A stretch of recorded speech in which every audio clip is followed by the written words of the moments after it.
The tale opens with a cascade of system alerts informing the public of a series of bizarre phenomena taking place all around the world.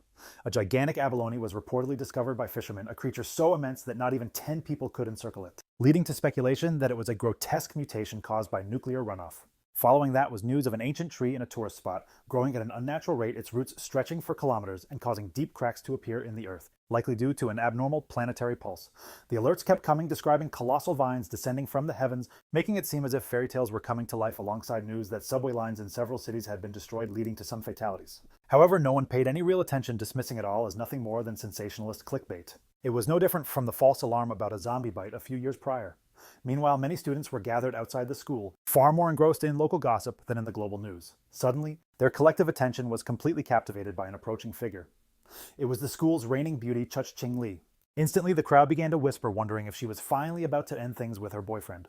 In their opinion, the relationship was nothing more than a pity project on her part. After all, Ching-Li had already been accepted into the prestigious Chingchong University, whereas her boyfriend hadn't even secured a spot in a respectable college. Due to this gap, their futures were clearly on two completely different trajectories. Ching-Li walked right up to Fang Yi and called out his name, prompting him to turn around with a look of mild curiosity. With an icy expression, she stated that she had thought things through and that their relationship was simply a fantasy. High school romances inevitably hit a wall, a harsh awakening where you realize you were never destined for each other. A life together, she lectured, requires not only courage but also genuine compatibility, and for all these reasons, it was best for them to go their separate ways. She thought with contempt that no matter how he tried to win her back, it would be impossible. Fang Yi remained completely silent, and seeing this, the onlookers assumed his lack of reaction was because he was utterly shocked. They figured he had either collapsed from the news or lost his mind entirely. She was the school goddess after all. They fully expected him to fall to his knees and plead for another chance, but instead, they just saw him as no match for a wealthy and beautiful girl, a common toad trying to reach for a swan. With a tranquil gaze, Fang Yi simply agreed to her terms, leaving Ching-Li and everyone else in a state of disbelief. Seeing she was speechless, our protagonist turned his back on her and began to walk away. In a panic, she called out his name. With a piercing stare, Fang Yi turned back and asked what more she could possibly want. Her eyes blazed with fury as she made it clear she didn't care what he was thinking or what pathetic schemes he might try to use. She was never getting back together with him, and she needed him to get that through his head. Fang Yi just stared at her and told her not to flatter herself, sarcastically calling her the school beauty. Upon hearing this, her eyes widened in utter surprise, a deep blush of humiliation coloring her cheeks as the crowd gasped at his audacity. Fang Yi, however, was keenly aware that Ching-Li and everyone else had no idea what was truly about to happen. He knew the world they understood, built on money and education, would soon turn to ash.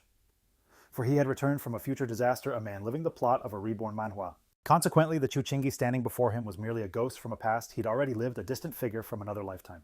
Without a second glance, Fang Yi departed from the school. He had far more critical matters demanding his attention. For him, trivialities like school beauties and social status were utterly irrelevant, since the very fabric of existence was about to be completely rewritten. The true crisis was an apocalyptic threat looming over all of humanity on Blue Star. It had all commenced the previous night when Fang Yi awoke to see strange shimmering cracks in reality showing him visions of the future. And then the system informed him that an aura recovery event had been detected. Its full activation was set to occur in precisely 364 days, 11 hours and 59 minutes. Once that timer reached zero, the world would undergo a transformation beyond anyone's wildest imagination. Fang Yi was left reeling in shock. Ethereal figures materialized before him as the system revealed that the fundamental rules of society would be completely overturned. The era of cultivators was dawning, and raw power was about to become the new absolute standard. Our protagonist felt a strange mix of fear and curiosity, extending his hand and asking who was there. In response, an otherworldly light began to coalesce before him, forming a system window.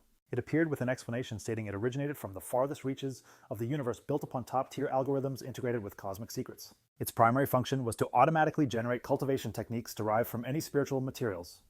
Touched by the host, while displaying his current technique count as a stark 0, Fang Yi cautiously reached out, his eyes widening in disbelief as his hand passed straight through the holographic interface. Suddenly, a monstrous entity erupted from the window and let out a deafening roar. Fang Yi was paralyzed on the spot, his eyes filled with sheer terror. He could see a mangled corpse within the beast's jaws as the system revealed that this was his own grim fate as an ordinary person, a destiny that awaited billions of others on Blue Star. Fang Yi swallowed, and nervously, an icy dread gripping his heart. He clutched his chest, his gaze clouded with overwhelming worry as Fang Yi began to ponder, his mind flashing back to the memories of his past life.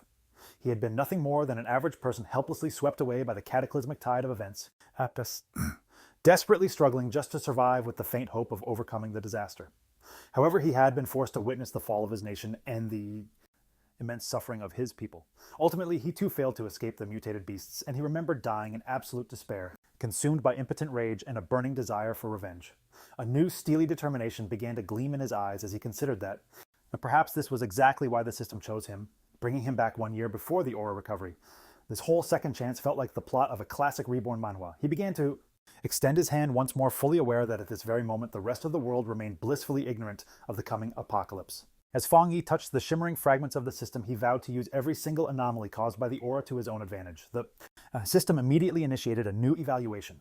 A brilliant light reflected in our hero's eyes as the interface informed him that it had been successfully linked. A new path was now unlocked, granting him the power to use everything in existence as a cultivation material. His mission was now crystal clear. Collect powerful techniques and abilities, become a cultivator of unparalleled strength, and save the world from its impending doom. The city, an official broadcast declared that humanity was now facing an unprecedented crisis. The answers they sought could not be found in the past. Their only option was to adapt and rely on their own strength. While everyone else was stunned into silence, Fang Yi remained calm. When he turned on his phone, he was met with a flood of notifications. He instantly grasped the government's strategy. They were neither confirming nor denying the strange phenomena, choosing instead to simply urge the populace to prepare. This, he knew, was the Jia Nation's subtle method of issuing a warning, because reports once dismissed as mythical nonsense would never have spread so virally otherwise. A wave of sadness washed over him as he recalled the past.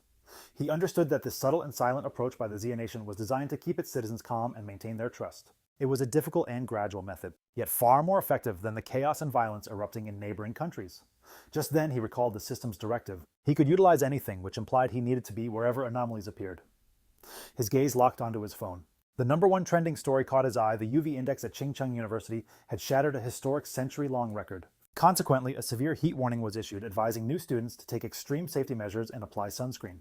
The student body was baffled, assuming that even top-tier universities were now stooping to sensationalist advertising. They dismissed it as fake news, surely a paid topic pushed to trend, since heat of that intensity could be lethal. Fang Yi glanced at the sky, seeing it was completely overcast, before activating his UV meter, which read a flat 0. He was perplexed, unable to comprehend how the weather could be so drastically different when Chingcheng University was merely a 15-minute drive away. Soon images of a scorching sun directly over the university were published, and an announcement informed students that registration would proceed, but they were to avoid the North Gate because of the extreme UV index, while all other entrances remained accessible. A faint smile touched Fang Yi's lips. He knew that when these anomalies first appeared, the public would write them off as publicity stunts. It was like a classic setup from a reborn manhwa. Only he understood the terrifying truth. His eyes lit up with anticipation. His first real opportunity had just presented itself. Fang Yi quickly changed his clothes and headed for Chingcheng University. Upon arriving, he saw everyone clutching umbrellas. The heat was so oppressive that the trees had shed all their leaves. Our protagonist made his way to the north gate of the university, which was practically deserted. He had a gut feeling that something was profoundly wrong with this specific location. Glimmering ashes started to drift down from the sky as terrified students fled to escape being burned alive. Fang Yi, however, was completely captivated by the sight. He sat down and reached out to touch one of the flakes. The moment his finger made contact, an intense light erupted from the ash, and the system chimed in, reporting the detection of an immense fluctuation in the Yang attribute, thereby unlocking its data template. A torrent of energy began to surge into Fang Yi's body, subjecting him to excruciating pain. A blinding light started to radiate from our protagonist's entire being, forcing onlookers to shield their eyes to avoid being blinded.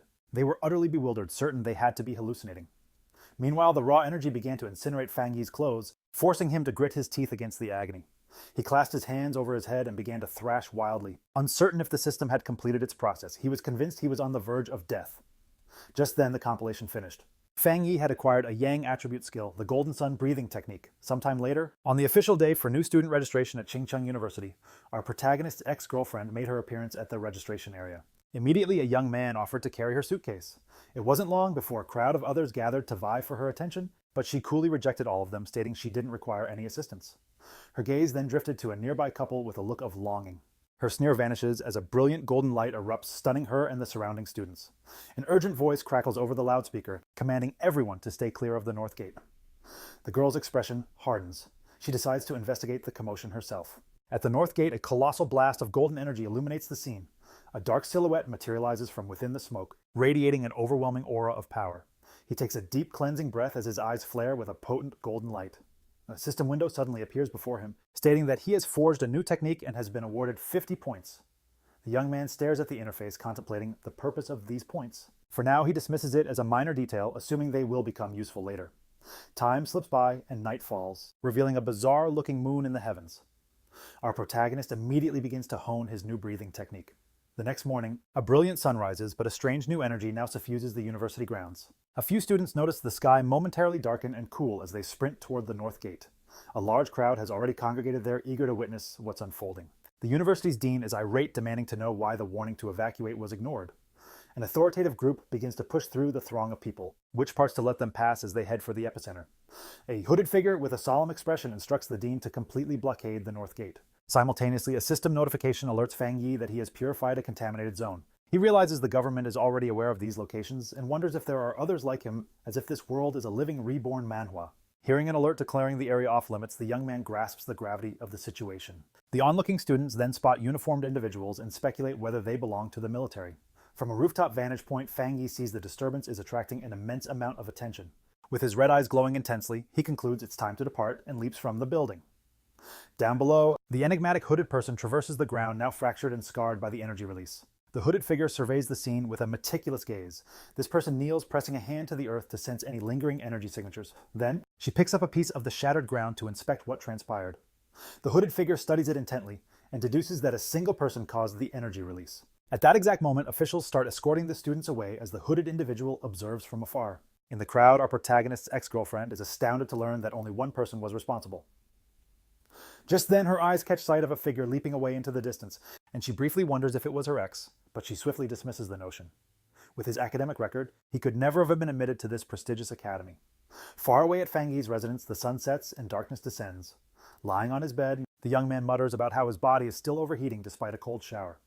Due to the intense heat, he fears he won't be able to get any rest. He also frets that today's incident might have drawn unwanted attention to him. He then reaches for his phone and notices a trending news article about a cultivation association. The young man recalls that everyone had always considered it to be nothing more than an internet hoax. Suddenly, he remembers the hooded figures at the university and suspects they must be members of that very association.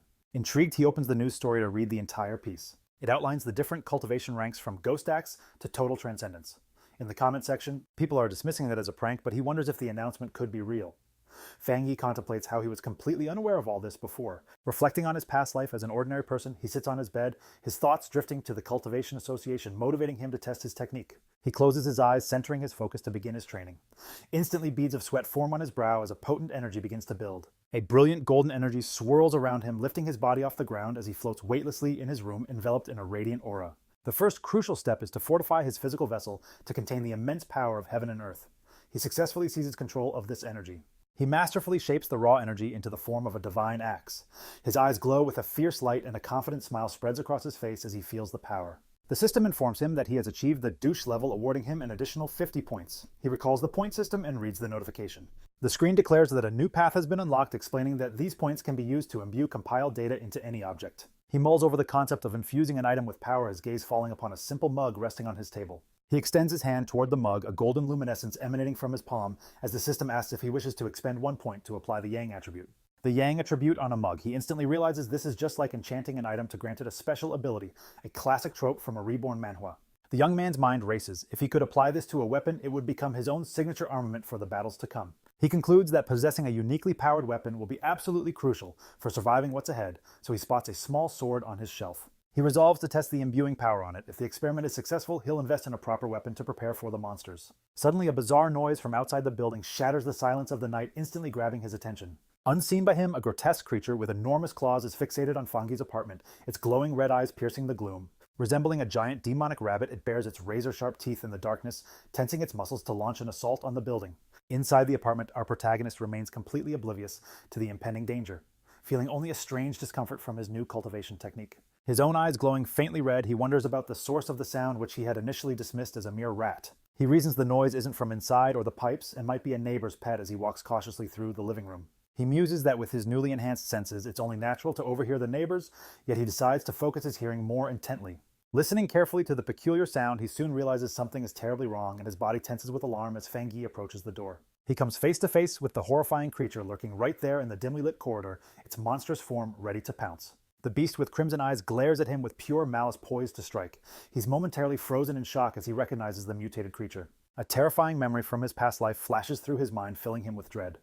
Simultaneously, a high-tech drone glides over the nocturnal cityscape. This reveals that others are well aware of the threat. Perched atop a skyscraper, a young girl complains that they still haven't captured the rabbit, the very one that consumed a rare mystical fruit. With a lollipop in her mouth, the young woman exudes an air of calm confidence about her mission. She coolly orders her team to continue feeding her real-time updates on the target she's hunting. With her command issued, the mysterious girl takes action. She leaps from the skyscraper's edge, diving headfirst into the chase, plummeting at incredible speed and navigating effortlessly between the towering city buildings. Abruptly, the young woman senses the mutated beast's potent energy signature, realizing she's finally closing in on her prey. With her eyes glowing intensely, she finally pinpoints the creature's location and prepares for the inevitable confrontation, making a hard landing on a nearby rooftop. On a rooftop, a figure moved with breathtaking agility, scaling down the side of a skyscraper as she received orders to pursue her target. The command was absolute capture it at all costs. Landing flawlessly, the young woman seamlessly continued the hunt, leaping from one building to the next. As she vaulted across the urban canyon, she relayed a warning the creature had consumed a unique fruit and was on the verge of evolving. In that moment, a man burning the midnight oil saw a lightning-fast blur streak past his window, leaving him utterly bewildered. He questioned his own eyes, but his boss's shouting snapped him back to reality. The manager berated him for daydreaming, completely unaware that on the 65th floor, the hunter stood silhouetted against the moon like a specter. Back inside, the apartment for Fang Yi confronted the grotesque creature as it let out a piercing shriek. His golden eyes gleamed. He could feel that his body had been reborn. He was no longer helpless. He could now face this threat on equal footing. The beast lunged with its razor-sharp claws, but the young man evaded with superhuman speed. Fang Yi marveled internally. His physical form had truly transformed, allowing him to perceive the creature's attacks in slow motion. Gathering solar energy into his palm, he questioned why a mutated beast would appear this early. Memories from his past life flooded his mind, feeling like a scene from a reborn manhwa. He squared up against the monster, fully aware that it hadn't completed its evolution. The darkness of the night was only making it stronger and more ferocious. He had to act now. Lunging forward, he knew that if he failed, every single person in this building would perish. Fang Yi successfully seized the creature with his energy-charged hand.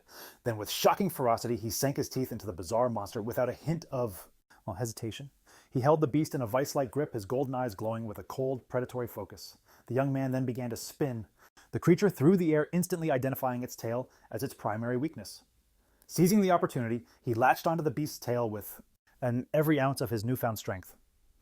Fang Yi hurled the monster directly into the window, which exploded into a shower of glass from the sheer impact. With his fist now radiating a golden aura, he prepared to deliver a devastating blow.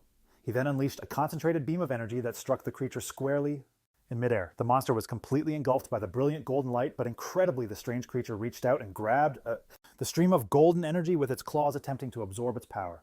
Fang Yi instantly realized the monster was trying to siphon his yang energy, and he immediately pushed back. He knew the power of the sun was far too potent. This creature was simply committing suicide by trying to contain it. Moments later, a blinding golden explosion consumed the monster, which couldn't handle the overload of pure energy. In the adjacent building, the couple was jolted awake by the sound. The man mumbled, wondering if it was just a clap of thunder, and shuffled over to the window to investigate, but saw nothing out of the ordinary. Back in the ruined apartment, our hero landed softly on the floor, surrounded by the remnants of his golden aura. The young man mused that the creature was like a famished specter, desperately trying to devour his life force. In the aftermath of the battle, the monster's dislodged eye clattered to the floor, emitting a strange dark smoke. With a grim expression, he stared down at the last remnant of the creature he had just vanquished. Without a second thought, the young man brought his heel down hard, crushing the eye and extinguishing the last vestiges of the beast.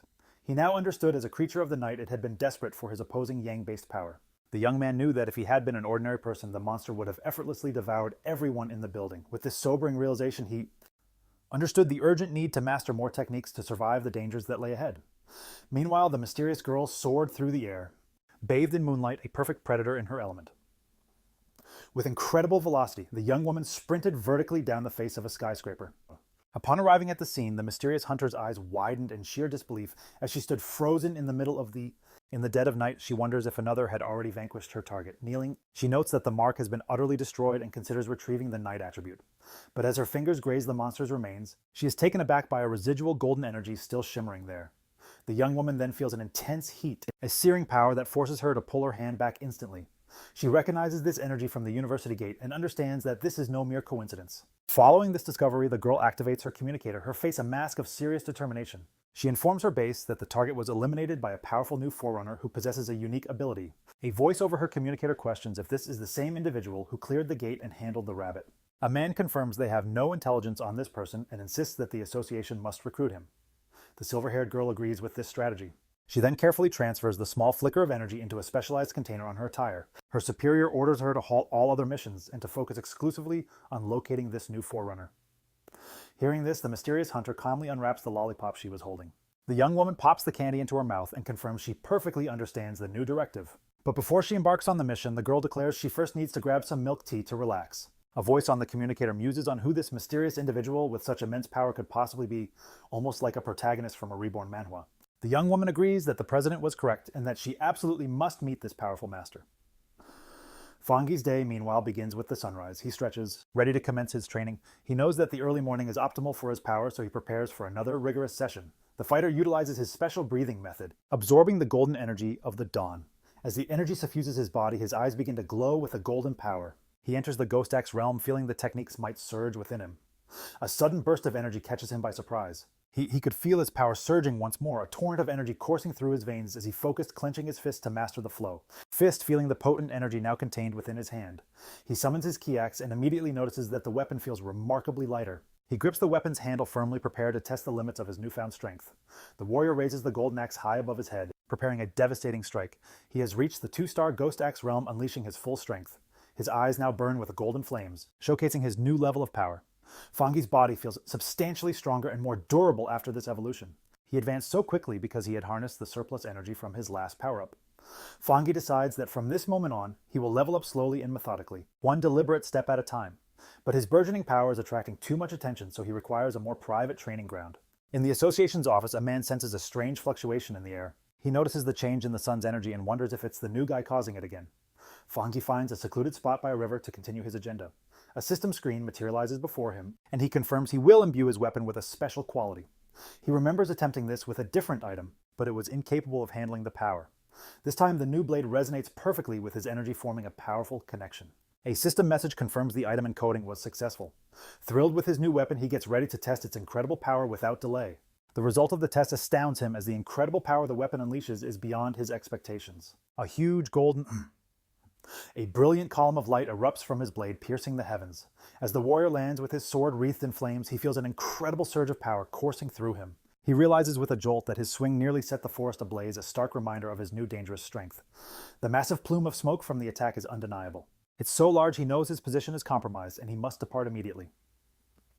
Meanwhile, a young woman sprints at full speed toward the smoke cloud he left in his wake. She grumbles in frustration, annoyed that she stepped away for a mere moment and missed the entire spectacle. Suddenly, the young woman halts, her eyes fixed on the river. It is quite literally boiling. The agent soars over the scorched landscape, wondering what on earth the new guy did to this area. She can already foresee the scolding she'll receive, as everything has gone haywire since his appearance. Just then, a glint of gold in the distance. It catches her eye, sparking her curiosity. The hunter is utterly floored by what her senses are telling her. This should be impossible. His power level had leaped from 1 star to 2 stars, and he had even manifested a spirit weapon. The entire association only possesses 2 such artifacts, and the method for creating them remains a partial mystery. The agent grows suspicious, questioning how he could have obtained this caliber of power by himself. However, she dismisses it as a fluke and decides to begin cleaning up the considerable mess he created. Faraway Fang Yi considers how his weapon now possesses the Yang attribute, but he craves more. The system can encode anything, a concept straight out of a Cobalt reborn Manhwa. Therefore, he plans to imbue the blade with even more qualities. Abruptly, his phone buzzes. He has a message from an unknown number. He doesn't recognize the contact. He had completely forgotten the need for discretion, and now a total stranger is inviting him to a pioneer's group. He's astonished to read that official members must be at least at the Ghost Axe realm level. The stranger then mentions a new pollution zone, and invites him to participate in a group hunt. He asks for the coordinates, and the stranger sends a file concerning the lava dragon of the Shadow River. The zone features molten lava and shares the same Yang attribute he now wields, and so Fang Yi decides to accept the invitation. Miles away in the Binmu district, a group is waiting for Old Lee's friend to make his appearance. One member remarks that the girl's map was so accurate he arrived without any trouble. The blonde girl thanks everyone for coming and stresses that they must cooperate to succeed. She hails from the Cultivation Association and is secretly disappointed that the pioneers here seem somewhat underwhelming. What many are unaware of is that the Cultivation Association is a government entity. Gaining entry was incredibly difficult and required her family to pull some strings, so she cannot stand the thought of failure. At that moment, one of the explorers spots the rookie, arriving, and calls out his name, Fang Gu. Yi makes a powerful entrance with his new sword and introduces himself to the team. The agent is startled by his sheer power, yet she senses his aura isn't threatening, but rather reassuringly warm. Now that the team is fully assembled, the leader gives the signal and they proceed toward the cave entrance. Fang Yi decides to take the lead and asks the blonde agent to handle the illumination. As the group navigates the cave, one of them warns Fang about the loose rocks overhead. They find it odd that the place isn't oppressively hot yet. Fang Yi reflects on how quickly the team accepted him, feeling a genuine bond of friendship forming in these trying circumstances. Fang Yi continues to press forward as the ground beneath his feet begins to change color, signaling that danger is close. Suddenly they emerge into a vast opening and are stunned to behold a river of boiling lava flowing directly in front of them. Without a second thought, Fang charges headlong toward the danger, and the blonde agent screams at him, telling him not to be so reckless.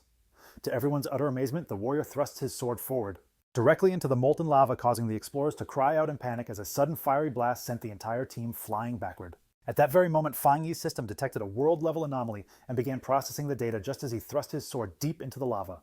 The system's analysis revealed a new power, the Inner Flame, a force possessing an incredibly high internal temperature, a power-up seen straight from a reborn Manhwa. It also granted him the Scarlet Flame Sword technique, a skill that unleashed its explosive properties the moment the blade was drawn, enveloping the weapon in a torrent of fire and lightning.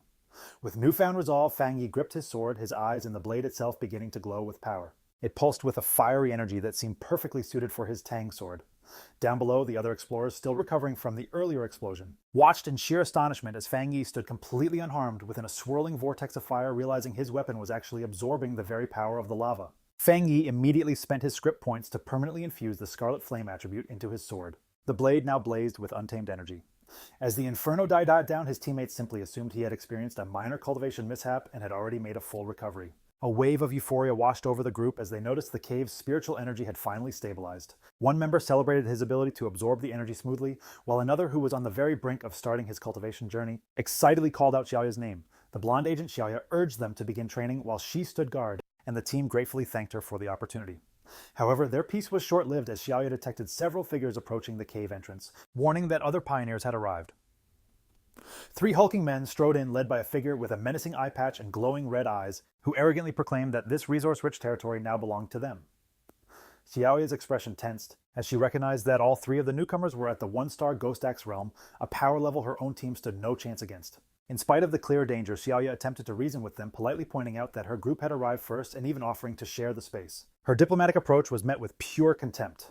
The leader with the eye patch openly mocked her low cultivation level and ordered them to leave or face the dire consequences. Xiaoya's expression hardened as she contemplated the brutal reality of this new era, the survival of the fittest. Yet as a proud member of the Zaya Nations Association, she knew she could not stand by and allow such a blatant injustice to occur.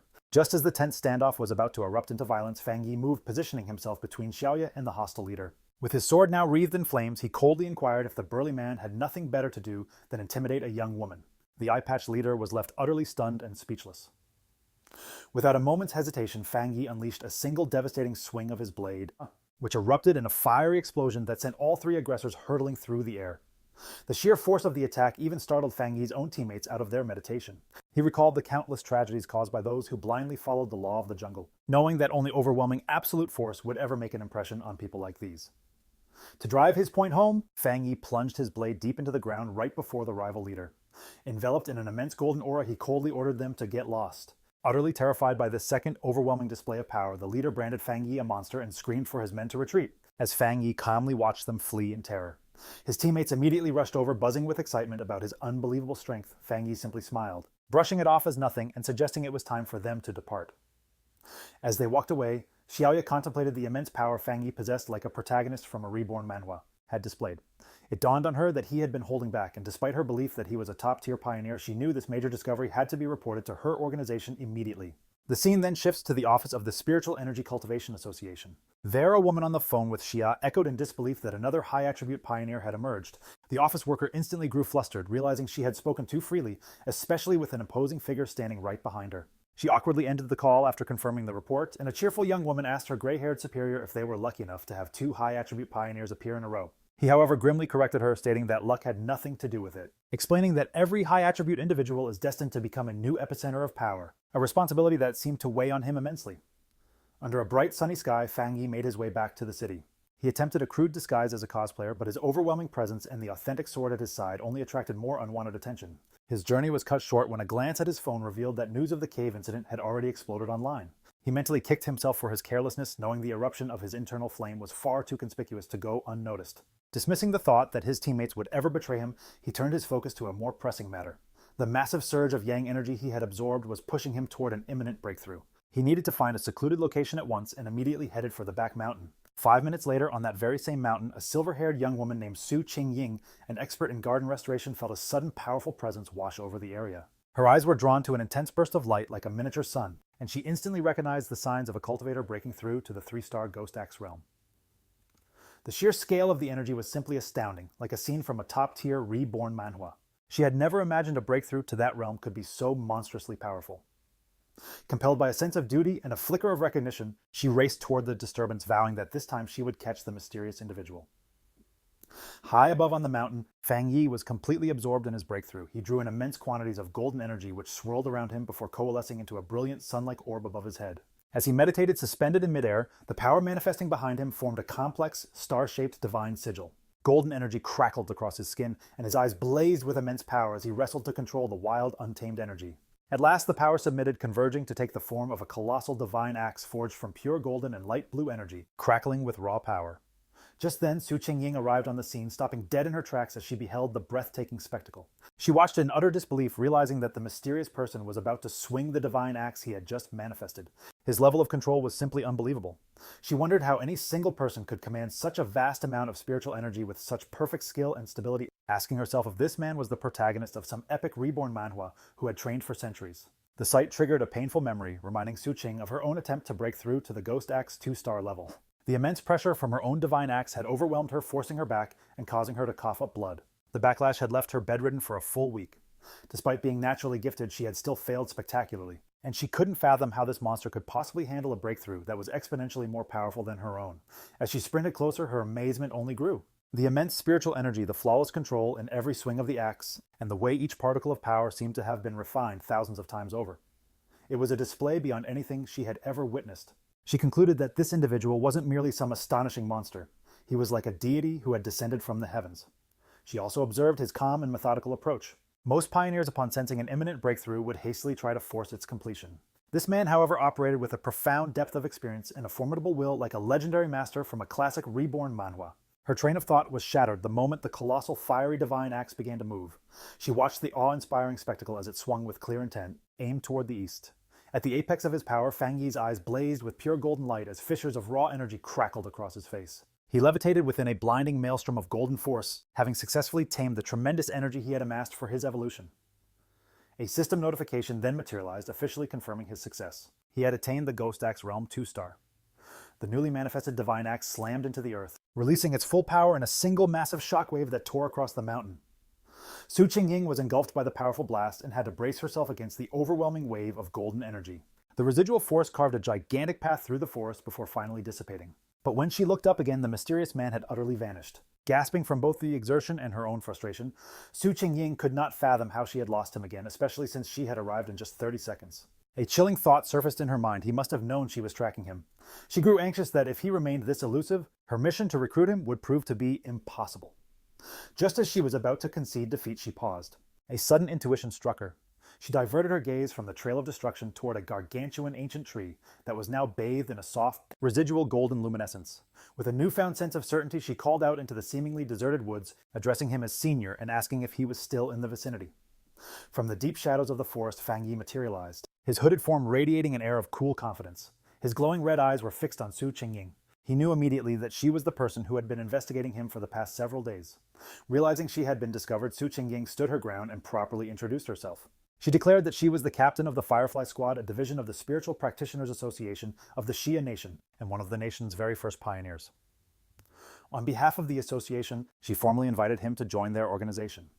She admitted to following him for 2 days and expressed hope that her methods had not caused him to think poorly of her. Throughout her speech, Fang Yi remained silent, his expression completely concealed by his hood.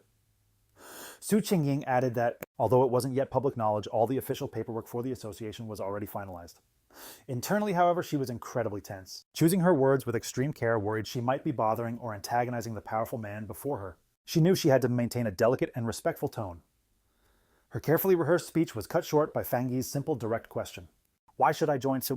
Besides for search audit, The blunt inquiry took her completely by surprise. She stammered for a moment, mentally scrambling for what to say.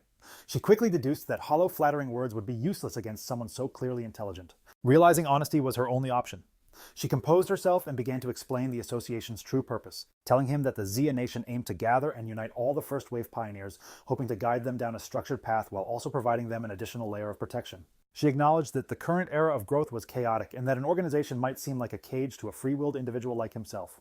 However, she implored him to consider the larger situation, warning that a massive surge of spiritual energy was on the horizon, and that humanity would have to stand united to confront the mysterious adversaries that were sure to follow.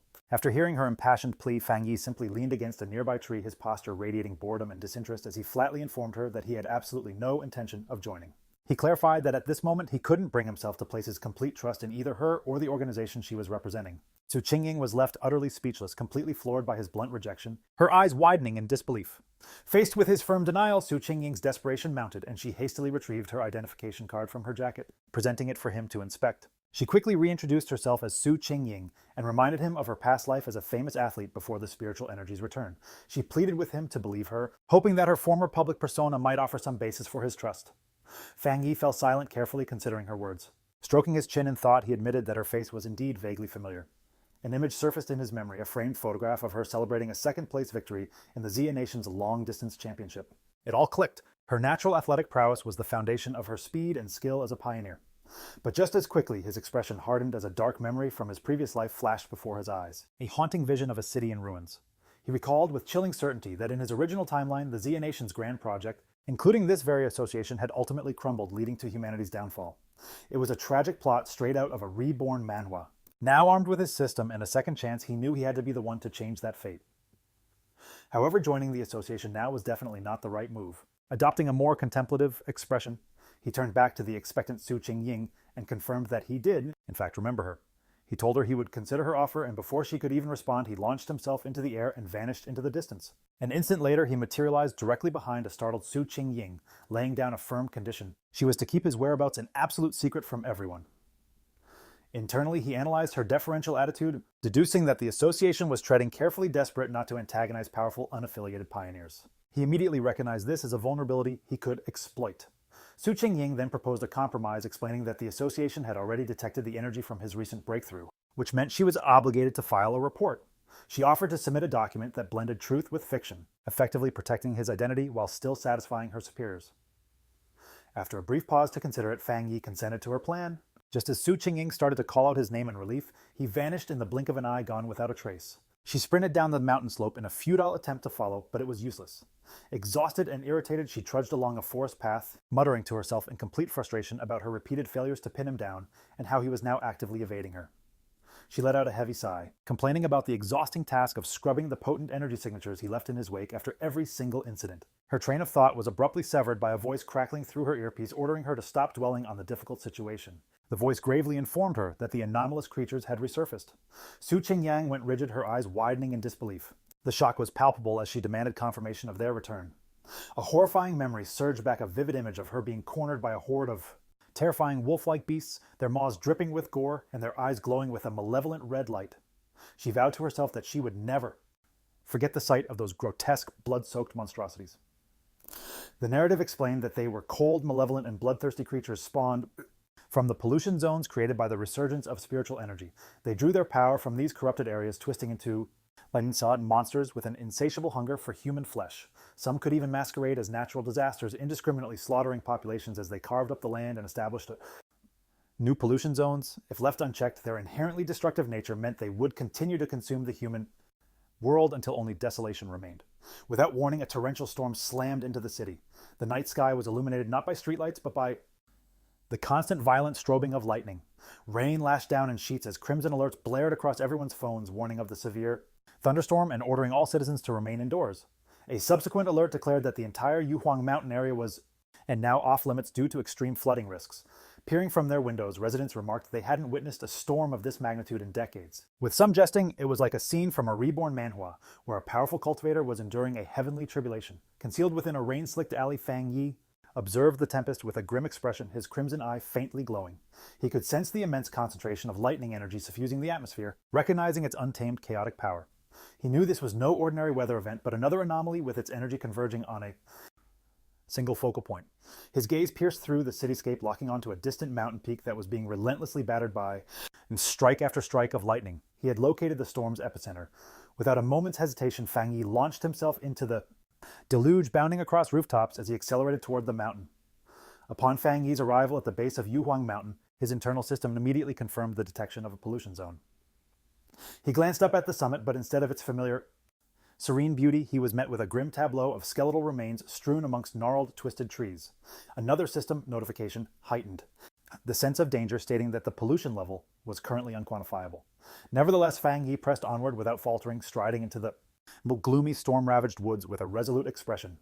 As he drew nearer to the storm's core, he witnessed a colossal bolt of azure, and lightning obliterate the mountain's summit, momentarily bathing the entire landscape in an ethereal glow.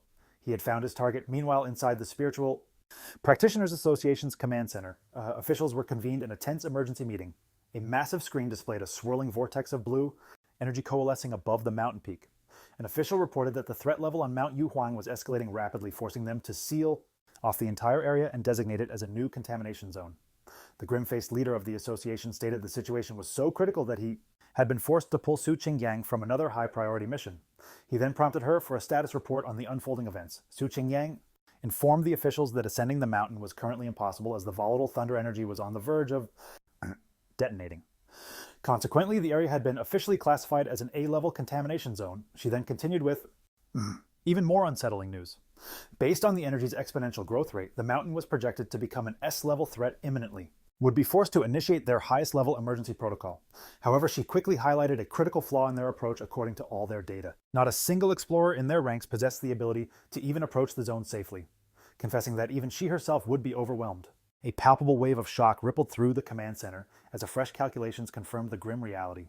Any such mission was a guaranteed suicide run, even for their most elite explorers. Confronted with this insurmountable crisis, a man in a security chief's uniform issued a decisive order. The base of Mount Yuhuang was to be put under complete and total lockdown. With patrols dispatched on a 24/7 rotation to prevent any unauthorized ascent, the association's leader gave his firm assent. He then declared that their only course of action was to contain the threat by sealing the entire mountain, decreeing that no one was to approach until the energy concentration subsided. But while the association deemed Mount Yuhuang far too perilous, Fang Yi was already deep within its treacherous confines. Colossal bolts of azure lightning rained down, striking the earth all around him. Yet as the tempest raged, Fang Yi stood his ground unyielding, shielded by the shimmering golden aura generated by his breathing technique. He knew, however, that merely weathering this storm was not nearly enough. To claim the purest form of thunder essence, he had to ascend to the very heart of the storm at the mountain's summit. His decision was forged in the fire of dark memories from his past life. This entire scenario felt like a high-stakes plot from a reborn Manhwa, and he knew the creatures they faced now were merely a prelude to the far more terrifying monstrosities that were destined to appear in the future. It was a harsh realization that his current fire-based abilities were woefully insufficient for the trials that awaited him. He had to strengthen his own body, not just depend on his weapon. Enveloped by the crackling lightning, Fang Yi recognized a rare and perfect opportunity, a chance to harness this raw thunder energy to temper his own physical form. Fang Yi understood that if he failed to seize this chance for evolution, he would undoubtedly face utter annihilation in the cataclysms yet to come. His eyes blazing with the golden light, he drew his flaming sword and with a defiant roar thrust it directly into a massive descending bolt of blue lightning. The untamed energy surged through his blade and into his body, inflicting excruciating pain, yet his expression remained a mask of sheer determination. His entire frame convulsed violently as the raw electricity coursed through his very being. He quickly realized this thunderous power was akin to a form of divine retribution, actively rejecting and fighting against his intrusion. The storm itself seemed furious that he had trespassed upon its sacred domain and appeared to demand his immediate surrender. Gazing up at the chaotic, swirling sky, he questioned how he could possibly tame such a primordial force and make it obey his will. Then a thought struck him. He centered himself, recalling a fundamental rule of his system: to acquire a new power, one must make direct contact with the energy source. A brilliant golden aura erupted from his body as he fully unleashed his golden sun breathing technique. Resolved to battle his way through the tempest, Fang Yi let out a thunderous roar and charged forward, his flaming sword carving a path through the maelstrom of blue lightning. The collision of his refined golden energy against the raw power of the storm ignited a massive chaotic explosion. A trickle of blood escaped the corner of his mouth from the immense strain, but his eyes blazed with an unquenchable fire of determination. He knew this was a desperate gamble, one where he had to push himself beyond his absolute limits to stare death in the face for a chance to truly live. At last, after an arduous struggle, he reached the summit. He plunged his sword deep into the ground, shattering the very rock beneath him as he finally stood at the epicenter of the storm. Here, the raw power was on an entirely different level of terrifying. A violent, suffocating flood of thunder energy made it nearly impossible to even draw a breath. He could feel the storm's undivided attention focused solely on him, and he understood its intent had shifted from merely repelling him. Now it wanted to utterly annihilate him. As if to prove the point, the storm concentrated its fury, unleashing a singular immense bolt of white-hot lightning that lanced directly towards him, a truly devastating attack, designed for his utter annihilation. But as Fang Yi confronted the tempest's final onslaught, his system flared to life, identifying a potent thunder attribute and beginning its absorption process. Far below in the city, awestruck spectators watched the spectacle unfold from a high-rise. A man snapping photos marveled, having never witnessed lightning of such colossal scale.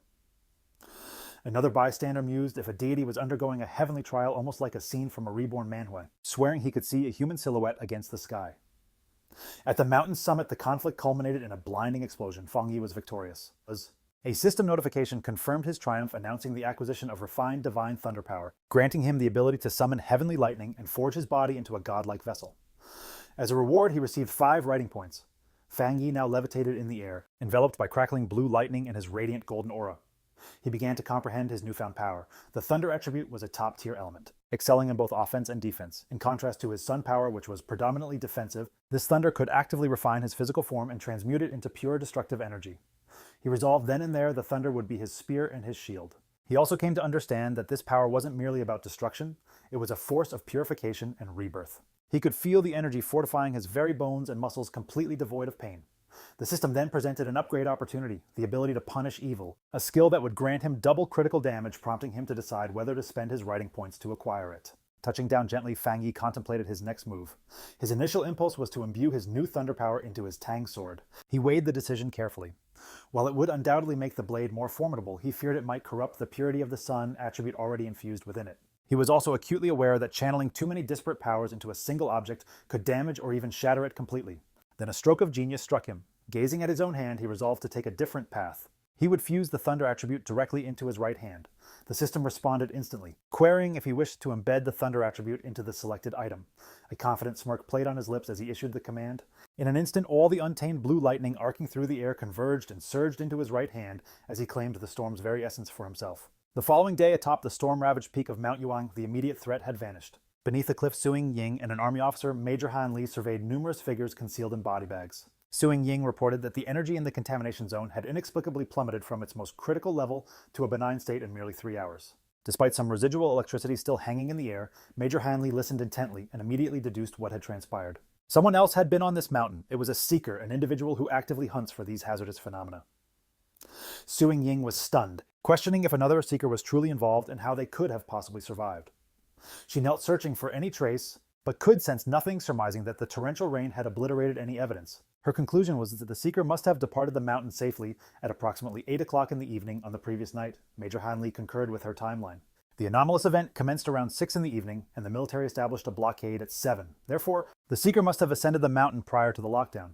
He noted that their instruments had initially predicted the danger level would escalate to grade S. However, after 8 in the evening, the energy readings abruptly plummeted.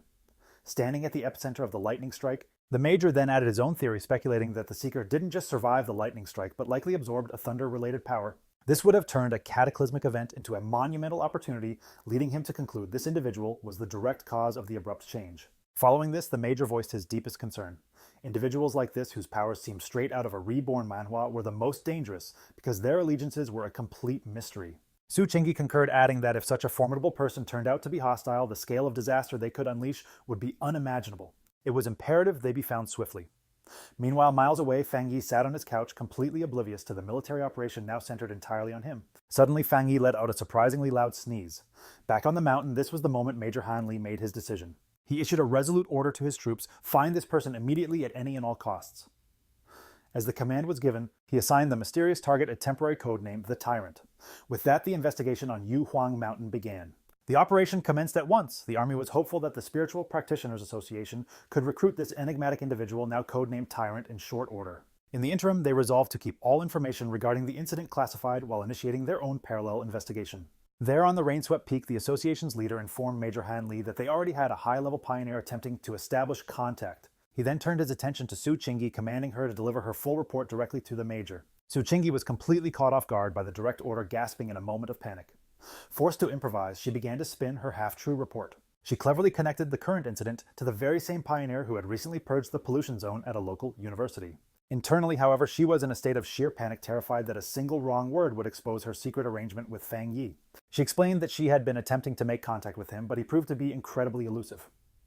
She then mentioned discovering the carcass of a mutated rabbit, one he had dispatched, and correctly identified his yang flame attribute from the remaining evidence. She concluded by vowing to do her utmost to get closer to him and uncover the method he used to clear the university's gate. Silently, she prayed for a miracle, knowing that weaving truth with falsehood was the only way to make her story sound plausible. Major Hanley listened intently, contemplating the implications of a pioneer possessing a yang flame attribute. He seemed satisfied with her report and thanked her for her diligent work, praising her as a talented young pioneer. Su Chingi delivered a sharp salute and replied that it was simply her duty.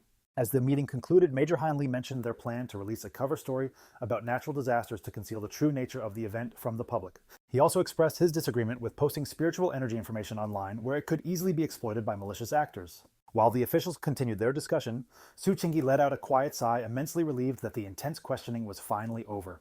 Back in the comfort of his home, Fang Yi employed his golden sun breathing technique to effortlessly dry his white hoodie, causing it to glow with a warm light before he held it up perfectly clean and dry. After slipping it on, he began to assess the changes within his body. Even after integrating the formidable thunder attribute, he could still perceive a distinct difference. He gazed down at his right hand, which now crackled with arcs of blue lightning. It had undergone a complete transformation, becoming the most powerful part of his body and receiving a monumental boost. As he flexed his fingers, conjuring small orbs of lightning, he could sense that he was on the verge of another upgrade. What astonished him the most, however, was how the thunder attribute, once a raging storm, had settled into his body as placidly as a kitten, granting him complete and effortless control. He couldn't help but contrast this with the searing agony he'd endured unlocking the yang attribute, making him question if the energies had diminished in potency during the integration. Recalling the system's briefing, this new power was designed to inflict double the punishment on otherworldly and malevolent entities, a fact that had him itching to put it to the test. His train of thought was abruptly derailed by a shrill alert from his phone resting on a nearby table. He snatched it up, a sense of foreboding washing over him. He'd configured special news alerts after the previous incident, fully aware that in this chaotic era, the government's warnings were a lifeline for the public.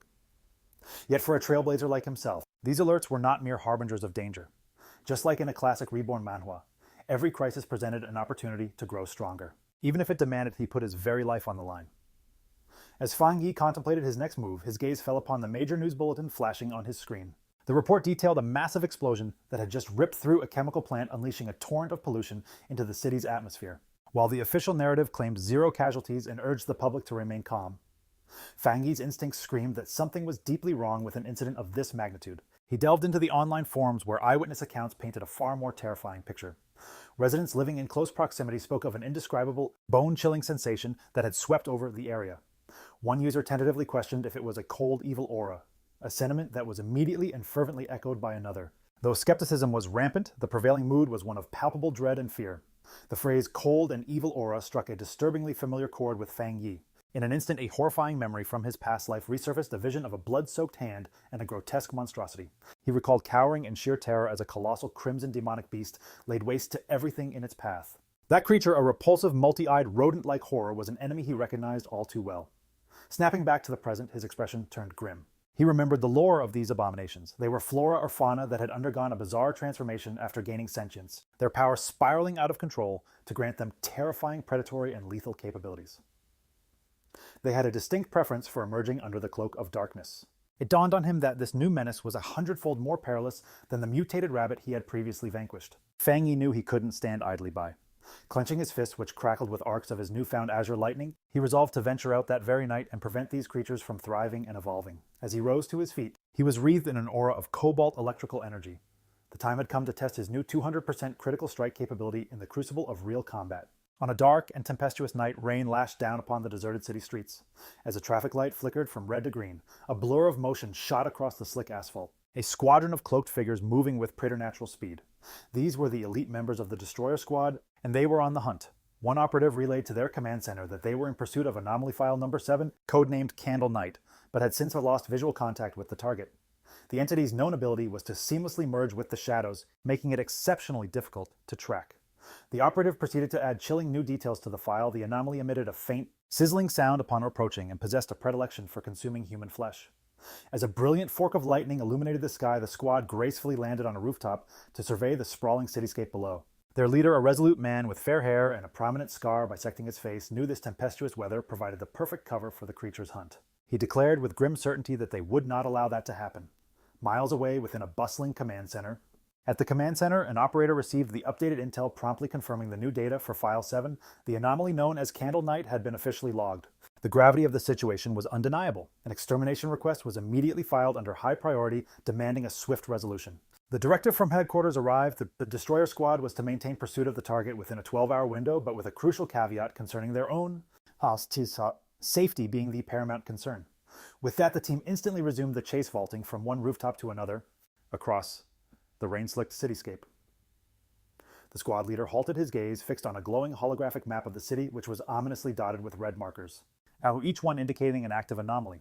He was well aware that a 12-hour response time was far from ideal, yet it was the absolute best that headquarters could manage. The nation was vast, and with new anomalies manifesting at an alarming rate, even their highly advanced resources were stretched to their breaking point. Just as the destroyer squad closed in on the target's last confirmed coordinates, an urgent warning crackled through from their headquarters. The operator informed them that the sector they were about to enter was already occupied by agents from the Spiritual Energy Cultivation Association. An image of Su Qingying materialized on their displays as the operator elaborated that her specialized team was in the vicinity, conducting surveillance on local pioneers and could potentially offer assistance. The destroyer squad's leader acknowledged the intel and formally requested headquarters to dispatch her for support, noting that he was familiar with her formidable reputation. Meanwhile, elsewhere in the city, Su Qingying was rather surprised to discover the extent of her own fame. The destroyer squad held their position, waiting grimly in the downpour. Before long, Su Qingying and her cloaked unit made their appearance, strategically positioning themselves on a higher rooftop. With one hand resting on her hip, she surveyed the squad below. She then casually inquired if they were the ones who had summoned her for what she called overtime. The destroyer squad's leader was visibly unimpressed by her nonchalant demeanor. He retorted sternly that the Candle Night anomaly preys on humans, and this situation was far more critical than a mere request for overtime. One of Su Qingying's own team members immediately fired back, questioning if that was any way to request assistance. At that, Su Qingying turned to depart, remarking that the destroyer squad seemed so capable they likely didn't require any help after all. She declared that her unit, the Ying squad, was now leaving the scene. As they began to withdraw, her team members muttered amongst themselves. One fretted over their boss's fierce attitude, while another defended her, claiming her confidence was straight out of a reborn Manhwa protagonist's playbook, and that their own missions were every bit as perilous. Witnessing this, the leader of the destroyer squad panicked and immediately called out for her to wait. He offered a sincere apology for his abrasive tone and pleaded for their assistance, beginning to explain just how dangerous the Candle Night truly was. He emphasized that without her renowned tracking abilities, his team would be at a severe disadvantage. He further stressed that if his team were to fail, the city's inhabitants would pay the ultimate price, as the creature would undoubtedly slaughter them all. After reaching an agreement to cooperate, the two squads stood united on the rain-swept rooftop, poised for the hunt. Su Qingying focused her energy, and a luminous blue sphere of power materialized in her palm. "I've found it," she announced. The orb's light then expanded, projecting an image that revealed the creature's precise location. Concealed within the dark, damp ruins of an abandoned chemical plant, the grotesque, multi-eyed, rodent-like monster known as Candle Night was in the middle of a gruesome meal. Its official file noted a preference for darkness, damp environments, and human flesh. With the target acquired, Su Qingying gave the definitive command for the joint operation to commence.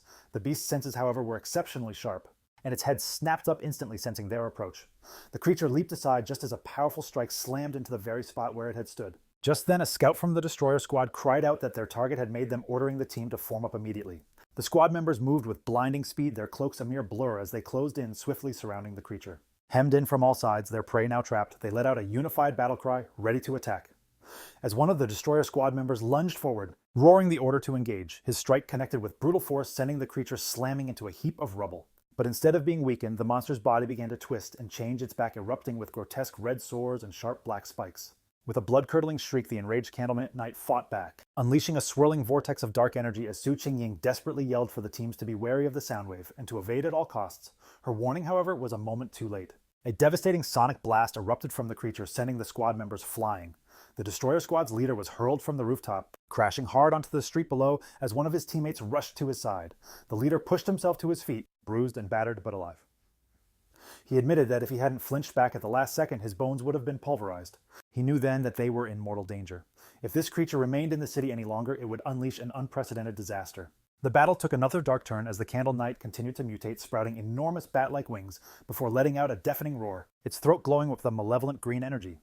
It then vomited a stream of corrosive dark matter that filled the air with a toxic green haze. The creature aimed this blast toward the ground, attempting to melt the street to burrow underground and make its escape. One of Su Qingying's team members urgently warned her that the monster possessed a corrosive dark power and that anything it touched would be completely disintegrated, explaining that their team lacked any ability powerful enough to counter it. Su Qingying, however, remained unnervingly calm.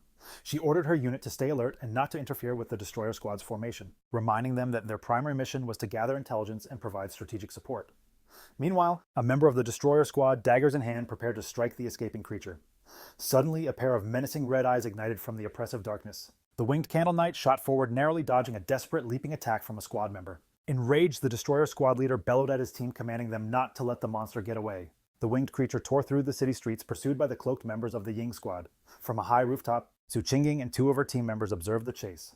Abruptly, she felt a sharp spike in spiritual energy coming from the creature's direction. Realizing a pivotal moment was at hand, she commanded her team to hold their position outside while she pursued it in by herself. The chase led them all to a vast, dark, and abandoned factory. Once inside, Su Qingying declared she would scan the area's spiritual energy. The leader of the destroyer squad took notice of the advanced watch on her wrist, which she confirmed was a new device from the association, explaining that the watch indicated the maximum energy level a squad could safely handle was 50. The Candle Knight's reading had been just 48. Suddenly, the device on her wrist began to flash wildly, the reading skyrocketing past 80. Su Qingying shouted that the energy levels were spiraling out of control. At that exact moment, a massive, shadowy form with glowing green eyes materialized in the rafters above. They had been lured into a trap, and Su Qingying realized with dawning horror that this was a plot twist worthy of a dark reborn manhwa. It became terrifyingly clear there was more than one creature in the factory as the shadowy, monstrous face of a new beast loomed behind them. The destroyer squad's leader was thrown into a panic, screaming that they needed to retreat immediately, and taking charge. Su Qingying quickly suggested a tactical retreat toward the main entrance, a move designed to force the hidden enemy out into the open. She then fired a powerful blast of energy, carving a path forward while shouting for her team to follow.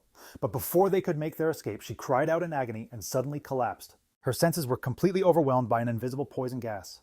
In an instant, Su Qingying found herself utterly alone in the vast, eerie green darkness of the factory. She desperately called out to her team, but only silence answered. She knew they had to be nearby, but the insidious poison had rendered them completely unable to sense her presence.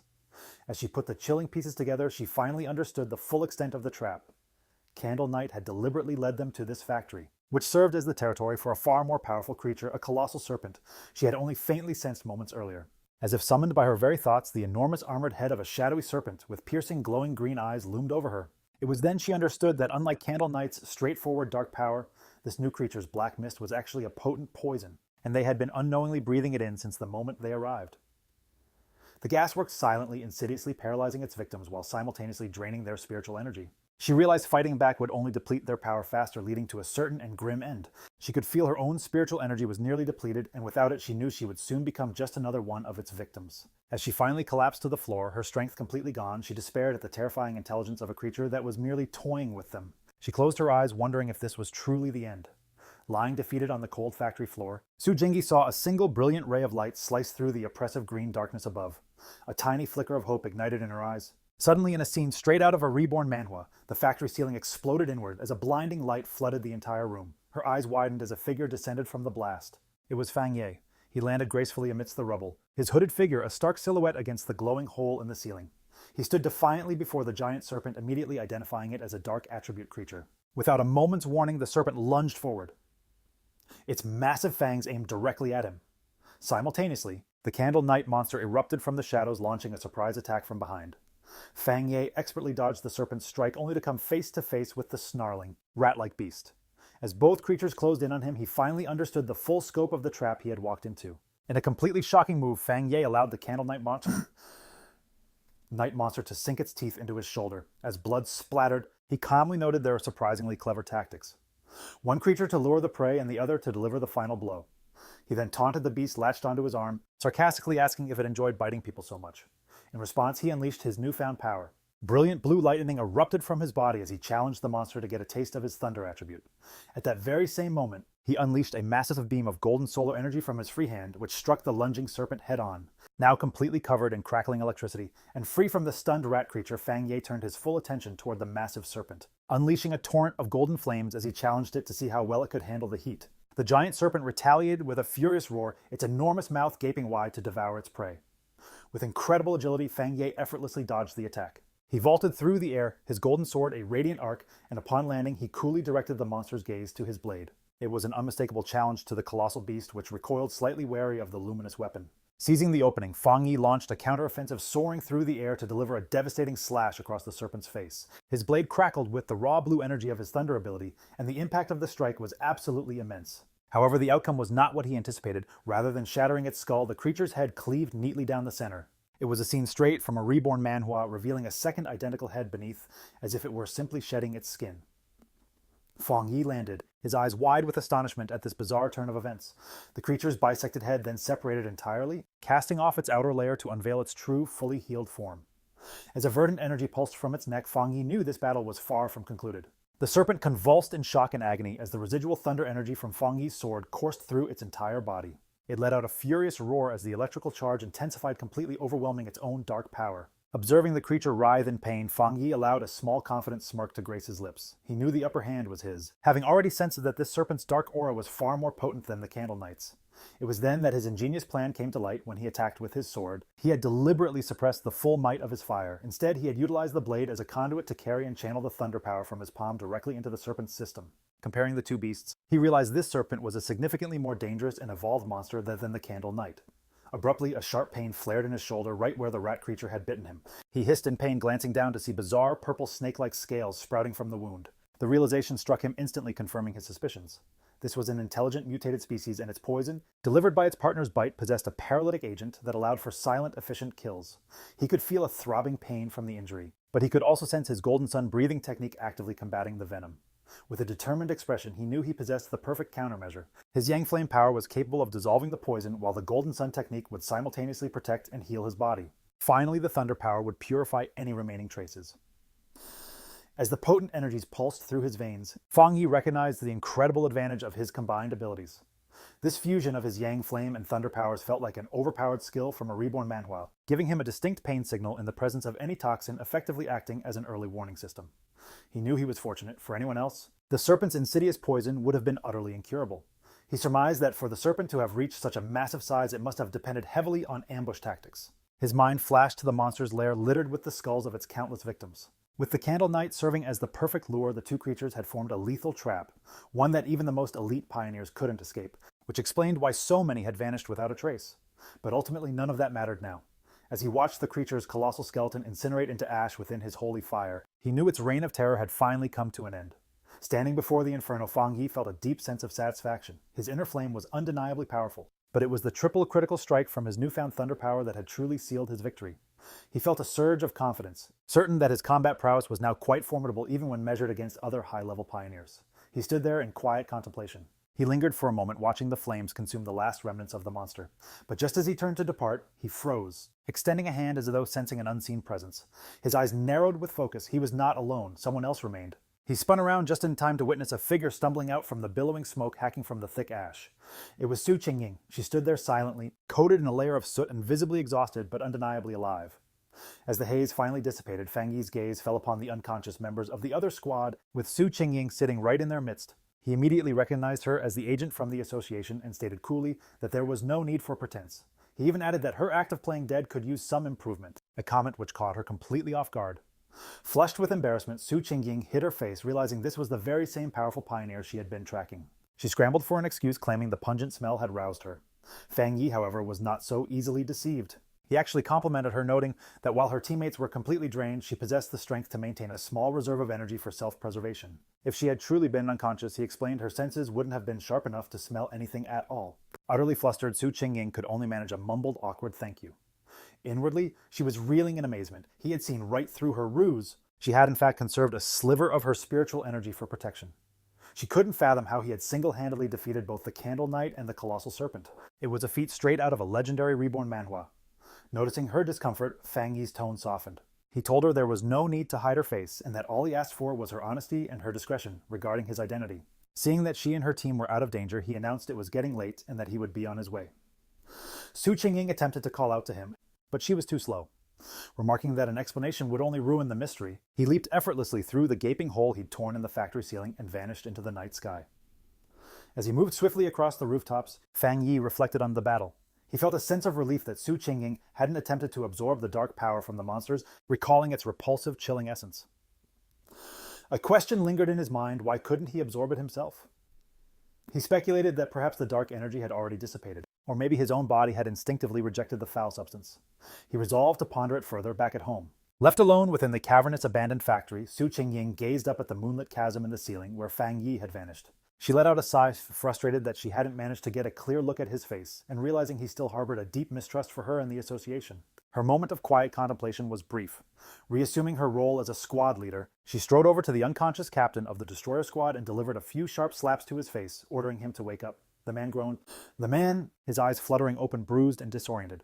His immediate reaction was sheer panic. He shot upright, yelling that they had been ambushed. Su Qingying merely observed him with a placid expression.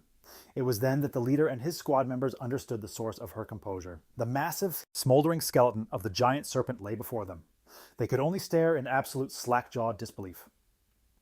Baffled by the scene, the leader demanded to know what had transpired and from where the overwhelming yang energy had originated. Su Qingying calmly reported that a powerful pioneer was responsible for their rescue. She continued with her carefully constructed report, explaining that this pioneer was most likely the individual from her original mission, an exceptionally high-level operative possessing a potent yang attribute. She intentionally let her voice trail off, adding to the mystique, implying his arrival was nothing more than a fortunate accident. Meanwhile, the other squad members were utterly speechless, one of them muttering that it was incredible that a single individual could vanquish both beasts. Su Qingying chimed in, admitting she had failed to recruit him, and that he'd even tracked her back to this location, a feat that only deepened his enigmatic aura. Returning to the grim task at hand, the destroyer squad's leader inquired about the location of Candle Knight's body while initiating a green energy technique to sterilize the area. He explained that they had to gather the remains for the association. As both squads commenced the cleanup operation, the leader of the destroyer squad conjured a green orb of energy to collect the peculiar dark residue left behind from the intense battle. As he took a step forward, he inadvertently crushed a fragment of debris underfoot, which instantly erupted in a blinding flash of brilliant blue electrical energy. He recoiled in agony, crying out from the sheer force of the shockwave, while Su Qingying watched in utter astonishment. This startling discovery only added another layer of mystery to the situation. The remains, which they now understood belonged to Candle Knight, were still fizzing and crackling with residual electricity. The squad leader whirled around to face Su Qingying, his expression questioning her initial report. He pointed out that she had claimed the pioneer possessed a yang attribute, yet this immensely powerful electrical energy suggested an entirely different narrative. Both leaders knelt to examine the electrically charged corpse more closely. Su Qingying was floored by the raw intensity of the thunder power left behind, which confirmed it was a high-tier ability. This realization sparked a new theory for the destroyer squad's leader. Perhaps two high-level pioneers had been present, one who slayed the serpent, and another who eliminated Candle Knight, before they both departed the scene. But Su Qingying knew that wasn't the case. She wrestled with how to articulate the staggering truth. The image of the solitary pioneer wielding both crackling blue lightning and roaring golden flames flashed in her mind. She was certain no one would believe a single person could possess two distinct top-tier abilities. Possessing even one made you a prodigy. Having two was a concept straight out of a reborn Manhwa. Yet the impossible evidence was laid bare before them. The scorched skeleton of the colossal serpent was clearly the handiwork of a Yang Flamewalker, while the electrified corpse of Candle Knight bore the unmistakable signature of a Thunder Tyrant. The assembled squads could only stare in absolute disbelief, pondering just what kind of monstrous entity this mysterious pioneer truly was. As reinforcements from the association finally arrived on site, Su Qingying felt a wave of relief that she had stationed team members outside. Had she remained inside any longer without making contact, they would have reported her as missing in action. She had the grim realization that the rescue team now securing the scene had initially been dispatched to recover their bodies. Just then, her two subordinates, who had been incapacitated by the serpent's venom, finally regained consciousness. They scrambled over to her, weeping with relief to find their captain alive and well. With the immediate danger neutralized, the association's specialized team commenced their work. Their mission had shifted from a rescue operation to a full-blown forensic investigation. Employing advanced scanning technology, they meticulously analyzed the residual spiritual energy and the telltale signs of the battle, attempting to reconstruct the sequence of events for their report back to headquarters. Before long, one of the specialists approached Su Qingying and the destroyer squad's leader to present his findings. He reported that after a thorough comparison of all available data, from combat patterns to the methods of execution, for both monsters, there was a 99% probability that a single individual was responsible for both kills. Both of the beasts. The two squad leaders exchanged a look of utter disbelief, their expressions a mixture of shock and grave concern. Meanwhile, the surviving squad members whispered amongst themselves, struggling to comprehend what had just happened. They were trying to process being rescued by a single pioneer wielding two distinct high-tier abilities, a feat they had previously considered impossible. They were acutely aware that either of those monsters could have effortlessly annihilated their entire team. Yet this unknown powerhouse had dispatched both creatures with what appeared to be single decisive blows. The sheer power disparity between their own capabilities and this mysterious individual's was simply staggering. Recognizing the immense gravity of this revelation, Su Qingying immediately contacted her superior. She reported that the intelligence dossier on her target required a significant and immediate update. Gazing up at the gaping hole in the ceiling, she confirmed that the enigmatic pioneer from the university and the formidable individual known as Tyrant were, without a doubt, one and the same person. Back in his office, the association superior absorbed her report with a calm demeanor. After contemplating the new information, he issued a new directive, instructing Su Qingying to halt her mission for the time being. He reasoned that the pioneer had saved her team, eliminated the threats, and established a secure perimeter. Such actions were hardly characteristic of a hostile force.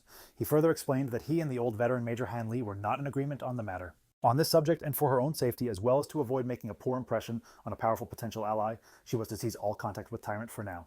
While still on the line with her superior Su Qingying, despite having agreed to stand down, felt compelled to share one final piece of intelligence. She informed him that she had one more theory, formulated from her observations when she tracked Tyrant to the back mountain during his power advancement. Her superior, his interest piqued, prompted her to elaborate. She recounted that during that initial encounter, she had detected an incredibly potent aura emanating from his location. At the time, she had theorized he possessed a spiritual weapon, but had dismissed it as improbable. However, with the confirmation of his two high-tier abilities, that possibility now seemed far more plausible. The association superior was taken aback by this revelation, questioning aloud if the pioneer truly possessed a spiritual weapon. His surprise quickly turned to skepticism as he leaned back, stating it was highly improbable. He argued that no matter how gifted, a lone pioneer couldn't possibly acquire such a rare artifact without significant backing. Furthermore, he pointed out the team had detected no trace of a third spiritual energy signature, which would typically be present with a forged spiritual weapon. Su Qingying swiftly corrected him, clarifying a crucial detail. The spiritual weapon's aura that she had detected during her initial encounter with him possessed a distinct yang attribute. This new piece of the puzzle changed everything. The superior's eyes widened in realization as he grasped the staggering implication. If the weapon's attribute was derived directly from the user's own yang energy, it meant he wasn't merely wielding a weapon, he was manifesting it. This led to an astonishing conclusion. If he could generate his own spiritual weapons, then he must be a cultivator of the spirit creation realm. A being of such power could theoretically achieve this alone, but that level of strength is the stuff of legends, something you'd only read about in a reborn manhwa. Su Qingying was floored by the very idea, knowing that cultivators of that caliber were exceedingly rare, with perhaps only two known to exist in the entire world. The superior then considered an even more terrifying possibility. If this individual possessed a third separate attribute, such an individual would completely upend the balance of power, sending shockwaves through the entire pioneer community. He elaborated that based on all existing research, disparate spiritual attributes are fundamentally incompatible within a single human vessel, making their coexistence a near impossibility.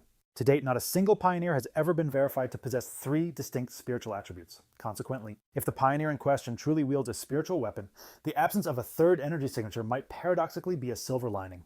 As the communication terminated, the superior was left grappling with a single deeply unsettling thought. He could only pray that such a formidable pioneer would never turn against humanity. Meanwhile, back at his apartment, Fang Yi stood pensively under the hot spray of the shower, cleansing himself of the grime and exhaustion from his recent conflict.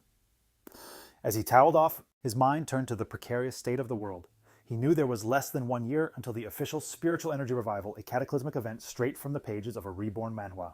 Yet dangerous monstrosities and bizarre phenomena were already manifesting with alarming frequency. He channeled his yang attribute to instantly dry his clothes, his hands shimmering with a brilliant golden aura. He mused on the number of pioneers who, much like himself, had already begun their cultivation journey independently, recalling the hostile men he'd encountered at the lava river. It was becoming clear that once the conduit between one's physical form and the spiritual plane was opened, individuals naturally grew more attuned to the world's subtle transformations. He acknowledged that even without the nation's official sanction, a considerable number of self-taught pioneers had already ascended to the one-star Ghost Axe realm. The reality that the government, acting through agents like Su Qingying, was now making overtures to unaffiliated pioneers like himself indicated that both factions were in a tentative and peaceful phase of mutual assessment. Standing in his room, his thoughts drifting to Major Han Li and Su Qingying, he concluded that for the time being the monster threat was still manageable and no significant conflicts had yet erupted among the various pioneer factions. However, as he finished addressing, he was acutely aware that this tranquility was merely a fragile illusion. The government had already established the Spiritual Energy Cultivation Association, yet its existence remained a closely guarded secret from the public. He grasped their strategy with perfect clarity. While the general populace was distracted by discussions of local issues and strange occurrences, the government was walking a tightrope, attempting to simultaneously safeguard humanity and issue subtle early warnings without inciting mass hysteria. Despite his recent triumphs, Fang Yi's assessment of the global situation remained profoundly grim.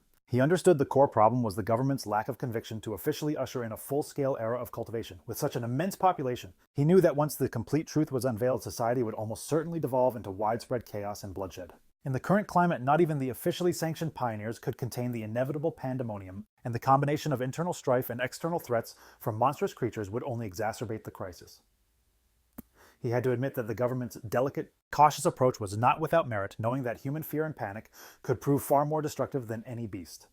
Nevertheless, what truly unsettled him was the accelerated rate of the monster's evolution, which was far surpassing even his own dire predictions. He began to review the data he had on the creatures he had just vanquished. They were a textbook case of dark attribute contamination, specifically the shadow attribute, a specialized offshoot of dark energy that his system flagged as its natural antithesis, pioneers, and for now it was an energy he couldn't assimilate. It dawned on him that these monsters possessed an intelligence far beyond that of typical beasts. They collaborated to ensnare and eliminate pioneers, viewing them as a prime source of nourishment. He was well aware, however, that these creatures were still a pale imitation of the true dark-type abominations he recalled from his past life, behemoths capable of obliterating entire nations single-handedly. Nevertheless, this narrow escape served as a stark reminder of the escalating peril. He was absolutely certain that without his intervention, Su Qingying and her whole squad would have been utterly annihilated. A flicker of hope ignited within him as he contemplated the system's phrasing. The detail that the dark attribute was merely temporarily unabsorbable hinted that, upon meeting specific conditions, he might one day wield its power for himself, a prospect that could be the ultimate key to victory. He then took stock of his current arsenal of abilities. He now commanded the Golden Sun breathing technique of the Yang attribute, the Divine Thunder tempering of the Thunder attribute, and the formidable Crimson Flame blade technique. Armed with these perfectly synergistic high-tier skills and his current power as a 3-star Ghost Axe Realm Pioneer, he knew exceedingly few could stand against him. Yet even as he stood amidst his own immense power, a deep certainty echoing the stakes of a reborn Manhwa told him it was still far from enough. His train of thought was abruptly shattered by the ringing of his phone. He answered, surprised to see his auntie's name on the screen. On the other end of the line, his aunt inquired about his well-being before revealing the true purpose of her call. She explained that his cousin was coming to the city for her studies, and, concerned for the girl's safety, she asked if she could stay at his place for a few days rather than a hotel. Fang Yi was caught off guard. His memory of his cousin was incredibly hazy. All he could summon was the image of a quiet, straight-A student who was completely consumed by her academic pursuits. He couldn't even recall her face. Despite this, he readily agreed, telling his aunt that he had a spare room available. When he inquired about her arrival time, his aunt simply replied that she would provide his cousin with the address and let her make her own way over. Elsewhere in a darkened room, illuminated solely by a computer monitor, a figure with long, almost claw-like fingers danced rapidly across a keyboard. This person, shrouded in a large hoodie that left their ears bare, was just concluding a call with her mother. Her mother, none other than Fang Yi's aunt, had just informed her that she was expected to arrive at her cousin's home by the following afternoon and that she'd be bringing along some local specialty snacks. The figure politely concluded the call, assuring her mother it was no trouble at all and mentioning she had other matters to attend to. On her screen glowed a chat window for a group named the Spiritual Energy Revival Martial Arts Vanguard Team. The user Fun Hu had just posted an announcement declaring her arrival in the city and her intention to stay at her cousin's residence. After ending the call, a swift click of her mouse pulled up a new window. It displayed a rumor alert concerning an internet-famous town now ominously nicknamed Death Town, where 3 more individuals had vanished in connection with a so-called pork beast challenge. A gruesome, blood-splattered image of the town accompanied the article. Through glasses that glowed with the reflection of the screen, Fun Hu identified the location as Yanghua Town. Her interest was visibly piqued. Her online investigation was cut short when her mother entered the room asking if she had completed her packing. Fun Hu assured her mother she was all packed, but added that she would much rather stay in a hotel than impose on her cousin. Her mother was insistent, arguing it was far safer than being on her own and that she had complete faith in the cousin. Gently ushering her daughter out, her mother offered some parting words, advising her not to cause any trouble and to lend a hand around the house whenever possible. Lin Yi assured her mother she understood completely. The moment the door clicked shut, Lin Yi released a quiet sigh, mentally bracing herself for the stay, viewing it as simply another obstacle to surmount. With a glint of determination, she adjusted her glasses, resolving that regardless of her cousin's personality, he couldn't possibly be more challenging to deal with than an actual monster. The following day, beneath a brilliant blue sky, a young woman with long, dark hair and glasses could be seen pulling a suitcase towards a large apartment complex, checking her phone to confirm that the map had guided her to the right address. Gazing up at the imposing structure, she murmured to herself that this had to be the place. Finally prepared to meet the cousin she could hardly recall. Just as Lin Yi was standing outside the apartment building, Fang Yi emerged carrying a bag. She called out to him, asking if he was her cousin. He paused, looking surprised, and questioned if she was Lin Yi, seeking confirmation while internally admitting he didn't recognize her in the slightest. A palpable, awkward silence descended between them for a moment. A short while later, inside the apartment, they were seated on the couch engaged in polite small talk. Fang Yi inquired if she was in the city for a summer camp, a fact she readily confirmed. He then told her to let him know if she required anything, and she expressed her gratitude. Following their brief exchange, he handed her the key to her room, located directly across the hall from his own, before retreating into his room. As she watched him depart, a wave of relief washed over her. Her cousin seemed quite easygoing and was unlikely to pry into her affairs. However, Fang Yi was far from oblivious. From the very instant she had taken a seat, he had detected a faint yet peculiar spiritual aura emanating from her. He questioned whether his senses were failing him, or if she simply wasn't skilled enough to conceal her power. His suspicion was immediate. She was also a pioneer, a plot twist worthy of any reborn manhwa. The aura he perceived was subtle but unmistakable, and he quickly deduced that her summer camp story was merely a cover for her true purpose in the city. Meanwhile, inside her room, Lin Yi was on her phone, unknowingly confirming Fang Yi's every suspicion. She sent a message to her pioneer squad, the martial arts vanguard team, reporting that her cousin seemed pleasant and wouldn't interfere with her mission. The conversation then shifted to recent developments, with members discussing the formidable pioneer spotted at the lava river. Lin Yi cautioned her team to remain vigilant, as numerous powerful individuals were still operating in the shadows. After they agreed to await her signal, she logged off, deciding it was wisest to refrain from any cultivation, for the time being, fearing her cousin might stumble upon her secret. 3 days went by, and Fang Yi quickly discovered that cohabitating with his cousin was severely complicating his cultivation. His meditative states could be shattered at any given moment, such as when she emerged from the bathroom wrapped in nothing but a towel. He was also deeply concerned that the brilliant golden aura generated by his breathing technique was far too conspicuous and would be impossible to conceal. Yet the most challenging aspect was her overwhelming kindness. One evening, she proudly presented him with a delicious-looking dinner she had prepared herself. He attempted to insist on handling the dishes, but she flatly refused, claiming it was the very least she could do. He found her flawless politeness and extreme meticulousness to be almost unnatural. Despite the complications, Fang Yi resolved to play along with her charade, for now figuring it was best to simply let her be. By feigning excessive helpfulness, he hoped she would lower her defenses, realizing it was his only chance to discover what she was truly up to. The tranquility of their dinner was shattered as her phone on the table began to vibrate, drawing the immediate attention of both cousins. At the screen, their faces momentarily registering surprise. Seizing the opportunity, Fang Yi excused himself, stating that he would be returning to his room to give her privacy for her chat. His cousin could only offer a quiet acknowledgement as he departed. Now alone, she gazed thoughtfully in his direction for a moment before her attention returned to the phone. Seated on her bed, she answered the call, her expression immediately hardening into one of seriousness. She repeated the incoming information aloud, confirming that the great change of heaven and earth was set to occur the following day. At 3 p.m, and she gave her word that she would be present. From his room, Fang Yi effortlessly overheard his cousin's entire phone conversation. She had agreed to a rendezvous at the entrance of Yang Ho Town, a name he instantly recognized as a popular internet-famous town in the suburbs, roughly a 1-hour drive from their location. With his suspicions now confirmed, he observed her through the wall, his own spiritual energy flaring to life. He was now absolutely certain that his cousin was also a pioneer. He was confident, however, that at her current level of strength, she would be completely unable to sense his surveillance. He couldn't help but be impressed by her raw power. Despite being only a middle school student, she had already attained the 2-star Ghost Axe realm and was on the verge of another breakthrough. He mused that her incredible natural talent, like something out of a reborn manhwa, might be the very reason for her somewhat eccentric personality. It all clicked into place. He now understood her true purpose for being in the city. The summer camp was merely a convenient cover story. She had somehow learned about the impending great change of heaven and earth and had positioned herself to be at its very epicenter. He knew full well that each of these cosmic shifts presented a golden opportunity to acquire new techniques and dramatically increase one's own strength. He couldn't help but wonder what kind of power would manifest this time. Ultimately, it didn't matter. With a look of sheer determination, he resolved that whatever power emerged, he would claim it for himself. Back in her room, his cousin abruptly froze, a strange sensation washing over her. She scanned her surroundings, wondering if it was merely her imagination or if someone had actually been watching her. Perceiving nothing but the moon-drenched mountains outside her window, she dismissed the unsettling feeling and resumed her preparations. The following day, the town of Yangho was already buzzing with an unusual energy, its majestic mountains looming in the background. At the entrance to the town, Lin Yi met up with a friend from her pioneer group. The friend playfully teased Yi about her cousin, inquiring if he was handsome. Yi simply replied that he was a decent person, but just an ordinary-looking guy. Her friend let out a sigh of disappointment. At that very moment, another woman from their group arrived, a striking redhead clad in a purple dress. She reminded her friend that Yi herself had always maintained that she was just an ordinary person. With the rest of their team now assembled, the redhead announced that it was time to get down to business. One of the male members then asked if a certain she wouldn't be joining them. The redhead confirmed it would just be the 6 of them, adding that their absent member was as always shrouded in mystery. Unbeknownst to the group, Fang Yi was observing them from the balcony of a nearby cafe, his sword resting beside him. He noted that his cousin's little squad appeared to be quite understated. From his vantage point, he could clearly sense their power levels. The weakest among them was at the 2-star Ghost Axe level, and the man who had just spoken was an impressive 3-star. He also managed to overhear their comment that the team was usually even stronger, with one of its most formidable members frequently absent. As he observed from a distance, his focus was irresistibly pulled toward the mountains that loomed over the town. His eyes narrowed, a sharp glint of anticipation in them, sensing that this was the stage for the true spectacle.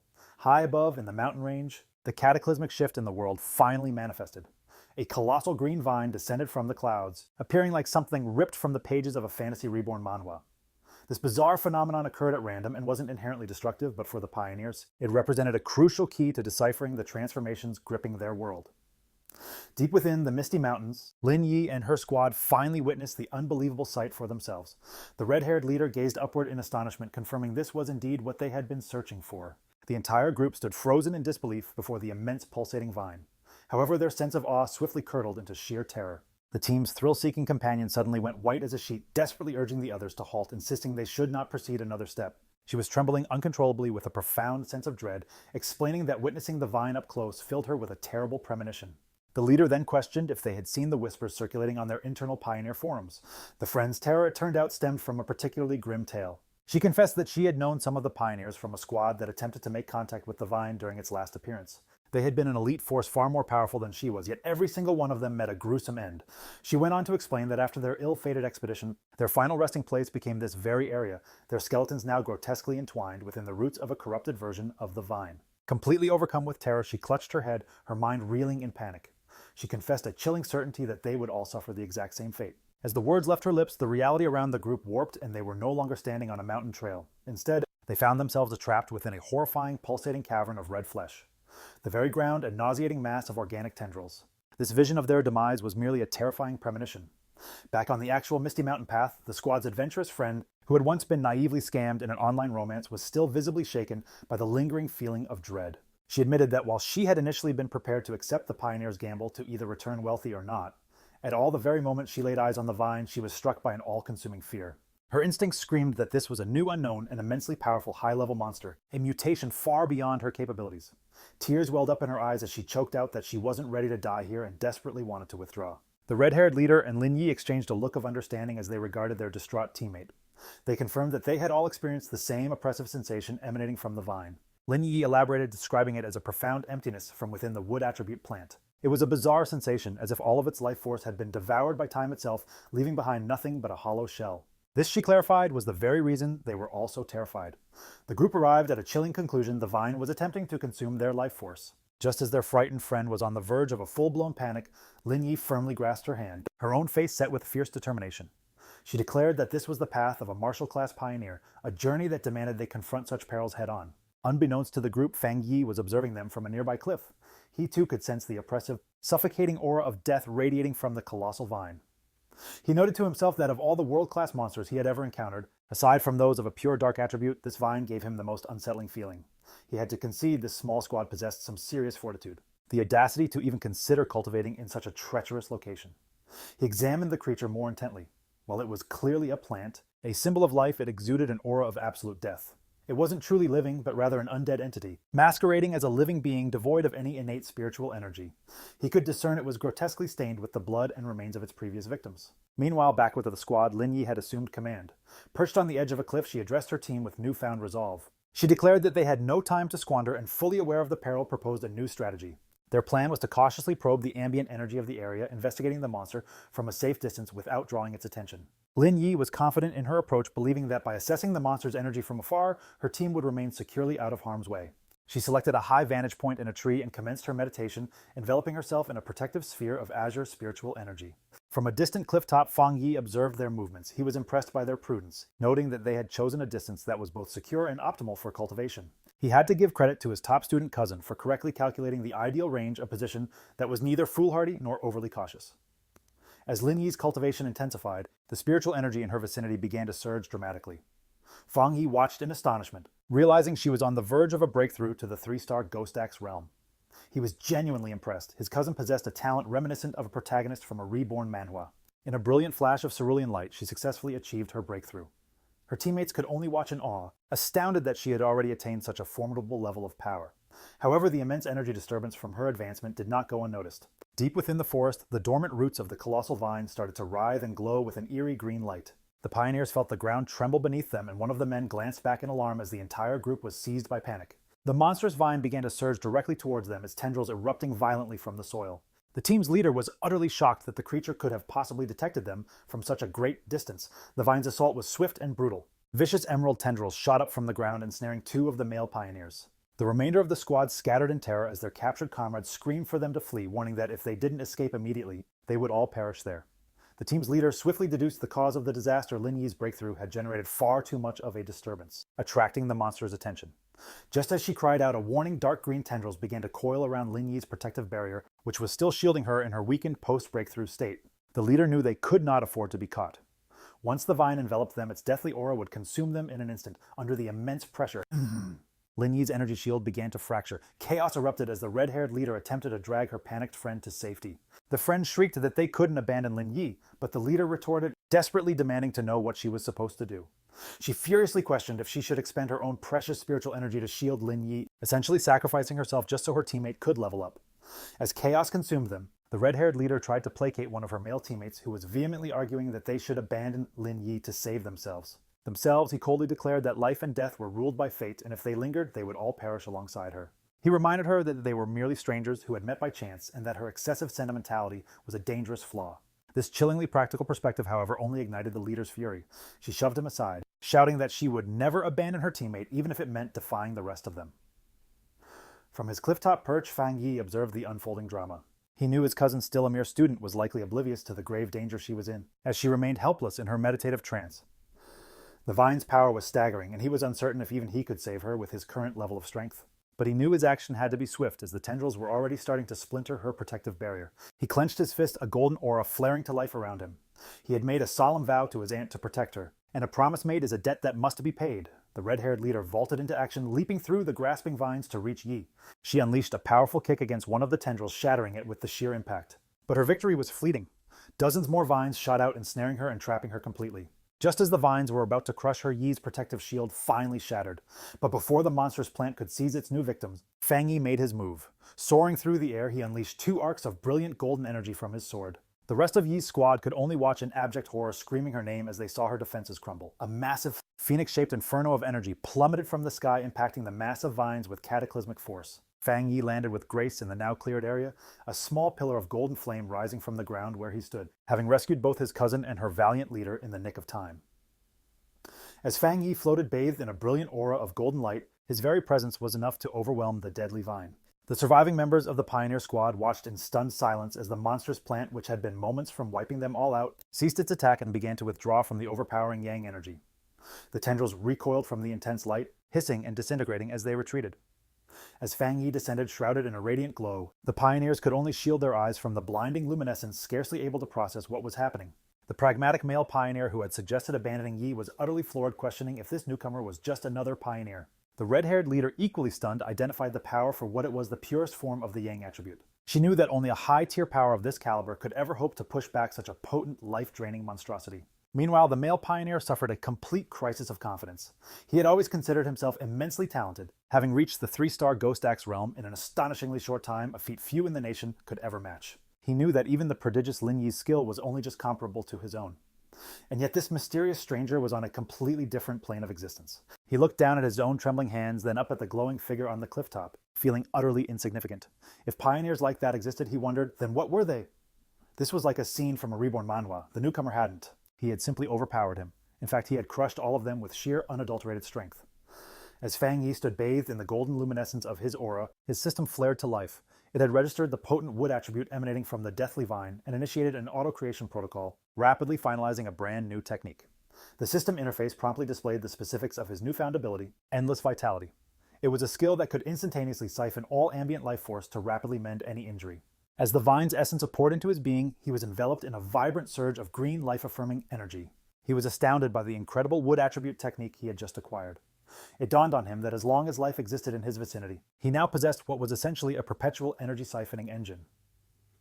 As Fang Yi drained the last vestiges of the anomaly's power, his system successfully isolated the vine's core attribute. A notification pinged in his mind, confirming the extraction. The extracted attribute was Desolation. The system outlined its terrifying power, the ability to instantly project a desolate aura that would annihilate all surrounding life. Fang Yi remained perfectly calm amidst the swirling emerald energy, fully internalizing his new power. When he finally opened his eyes, they blazed with the same vibrant green hue as the desolate vine. He now stood within the utterly lifeless clearing, a faint verdant aura clinging to his form. He finally understood why the vine could only thrive in such a perilous and remote location. Had it sprouted anywhere else, it would have leached every last drop of life for miles in every direction. He contemplated the merciless nature of the desolation attribute, a power so absolute it felt like something from a grim reborn Manhwa, a force that forcibly stole the life from others. His introspection was cut short by a voice filled with gratitude. The red-haired leader of the pioneer team approached him, her attire in tatters and her body covered in bruises, but she was alive. She offered him her profound thanks, admitting that without his intervention, they would all have perished. She then inquired how they could ever possibly repay him for saving all of their lives. Fang Yi simply gave a dismissive wave, coolly informing her there was no need and that perhaps their paths would cross again someday. With that, he turned and strode away. In his own mind, however, he felt nothing like a hero.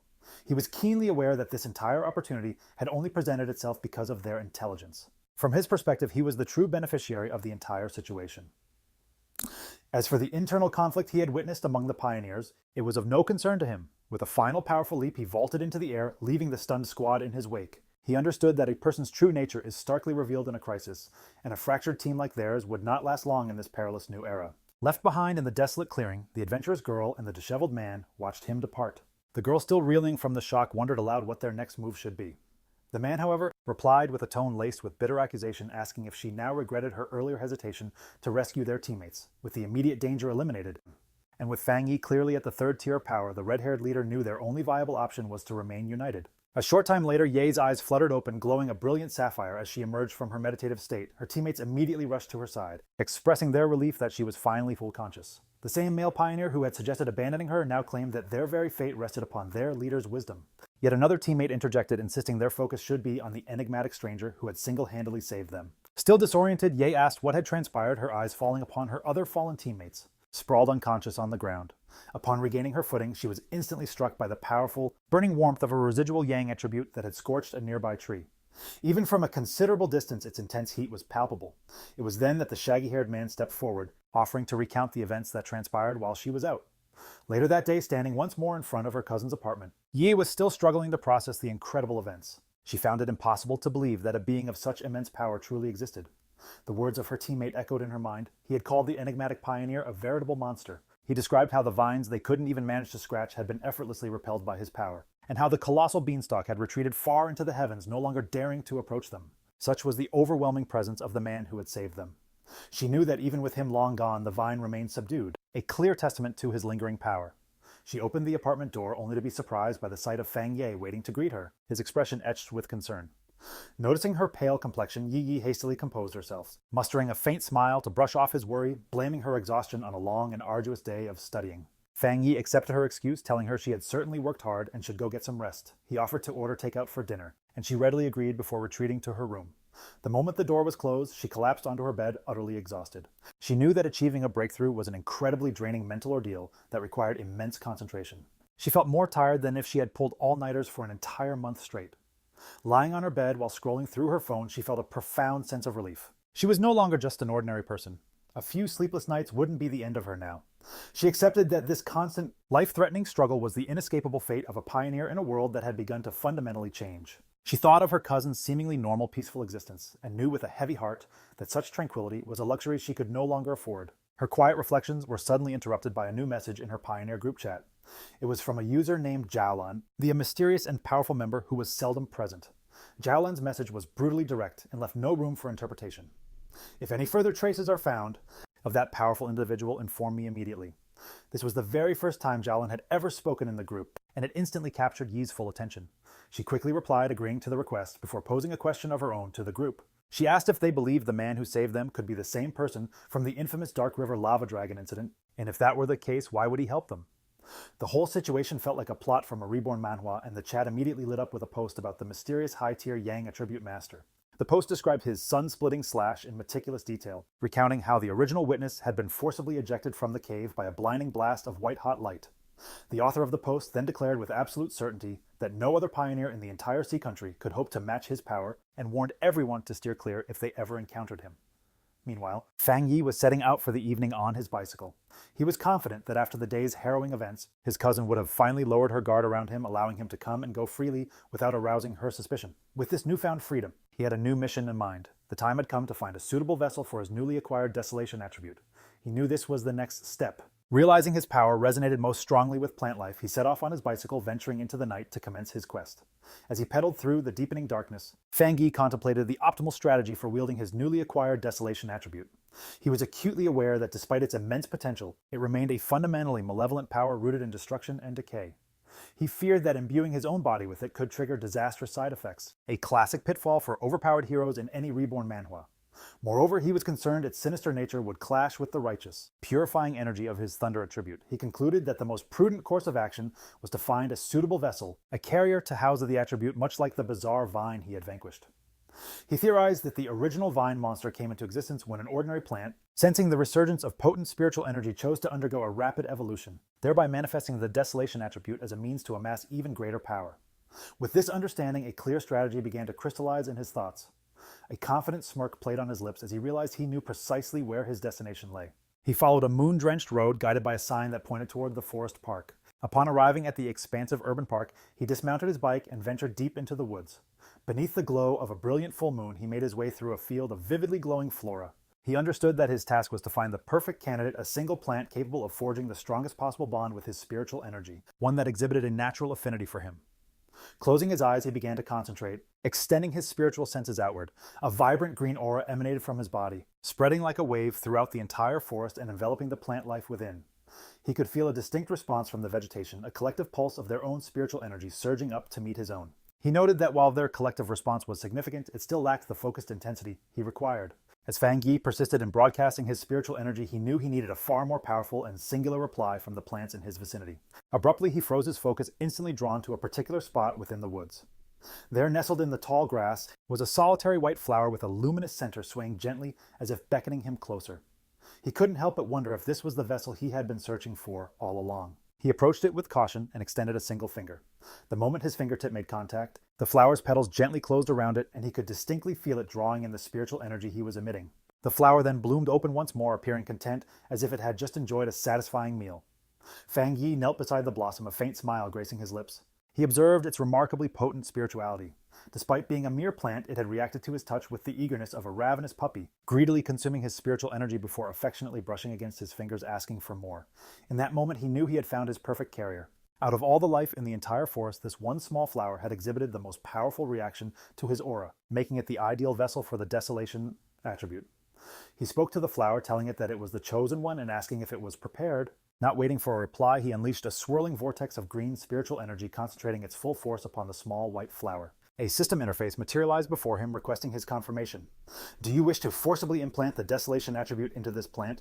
With his eyes glowing a fierce, vibrant green, he mentally gave his consent. A blinding light erupted from his hand as the flower initiated a startling transformation, its petals unfurling into a much larger, more intricate, and menacing form. The implantation process concluded in a brilliant flash of green light, leaving Fang Yi momentarily stunned by the explosive surge of energy. The once small, unassuming white flower was utterly transformed. Its petals unfurled into a breathtaking lotus, its leaves growing lush and vibrant, the entire plant pulsating with a potent green aura. The newly empowered flower wasted no time in asserting its dominance, unleashing a colossal wave of desolation energy. Its roots burrowed deep, drawing power from the earth as the devastating effect began to manifest instantly. The vibrant living forest surrounding Fang Yi was stripped of its life force in mere seconds, trees withering and the ground crumbling to ash. He was captivated by the raw, malevolent power of the desolation attribute. In just a few moments, it had consumed an entire section of the forest and was still expanding rapidly. As the flower's luminescence started to dim and it contracted to a more manageable size, Fang Yi knew his time was up. If he allowed this to continue, the massive energy fluctuation would undoubtedly alert the Spiritual Energy Association. He reached down carefully, plucking the radiant flower from the earth, taking its entire root system with it. He was well aware that this park was a gamble for such an experiment. Its proximity to the city center guaranteed it was under surveillance. The association was paranoid about how the spiritual energy revival could mutate ordinary plants into lethal threats. He had already clocked the heightened number of security cameras and the conspicuous absence of civilians upon his arrival. Walking away clutching his newfound treasure, he observed something truly astonishing. The flower continued to draw energy from the atmosphere, not just surviving, but thriving, completely disconnected from the earth. He examined it more closely, a grin of pure fascination spreading across his face. It felt like a scene from a reborn manhwa. It was simply magical how its spiritual essence hadn't diminished in the slightest after being uprooted, considering it was a common wildflower just moments ago. This brought him to a profound realization. By bestowing the desolation attribute upon the plant, he had triggered a new beginning. He had unlocked its evolutionary path, setting it on a course to become a being far more powerful than nature had ever intended. Just as Fang Yi reached the park's exit, a piercing alarm shattered the silence of the forest, accompanied by flashing red lights. A stern robotic voice echoed through the trees, issuing a grave warning. Abnormal energy value has been exceeded. Fang Yi instantly knew that despite his attempt at speed, he had tripped the park's sophisticated monitoring system. With not a second to spare, he clutched his newly acquired Desolation Flower and made a swift exit. Miles away, within a state-of-the-art control room designated as the Spiritual Energy Revival Plant Research Department, the same alarms were screaming. Technicians were in a frenzy, yelling that the anomaly readings were off the charts and demanding an immediate situation report. A command was issued without delay. All personnel were to equip their protective bracelets, deploy to the park, and establish an immediate lockdown. The objective was to prevent anyone from entering or exiting the contaminated zone. A team clad in full hazmat gear cautiously entered the now dead section of the forest. One operative glanced at his wrist-mounted device, which displayed a dangerously high reading of 30, and grimly noted the data, that this reading was alarmingly high. To put it in perspective, the incident at Qingcheng University had only fluctuated between 8 and 10, and even the formidable Dark River lava dragon had merely topped out at 25. Another member of the team pointed out that the park's baseline spiritual energy had never once surpassed a reading of 10. As one researcher carefully collected a soil sample, another was relayed his perplexing findings. The atmospheric humidity, surface temperature, and solar radiation were all perfectly normal. Despite this, every plant in the vicinity appeared to have been siphoned of its life force in mere seconds, prompting the team leader to conclude they had to venture closer to the epicenter to identify the spiritual attribute responsible. However, as one team member took a step forward, a senior researcher with glasses immediately bellowed for him to freeze, warning him with grave authority not to get any closer or touch a single thing. He identified the residual energy as the desolation attribute, then questioned if any of them were aware of the vine that had recently descended from the heavens. The junior researchers were struck dumb with shock. One of them finally managed to speak, his voice trembling as he realized the senior was referring to the infamous devil-like vine, a threat straight out of a reborn Manhwa that was already classified as an A-level mutation. The senior researcher grimly confirmed their worst fears, standing before a spectral image of the vine, with its victims' souls ensnared at its base. He then revealed the source of its horrifying power. The very reason it was so lethal and had claimed so many pioneers was its inherent desolation. Attribute a potent parasitic ability that leeches the life force from all surrounding organisms, subjugating everything it touched. The young researcher, who had nearly walked into the blighted zone, clutched at his chest, breaking out in a cold sweat as he gasped in abject terror, thanking his superior for saving him from what would have been an inescapable demise. The senior researcher elaborated that the area surrounding any plant that awakened the desolation attribute becomes a dead zone, where any who enter will have their very life essence consumed. He recalled reviewing data on a similar plant within the Xia country, a decaying ancient tree in a forbidden area of Chuan City that annihilated any life that drew near. He scanned the lifeless clearing with deep concern, remarking that the mutation of flora in this new age was a threat that could not be underestimated. From all available intelligence, the desolation attribute was the most powerful a plant could possibly awaken. And now, joining the ancient tree and the celestial vine, a third had born. His explanation was cut short by a firm hand clapping him on the shoulder, causing the entire research team to turn in surprise and see the stern countenance of Major Han Li, who had just arrived with his own contingent of soldiers. The major had already been briefed on the developing situation. He commanded all researchers present to don the advanced protective suits his unit had brought and to accompany him into the contaminated sector. With Major Han Li taking the lead, the newly outfitted team, now including Su Qingying, advanced resolutely into the dead zone. As they proceeded with their scanners active, they made a series of baffling discoveries. They could not pinpoint a source for the desolation energy, and the aura itself was dissipating rapidly, its level having plummeted to 25 within the few minutes since their arrival. This directly contradicted what they understood about the celestial vine, which was believed to be mobile. Major Han Li turned to Su Qingying, proposing they scrutinize the area with greater intensity. She nodded in agreement, her expression somber. As Major Han Li and Su Qingying commenced their detailed inspection, two team members with shimmering blue auras began to trace the flow of the residual energy. Spiritual energy. These ethereal trails guided them from the dead zone's outer periphery back to a singular origin point. As they drew nearer, they halted abruptly, their faces etched with disbelief. Major Han Li and Su Jingyi grasped the horrifying reality in the same instant. The very source of the desolation energy had been excavated and stolen. A researcher in a hazmat suit couldn't process what he was hearing, muttering about how such a feat was even possible. Major Han Li, however, understood that if someone possessed the capability to waltz into a desolation dead zone and seize its core, their identity was a matter of extreme importance. Su Jingyi, though, was already pursuing another theory. She presented a glowing datapad to the Major, explaining that after executing a massive data analysis, they had pinpointed a person whose movements aligned with both this incident and another recent mutation event. The file on the screen displayed a photograph of Fang Yi, his name clearly legible. At that moment, Major Li informed Su Jingyi he would transmit all of Fang Yi's files to her, confirming he was highly likely the very same pioneer she had previously encountered. With that, he tipped his hat, stating the rest was for her association to manage. Left alone amidst the desolate trees, Su Jingyi gripped the datapad, her expression one of grim realization.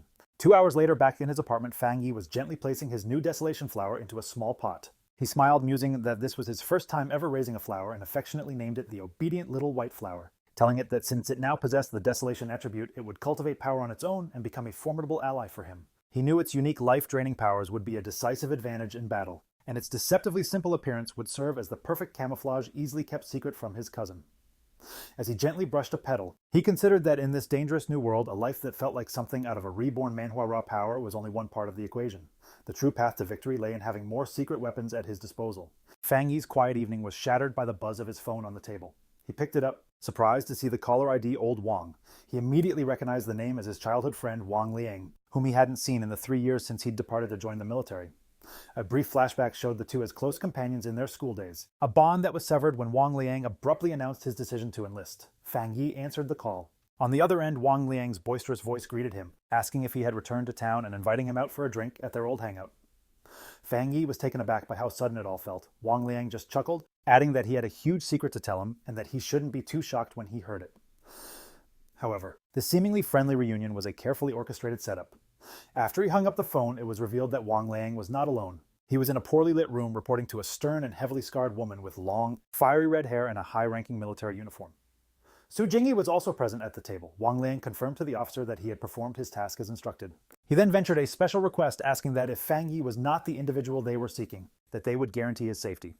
The red-haired officer tapped a single finger impatiently on the table. She coldly brushed aside his concern, ordering him to simply execute his mission and avoid any unnecessary complications. With a distinct lack of emotion, she added that if Fang Yi proved to be the wrong individual, Wang Liang should just consider it a necessary repercussion for his friend. In the subdued atmosphere of a quiet bar, Fang Yi and Wang Liang clinked their beer glasses together, settling in for a drink. They were reconnecting after a 3-year separation, and Fang Yi observed that his old friend carried a new maturity, suspecting that his time in the army must have been incredibly taxing. Wang Liang recounted some of his military experiences before turning the question to Fang Yi and how he had been faring.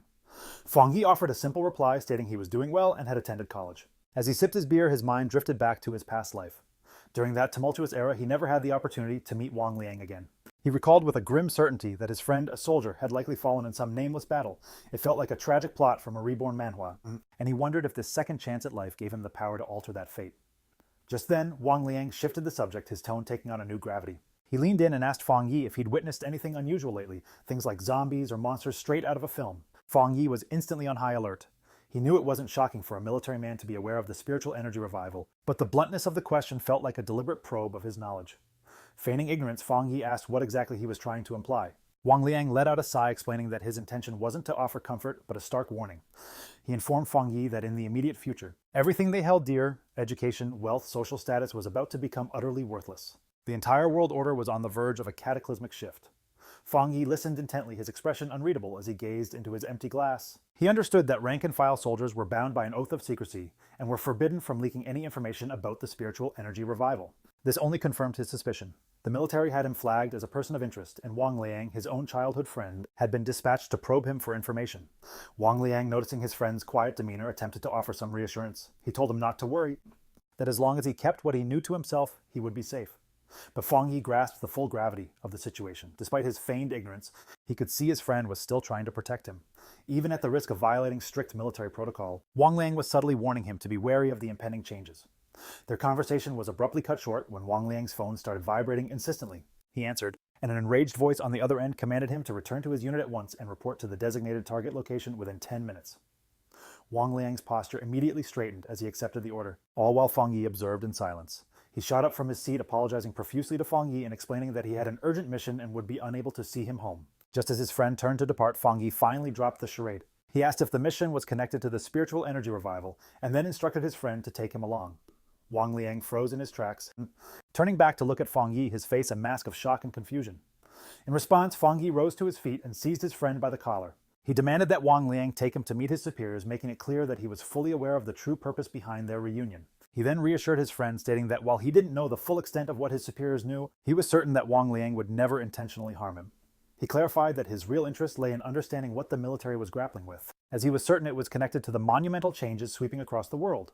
After all, since the Spiritual Energy Association, since he was already dealing with the monsters, his curiosity was piqued about the military's actual role, prompting him to witness their operations firsthand. Wang Liang readily agreed, and the pair proceeded towards a colossal, heavily fortified military installation nestled deep within a mountain valley. It was designated as a military base number 19, a spiritual forbidden zone.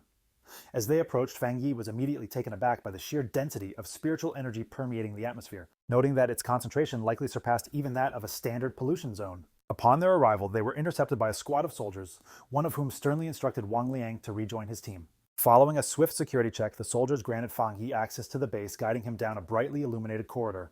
Deep within the military compound, Fang Yi and Wang Liang were escorted into an immense cavernous training arena. There they witnessed a large contingent of soldiers locked in a desperate struggle channeling crackling blue energy to contain a monstrous, spiky black beast that possessed a single malevolent glowing red eye. The beast retaliated with ferocious power, unleashing a devastating beam of crimson energy that ripped through the soldiers' formation, eliciting cries of agony and terror while a figure watched from a raised platform. A formidable red-haired officer surveyed the chaotic scene with a sharp, critical gaze as Fang Yi was brought before her, and he immediately discerned that the creature's power was a fusion of two distinct attributes. The officer validated his assessment, stating that the monster was a perfect amalgamation of the dark and flame attributes, which rendered it exceptionally savage and cruel. She then added that it had already inflicted serious injuries upon several of her soldiers, as a caption identified her as a 3-star Ghost Axe realm officer by the name of Ji Royan. Her eyes then fell upon Wang Liang, and she barked his name, causing him to snap to attention. She furiously demanded to know why he had brought an unauthorized individual into a restricted zone, but before he could even utter an explanation, she silenced him.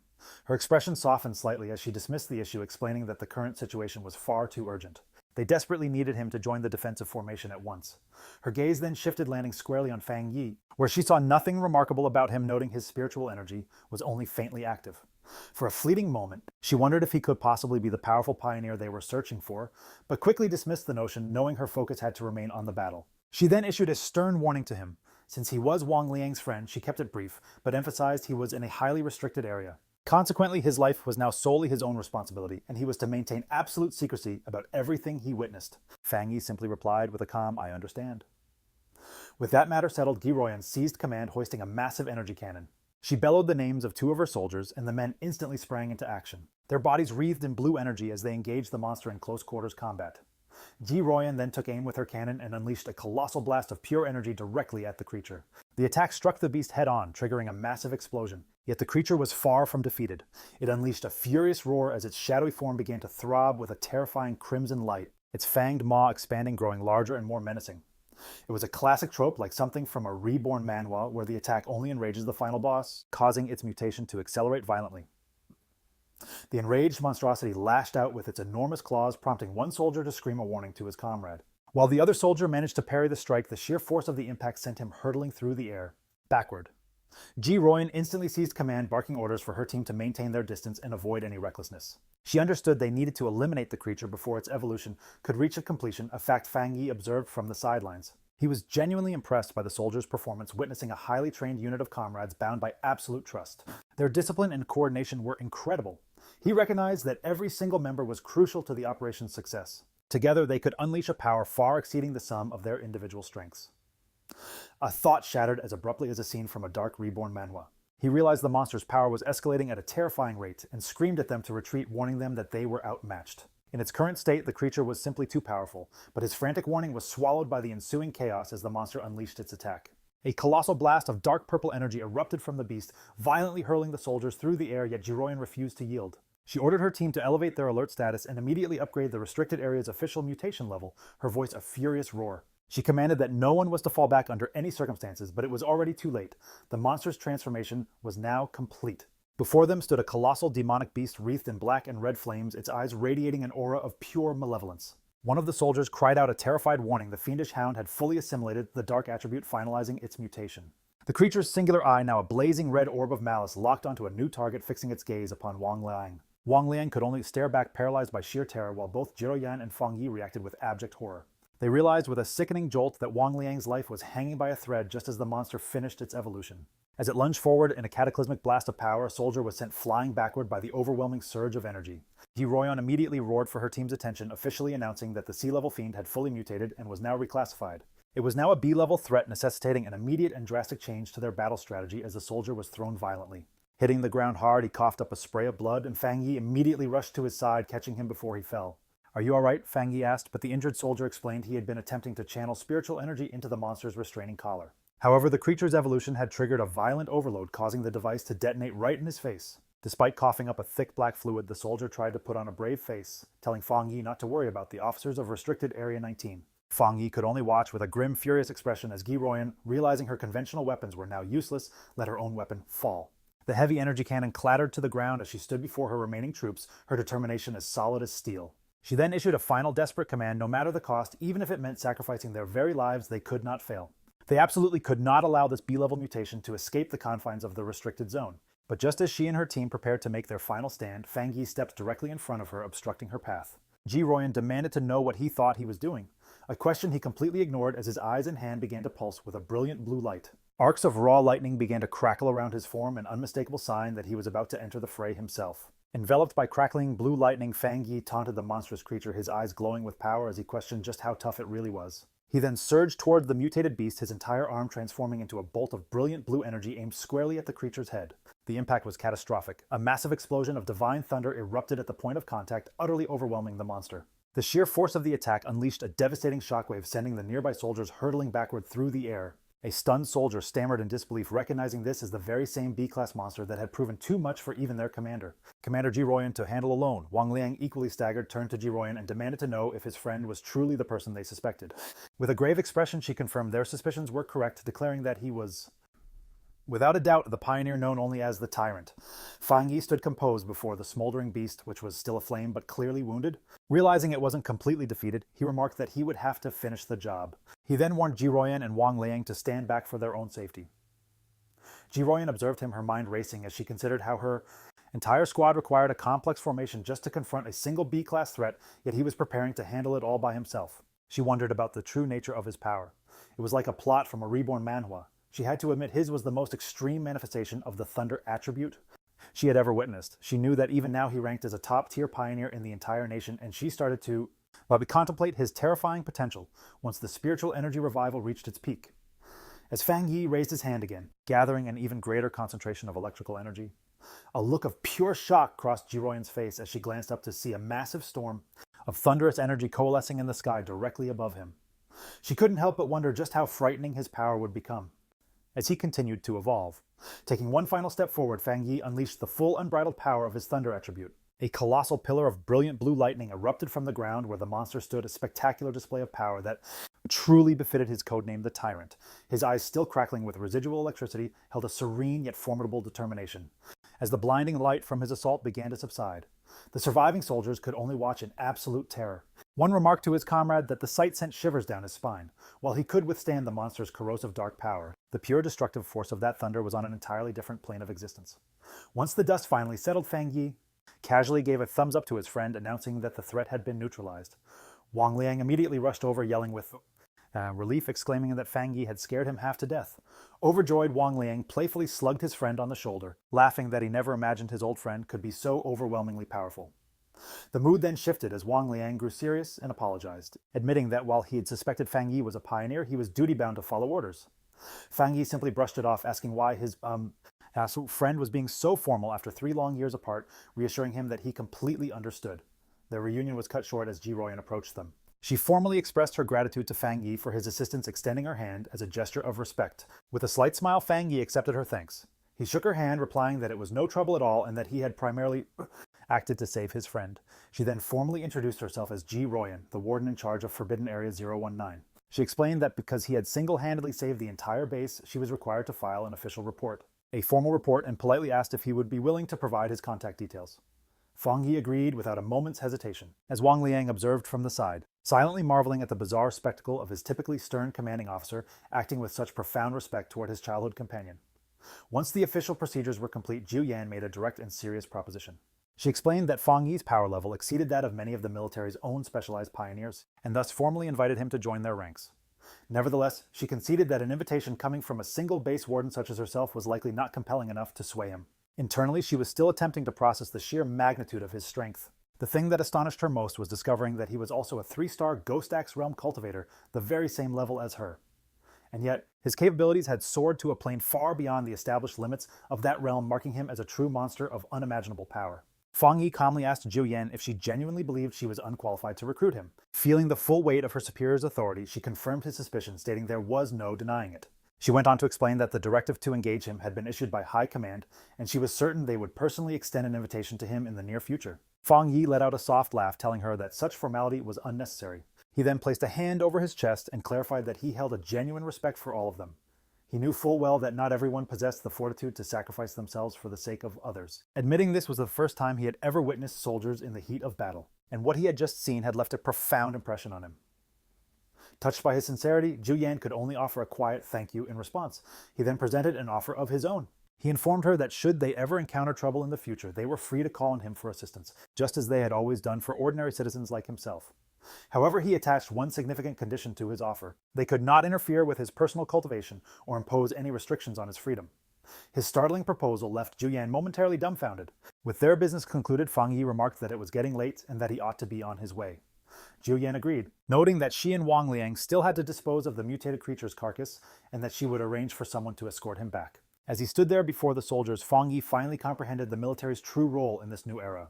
He realized they were stationed in these hazardous, spiritually dense zones for two reasons: to utilize the potent energy for their own advancement, and more importantly, to serve as a critical buffer between the ordinary world and the grotesque monsters that now threatened its existence. After he had left, Zhu Yan turned to Wang Liang and remarked that his friend could no longer be described by a simple word like impressive. She was convinced that what they had witnessed that day was but a fraction of his true strength. His rapid ascent to such a high level of power was like a plot from a reborn Manhwa, which demonstrated an unbelievable level of insight. She concluded that he was a rare combination of luck, courage, and raw talent, all the essential ingredients for true greatness. Witnessing his commander's profound respect for his friend, Wang Liang eagerly proposed that if she felt she was not the appropriate person to recruit him, she should entrust the task to him, his childhood friend. Zhu Yan, however, swiftly brought him back down to earth with a light rap on the head, commanding him to quit his yapping and help her clean up.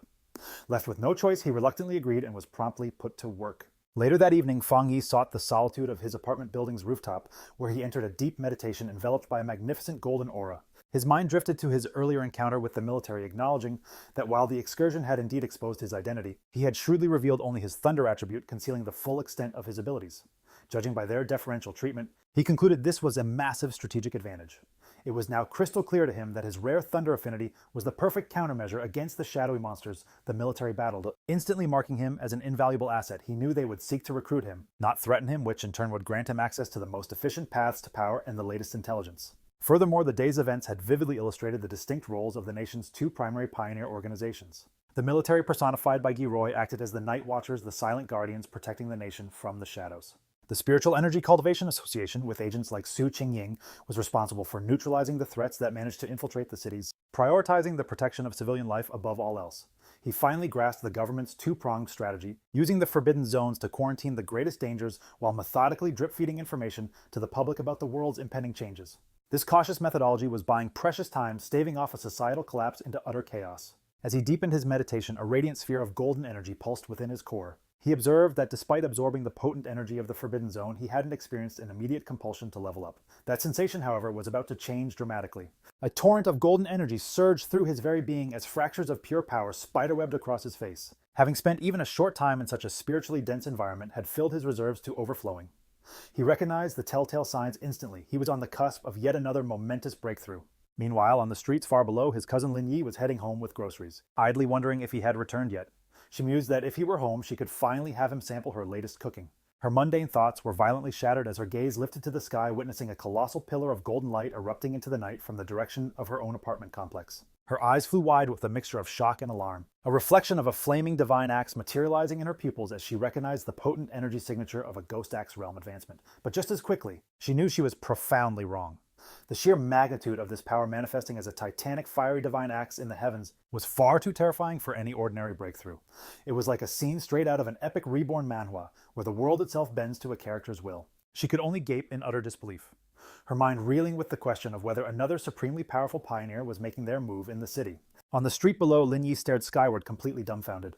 She was familiar with the immense power of the Ghost Axe realm, but this was on another level entirely. A force so profound it was actively rewriting the fabric of reality. As a gigantic divine hand forged from pure golden energy took shape in the clouds above, she realized the horrifying truth. This was the legendary power of the spirit creation realm. The staggering realization that a pioneer of such unbelievable strength was her next-door neighbor sent a tremor of pure shock and fear coursing through her. This monumental surge of energy did not go unnoticed. Miles away, within a sophisticated command center, crimson alarms blared to life as technicians scrambled in a panic. Suddenly, an urgent warning blared across their screens. The anomaly's value had skyrocketed to a catastrophic 99, with its location pinpointed directly to the southeast of the city. Both an official and Su Qingying reacted with sheer alarm. The official immediately demanded to know what in the world was going on, ordering all available units to converge on the target area. Meanwhile, Su Qingying couldn't fathom how such a potent anomaly could have possibly remained hidden, observing that an energy signature of this magnitude was more than capable of obliterating an entire city. Gathered around a holographic map of the city, military leaders convened a tense emergency meeting grappling with two terrifying possibilities. Either a new god-tier spirit creation pioneer had just emerged, a scenario straight from a reborn Manhwa, or the city was on the very brink of a cataclysmic disaster. A grim-faced officer then bleakly suggested it could very well be both. The situation only escalated as the senior official frantically contacted headquarters, demanding they deploy all advanced equipment, stopping just short of city-leveling weapons. His frantic state was abruptly halted, however, when a subordinate burst into the room, announcing breathlessly that the high alert had been officially cancelled. The anomaly, it turned out, wasn't a monster, but was identified as a pioneer who was in the middle of a promotion. Back on the rooftop, the blinding golden radiance subsided as Fang Yi released a quiet breath of relief. His breakthrough was finally complete. He casually observed that he had successfully advanced to the one-star spirit creation realm. Apart from his body feeling noticeably lighter and more agile, he didn't perceive any major change in his fundamental power. His moment of quiet reflection was interrupted by the buzz of his phone signaling a new message from his friend Wang Liang. The message was a stark warning. A new anomaly had just materialized at Qingchang University's playground. Internal military sources confirmed it was a pollution zone, and even more alarmingly, this was the second time this particular anomaly had appeared. Fang Yi quickly texted back stating he was already aware of the previous heat anomaly. Wang Liang confirmed that it was indeed the same one making a return, and he playfully warned Fang Yi not to breathe a word about him being the source of this intelligence. After Fang Yi jokingly threatened to report him, Wang Liang's tone shifted, becoming much more serious. He confessed to Fang Yi that he was genuinely concerned for his safety and strongly urged him to exercise caution. Fang Yi set his phone down, his expression turning thoughtful. His friend's warning only served to reinforce his own strategy. This was precisely the reason he remained so guarded in all his interactions with both the military and the association. He understood that attracting too much attention could lead to unwelcome complications, which was why he had made a conscious decision to keep his potent Yang Flame attribute and his devastating Crimson Flame Blade technique a closely guarded secret. These were his aces in the hole. He typed a final reply to his friend, reassuring him not to worry and promising that he would be careful, and that he still had a few trump cards left up his sleeve. Just then, Lin Yi opened the apartment door, announcing her return. Seeing Fang Yi relaxing on the couch, she asked if he had eaten yet while offering him the bag of takeout she'd brought home. Distracted by absorbed in his phone, he merely gestured for her to leave it on the table, saying he would deal with it later. As she observed him, a worried and somewhat exasperated expression settled on her face as she began to contemplate her cousin's true character. In her eyes, he was a fundamentally decent person, yet he was held back by a single glaring flaw: his profound laziness.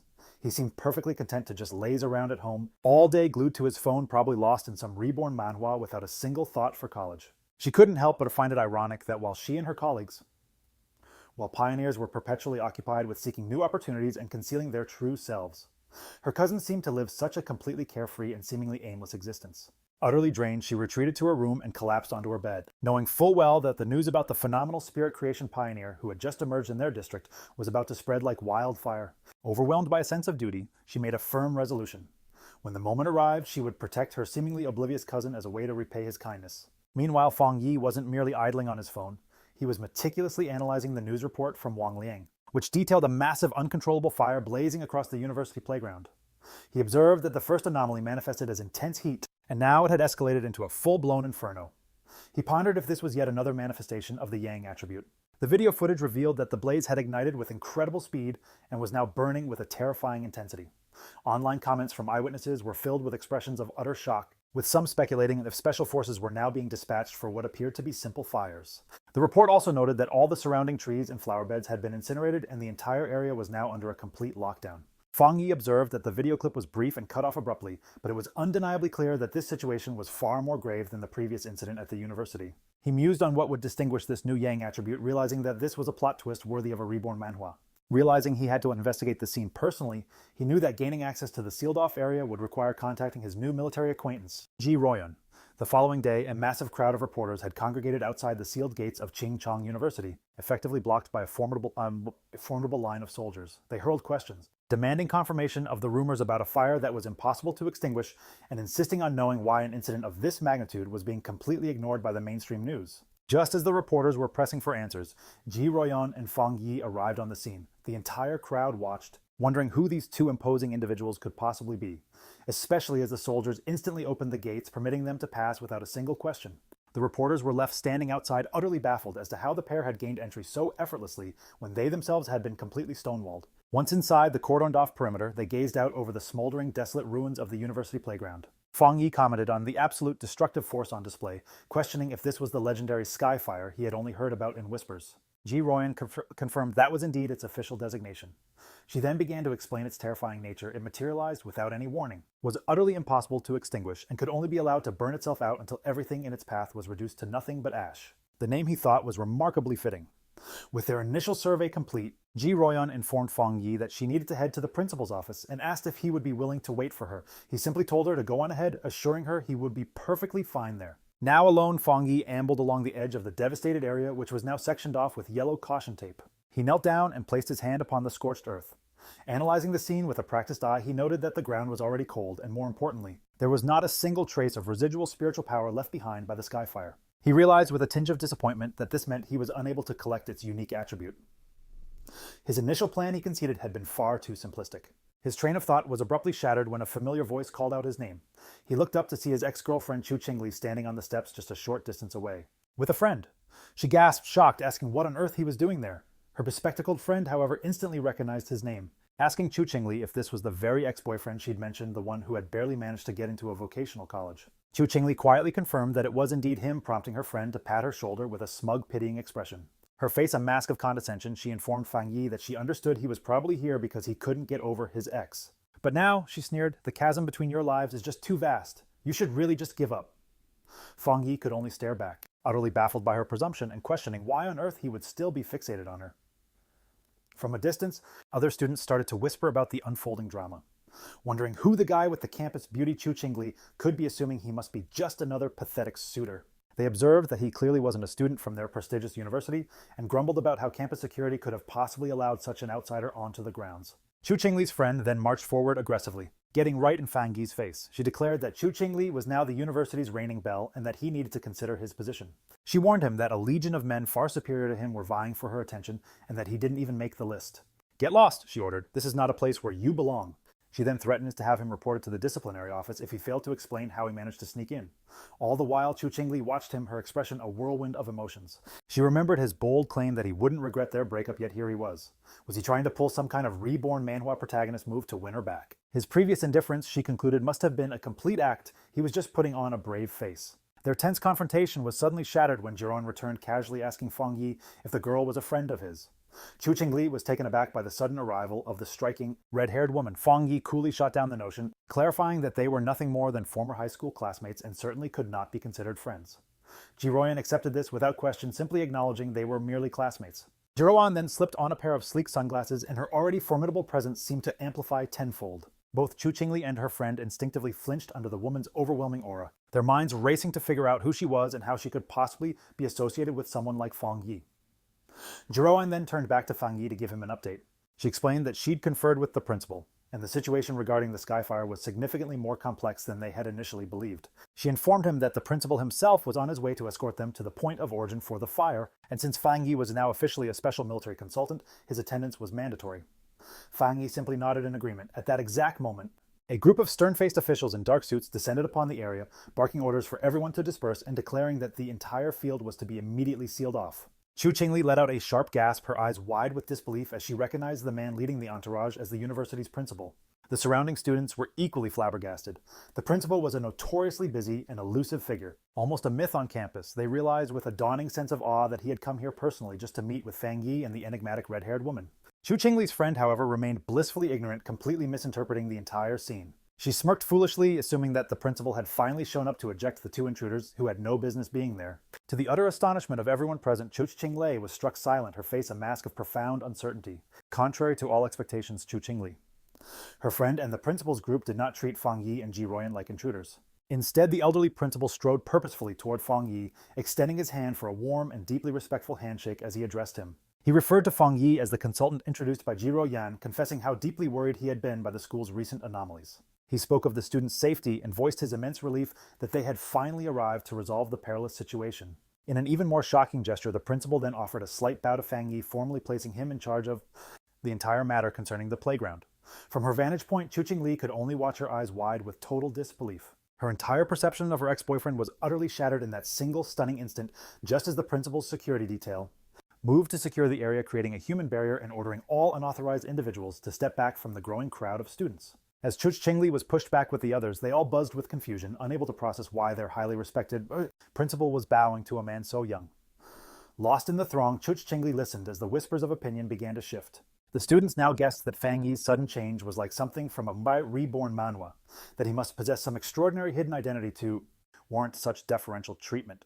Someone recalled how only moments before he was dismissed as nothing more than Chu-Ching-Li's suitor or ex-boyfriend. Another student remarked on the staggering reversal of status, suggesting that now even if Chu-Ching-Li were to actively pursue him, she likely wouldn't even capture his attention.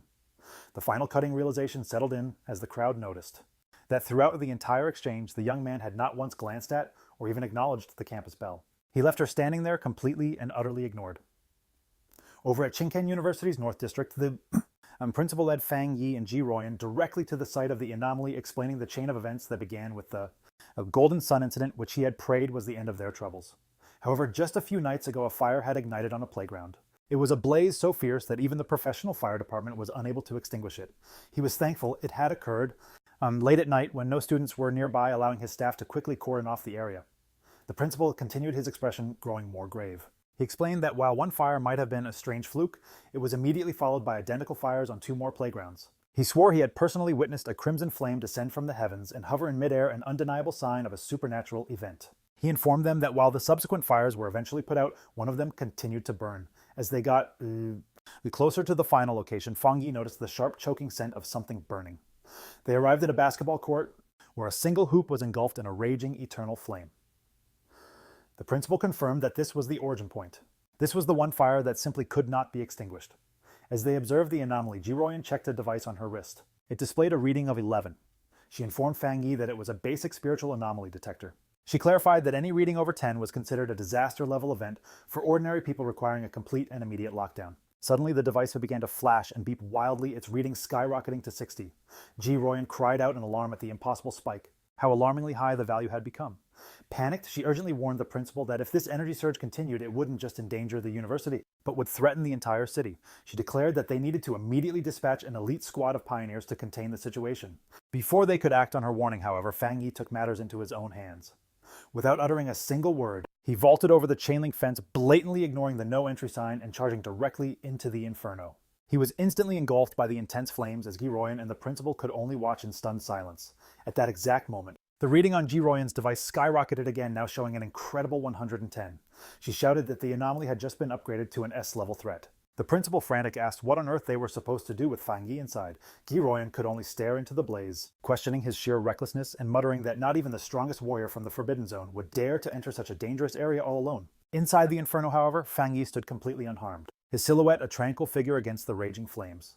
He knew that just as his Yang attribute had protected him from the divine thunder, it could also shield him from this skyfire, but he quickly discovered a major problem. While his power was protecting him, it also prevented him from making contact with the source flame itself, which meant he couldn't trigger his system's ability to forge a new technique. It was a classic dilemma straight out of a reborn Manhwa.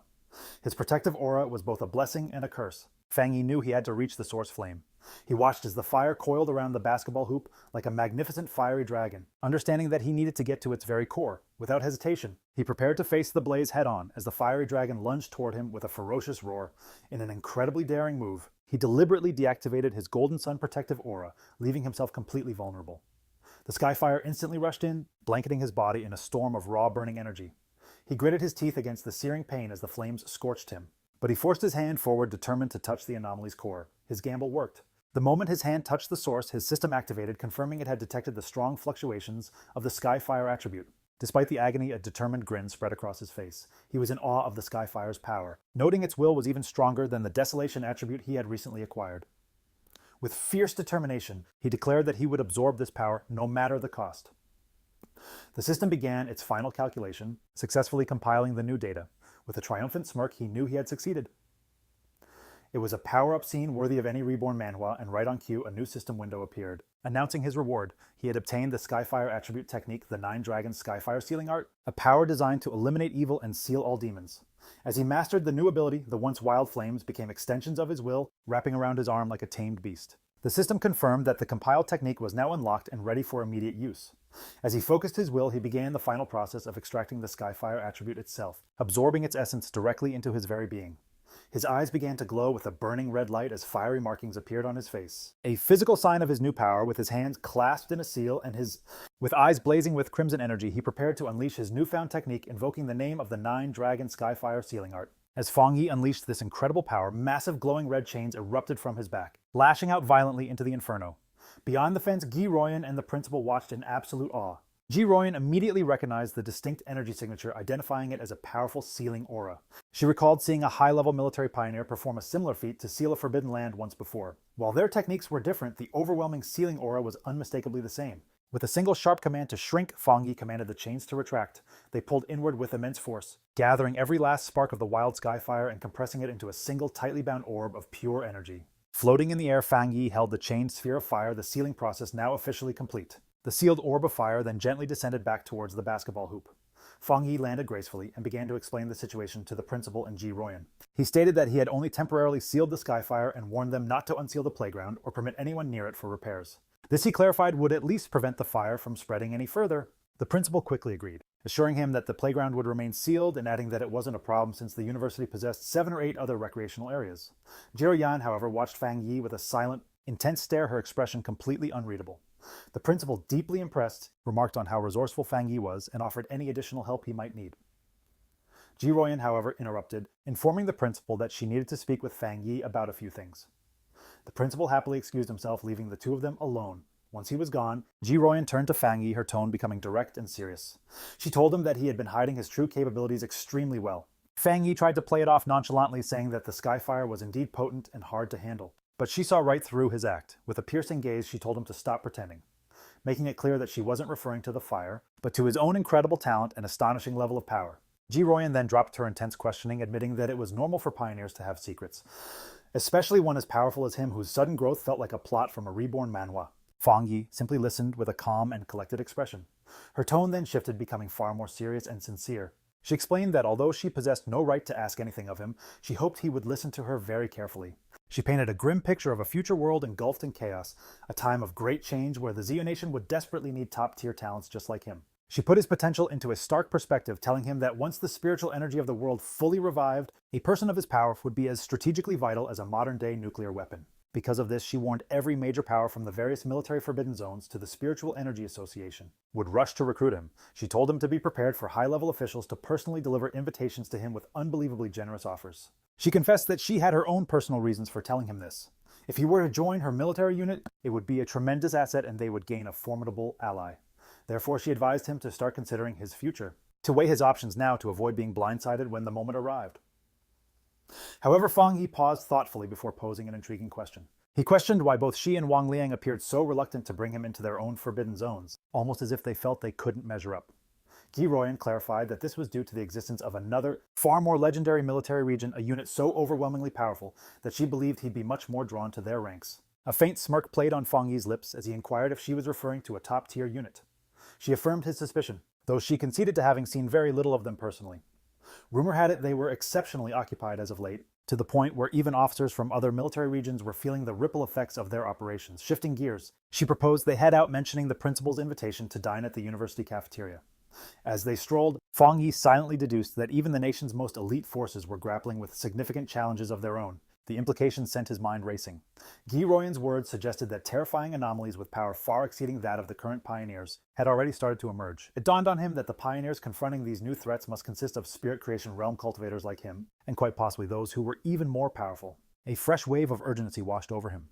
He sensed the day of the full spiritual energy revival was drawing near, and his own preparations were still woefully inadequate. His focus then snapped back to the immediate task, figuring out the best way to utilize the Skyfire attribute he had just acquired. He contemplated its very nature, an erratic, untamed, and all-consuming flame that left absolutely nothing behind. He understood it would be the ultimate weapon against anomalies capable of endless reproduction or ceaseless regeneration. Then a brilliant idea sparked in his mind.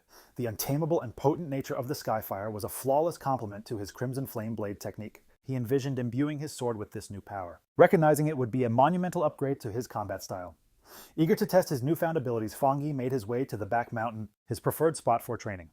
Upon arrival, he was surprised to discover the path obstructed by a large sign, warning that the mountain was now a dangerous and restricted area. He couldn't help but wonder who was behind this. He knew for a fact there were no monsters in the vicinity, and he doubted the military could have located his training spot so swiftly. He reasoned that the only organization aware of his habits and willing to do him such a favor would be the Spiritual Energy Cultivation Association. It became clear that the association had gifted him this entire area as a private training ground, a clear attempt to curry his favor. It was like a plot from a reborn manhwa. With a smile, he decided to accept their generous gesture. However, his thoughts were interrupted when his heightened senses picked up on an unwelcome presence. He realized an intruder had somehow managed to slip onto the mountain. Fang Yi detected a familiar aura reminiscent of the one from the factory, though noticeably weaker. Concealed within the foliage, a monstrous, a pea-like creature with glowing crimson eyes was observing him. Fang Yi noted the beast's apparent intelligence as it was hesitating, cautiously assessing his strength rather than launching a blind assault. With his sword already humming and glowing with power, he decided this was the perfect opportunity for a demonstration of force. A system window materialized before him, asking if he wished to integrate the newly infused Skyfire attribute into his Tang sword. The system designated Skyfire as a potent, light-based power ideally suited for vanquishing evil. With a burning resolve reflected in his gaze, Fang Yi confirmed his choice. Instantly, his blade burst forth in a towering pillar of ceaseless, crackling fire. A thrilled smirk spread across his face as he eagerly anticipated merging the limitless energy of Skyfire with his signature Crimson Flame blade technique. He resolved that the mutated creature would serve as its inaugural test. Fang Yi then unleashed a colossal firestorm upon the beast. The creature was caught completely off guard, its eyes widening in sheer terror just before being utterly engulfed by the inferno, letting out agonizing screeches. Standing amidst the very flames he had summoned, Fang Yi assessed his newfound power. He discerned that the energy output of his assault was now double, perhaps even triple its previous strength. Crucially, the flames were entirely harmless to him. He touched the blade of his sword, still wreathed in fire, and observed that it felt surprisingly cool to the touch. Abruptly, his senses flared. The creature had somehow survived and was attempting to flee. With a look of grim determination, he gives chase, determined to discover the full extent of the intruder's power. Meanwhile, deep within the same sprawling forest, a young woman with a cascade of curly red hair was broadcasting a live stream, her phone secured on a selfie stick.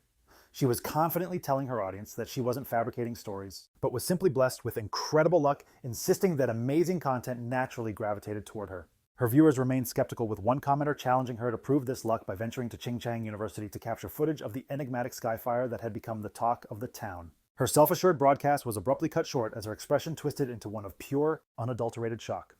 The simian-like beast that had escaped Fang Yi burst from the tree line, attacking her with savage ferocity. The sheer force of the assault sent her phone hurtling through the air, its screen fracturing upon impact with the ground. Yet the live stream miraculously continued. Through the shattered display, her viewers watched the monster pin her down, but they dismissed it as nothing more than a staged fight with shoddy special effects. The streamer, however, was in mortal peril, crying out in sheer terror as the beast restrained her, its paw muffling her screams. The creature then opened its enormous fanged maw, poised to deliver a fatal bite. But before it could clamp down, a tremendous blast of fiery energy shaped like the head of a dragon slammed into the monster, sending it reeling backward. The streamer looked up, utterly stunned, having been saved at the very last second. Her audience was now completely captivated, not by the apparent danger, but by what they perceived as unbelievably realistic fire dragon special effects. This sudden and dramatic twist caused her viewership to skyrocket to over 13,000 people. Still trembling with fear, the streamer glanced over her shoulder. Her voice trembling as she asked who was there, she scrambled desperately to retrieve her fallen phone. Staggering to her feet, she pointed the camera toward the source of the fiery blast. Standing before a roaring inferno, she yelled to her audience that she had captured it all on video. A person was standing right in the heart of the fire, a scene straight out of a reborn manhwa. Her camera focused on the silhouette of Fang Yi, standing completely unscathed within the blaze. In her terrified yet awestruck mind, she could only conclude that she had just been saved by a genuine immortal being. The footage of Fang Yi's rescue of the live streamer Malala exploded across the internet. It instantly became the #1 trending topic, amassing over 13.5 million views. The headlines were sensational, branding him as a mysterious master of Skyfire, the sovereign of flames, and an immortal descended to Earth to save humanity.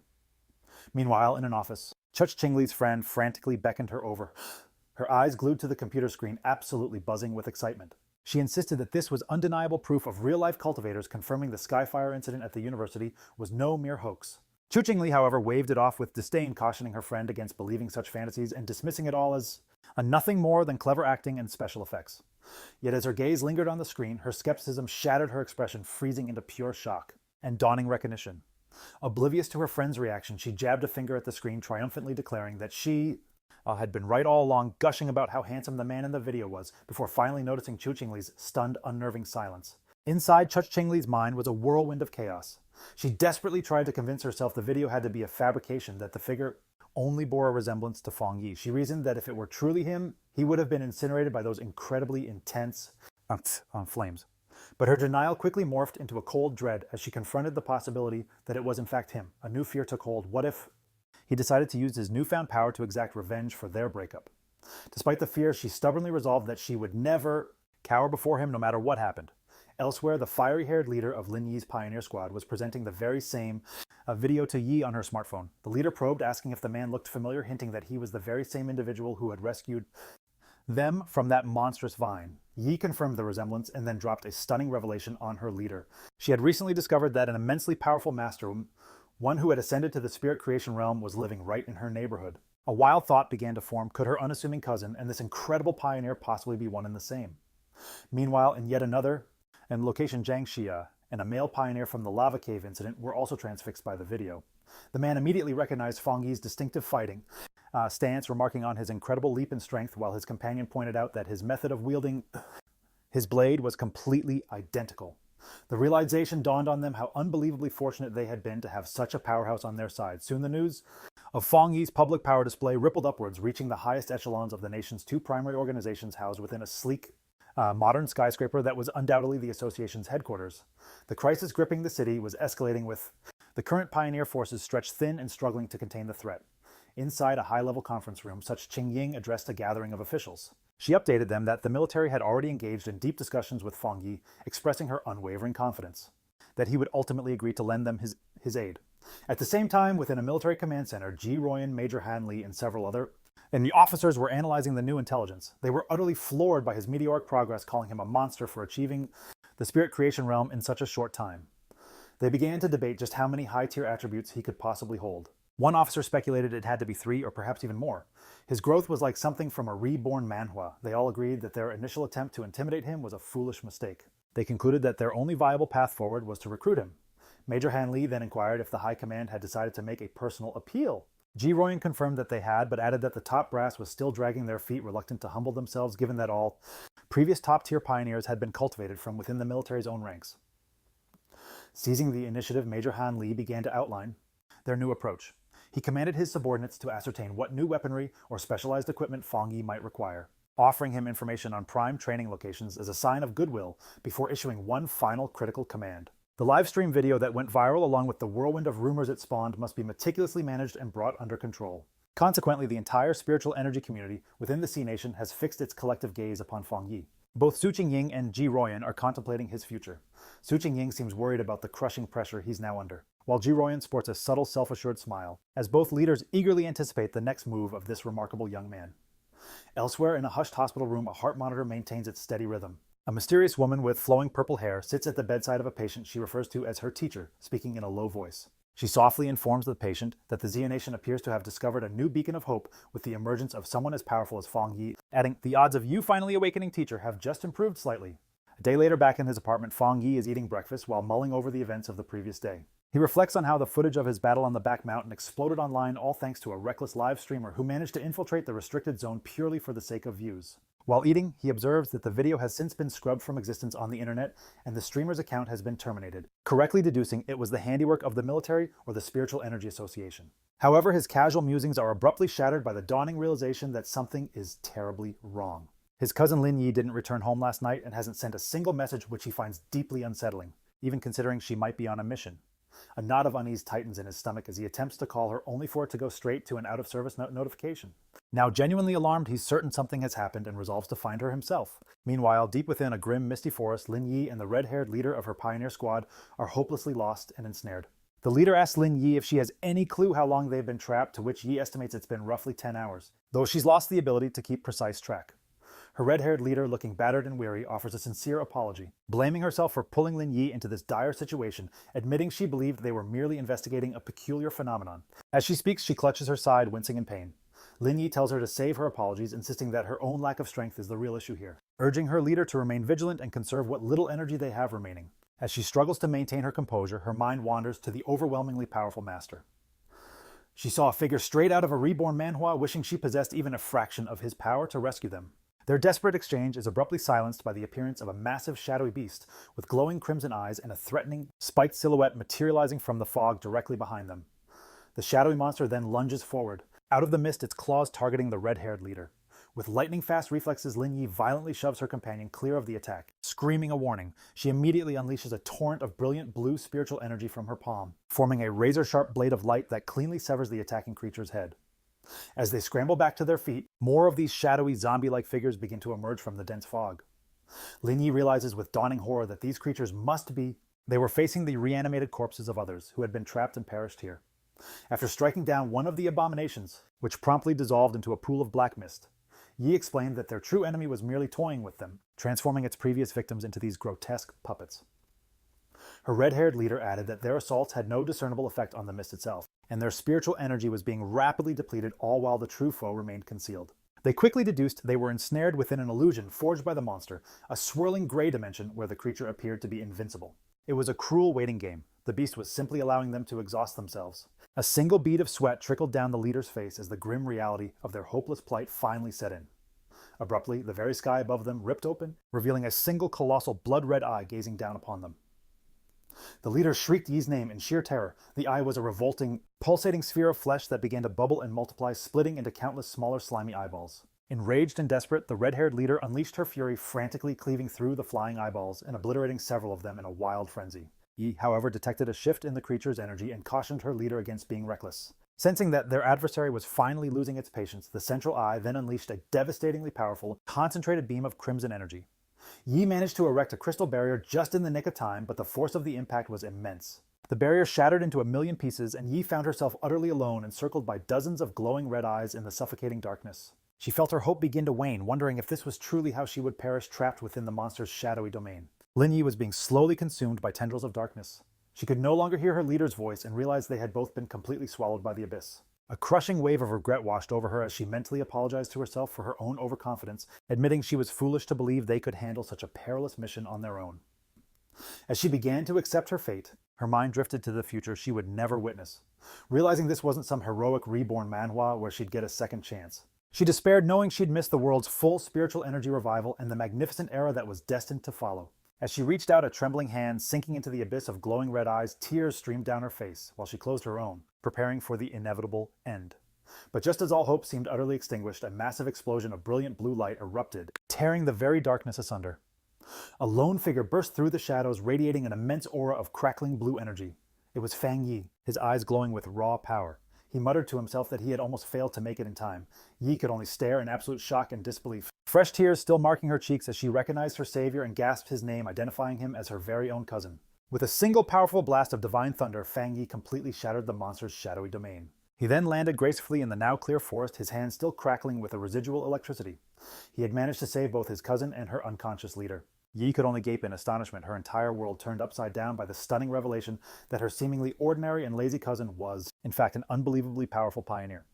However, the battle was far from over. The true form of the anomaly, a grotesque, multi-eyed fleshy orb, materialized from the shadows directly behind Fang Yi.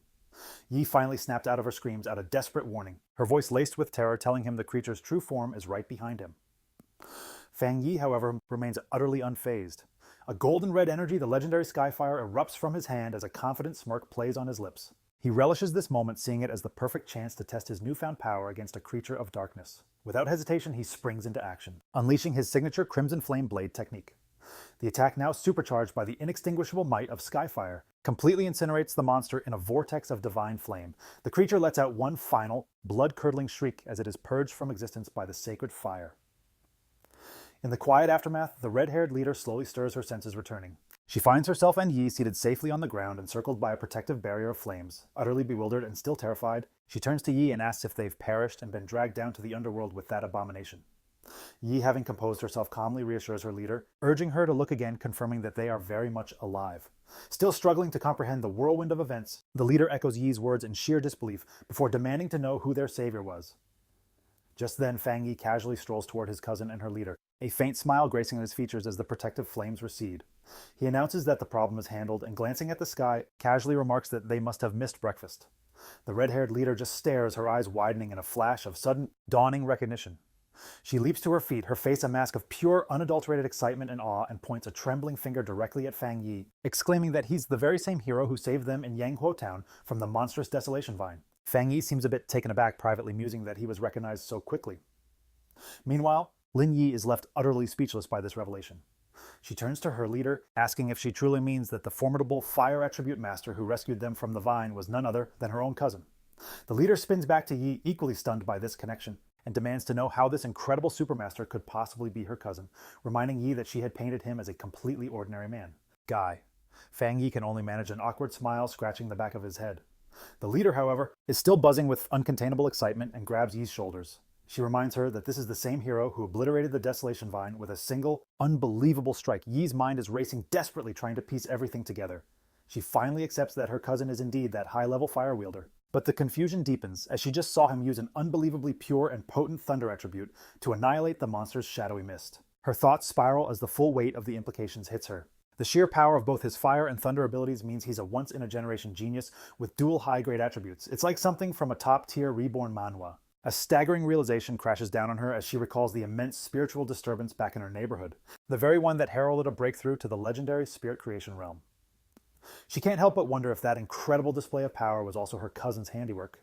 Growing tired of their bewildered speculation, Fang Yi cuts in and confirms that yes, it was all him. He then swiftly changes the subject, inquiring about the dark attribute anomaly. He points out that they should have known a creature of this caliber was not to be trifled with, and questions why only the two of them showed up. He asks about the whereabouts of the rest of their squad. The red-haired leader explains that their other teammates were simply unavailable, with one being sick and grounded by their family, was resting at home while another was assigned to a more perilous mission, clarifying that their squad rarely operates at full strength. Yi then concedes that the failure was her own, confessing that she had grown reckless and overconfident following her recent breakthrough. She had foolishly believed she could conquer the mission all by herself. Fang Yi listens intently, his expression thoughtful as he recalls the internal strife he had previously witnessed within their team. He notes the irony that the leader, who had been so openly critical of her own teammates, is now fiercely defending them to an outsider. He recognizes her deep-seated loyalty and correctly assumes his intelligent cousin has likely perceived the team's underlying instability as well. Now that his identity has been revealed to two people he feels he can trust, he puts forth a proposition. He turns to his cousin and her leader, asking if they would consider forming a new team alongside him. Both women are momentarily stunned into silence before the red-haired leader absolutely erupts with elation. She clasps her hands together, overjoyed at the mere prospect of partnering with such a formidable master, exclaiming that she is unbelievably fortunate to capitalize on Yi's connection. Yi, however, is undergoing a far more profound realization. She now understands that a pioneer as powerful as her cousin must have been aware of her secret all along, quietly watching over and protecting her from the shadows. The thought that on this difficult and often lonely path of cultivation, she has a dependable and mighty family member supporting her without ever expecting anything in return, fills her with an overwhelming sense of joy and relief. A single tear of profound gratitude traces a path down her cheek. Wiping it away, she flashes a bright, happy smile and a peace sign at her cousin, thanking him profusely and promising to prepare him 2 extra eggs for his dinner. Just then, Yi's phone buzzes, signaling a new notification. She announces that Sister Zhaolan, the most mysterious and formidable member of their pioneer organization, has just issued a new mission. The message is a high-risk alert for a collection task located in a place called the Extreme Dark Zone, which is explicitly noted to be connected to the dark attribute. Zhaolan's message concludes with a stern warning for all members to think long and hard before they even consider signing up. Fang Yi asks if they are familiar with this zone. Yi explains that it is a border territory that is strictly off-limits, forbidden by the Xia Nation itself. The dark attribute energy there is so incredibly potent that nearly all pioneers make it a strict policy to avoid the area entirely. She continues, stating that most of the strange anomalies that have recently been appearing throughout their city are actually just energy leakages from this forbidden territory because of the extreme level of danger. Even the government has been unable to properly explore it, as all previous attempts have ended in severe and catastrophic accidents. Intrigued rather than deterred, Fang Yi suggests they should attempt it, asking Yi to message Zhaolan for more precise details. Regarding the mission's details, Yi counters that it would be pointless, as Gaolan is notoriously enigmatic and rarely says more than a few words at any given time. Fang Yi mulled over this information, deducing that for Gaolan to be able to post a mission in a heavily restricted, government-controlled zone, she had to be either an exceptionally audacious rogue defying the authorities, or she occupied a significant position within the military or the Spiritual Energy Association. He swiftly concluded that the latter was overwhelmingly more probable. Despite her reservations, Yi, operating under her online alias Funu, dispatched a message to Gaolan stating her interest in joining and requesting further details.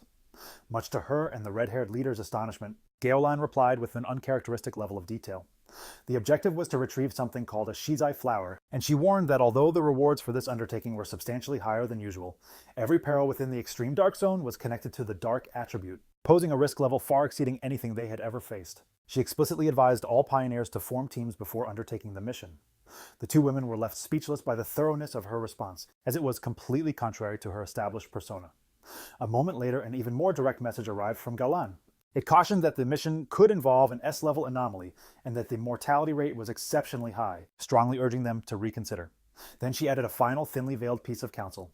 If you have a strong and reliable pioneer to team up with, it is not too late to register. Elsewhere, the enigmatic purple-haired woman from the hospital, now revealed to be Galan, strode down a corridor flanked by guards. Glancing at her phone, she thought to herself that she had done everything in her power.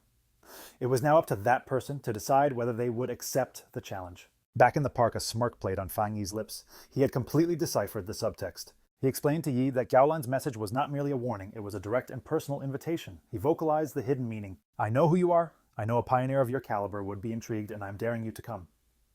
Fang Yi recognized the dramatic setup instantly. It was a challenge straight out of a reborn manhwa, and he realized with absolute certainty that this entire mission posting was crafted specifically for him. Gazing out at a mental image of the dark and desolate landscape of the extreme dark zone, he found the prospect intriguing and decided he would indeed be making a trip there. Yi, under her online handle Fang Yi, officially accepted the mission, informing Gaolan that their team consisted of 3 people. The scene shifts to a hospital corridor where Gaolan walks with 2 female aides. One of them expressed a concern over the small size of the newly registered team. Gaolan, however, remained serene and confident, stating that if he was the pioneer, the Zeon nation could truly place its faith in he would come. The aide pressed further, worried about the fate of the other pioneers should he fail to appear. Gaolan simply replied that if he chose not to come, then it would mean their destinies were never intertwined. As they continued to walk, a knowing smirk graced Gaolan's lips. She asked her aides if they truly believed the purpose of a mission to retrieve the shizai flower was to send powerful pioneers to their doom. She then revealed that the true objective of this incredibly perilous task was the precise opposite of what it appeared to be. A vision then materialized, showing the flower's true nature. It bloomed from a dark, malevolent pool nourished by the very bodies and souls of fallen pioneers. She insists that acquiring this flower is an essential step towards fortifying the nation, as it represents the sole method for saving countless more pioneers in the future. The mission's purpose, she clarifies, is to protect the future core strength of the Jia nation, embodied by the new generation of pioneers like Fang Yi and his squad who are seen journeying to the mission aboard a subway, and also to resurrect the elite fighting force that has already fallen in combat. They soon arrive at the hospital room of her teacher, a comatose elder. Clasping his hand, she reaffirms their objective. They absolutely must obtain more shizai flowers, no matter the cost. She then discloses his identity, underscoring the immense gravity of their mission. Her teacher is the sole pioneer in the entire Xia nation to have ever achieved the legendary Jinggang realm, and the Shizai flower is the only hope of waking him. Geraldine proceeds to explain the immense strategic value that such an individual holds. She clarifies that after a full spiritual revival, a Jinggang realm powerhouse is equivalent to a modern-day nuclear deterrent, making him the nation's ultimate bargaining chip in negotiations with other countries. In her view, sacrificing a few pioneers, or even entire squads, represents an acceptable price for his revival. Her subordinate, however, grows concerned for Jaolin's own well-being, insisting that while the mission is critical, her health is equally so. This comment provokes a dark and immediate reaction. Jaolin's expression hardens as she repeats his words, "My health is important." She then erupts with a volatile mix of rage and sorrow, shouting that her life is indeed valuable, but only because it was a gift purchased with the very lives of her fallen comrades who perished to ensure her survival. She clutches her head, struck by a sudden, intense spike of pain, a physical symptom of her deep-seated trauma. After a moment, she regains her composure and apologizes for her outburst. One of her aides asks if her headache is flaring up again. Jiaolan dismisses their worries, stating it's not yet time for her medicine. A vision of her former joyous team flashes across her mind, and she turns away with a tired, mournful expression, murmuring that it is all in the past. The scene cuts to a traumatic flashback from Jiaolan's past. Within a bleak, desolate landscape, a voice screams for the sword, wielding squad to evacuate immediately. A younger Jiaolan kneels among the bodies of her comrades as her dying. Captain informs her that the mission to retrieve the Xie flower now rests entirely on her shoulders. As she trembles in despair, thinking of her master and her country, she is crushed by the realization that the extreme dark zone is a truly unforgiving hellscape. She screams in protest, refusing to abandon her captain's side. In his final moments, the captain places a hand on hers, transferring his spiritual energy into her. He tells her he hopes their combined strength will be useful and begs her to make it back alive. Returning to the present, Jiaolan stands in the hospital lost in thought about that tragic day. She reveals the bitter irony of her team's sacrifice, a cruel twist of fate worthy of a grim, reborn manhwa. They gave her all their power, but what they didn't know was that a Shizai flower is rendered useless if it's touched by blood or isn't picked perfectly whole, which meant their mission was doomed even as they saved her life. Later, after a long and arduous journey, Fang Yi's new team arrives at the barren outskirts of the extreme dark zone. The red-haired leader complains about the extensive walk. She questions why they don't simply fly, given their abilities. You'd explain to me.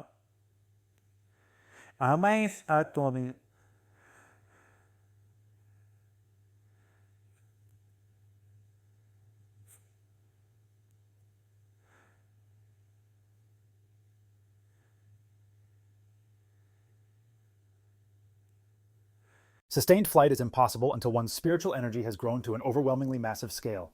Fang Yi remains perfectly still, his glowing crimson eyes fixed upon their destination. They finally reach a colossal, heavily guarded checkpoint, which marks the official entrance to the zone. Beyond rows of tank traps and fortified fencing, they can see a shimmering blue energy barrier. Fang Yi confirms that this must be the extreme dark zone. Even from a great distance and through the multiple layers of defense, he can feel the deeply unsettling aura of the dark attribute seeping through. Yi and her leader are clearly agitated by the oppressive energy, with the leader stating that it feels 1,000 times more terrifying than the monster they fought previously. Fang Yi simply instructs them to remain composed. He then points out that they are not the only ones here. They are among the brave souls who have answered the call. A vast eclectic crowd of fellow pioneers is already amassed at the checkpoint, all anxiously awaiting the mission's commencement. Yi speculates that the pioneers' motivations go beyond the hefty reward, and she elaborates on this. She explains that the dark attribute is notoriously difficult to combat, being utterly ruthless and inherently hostile toward humanity.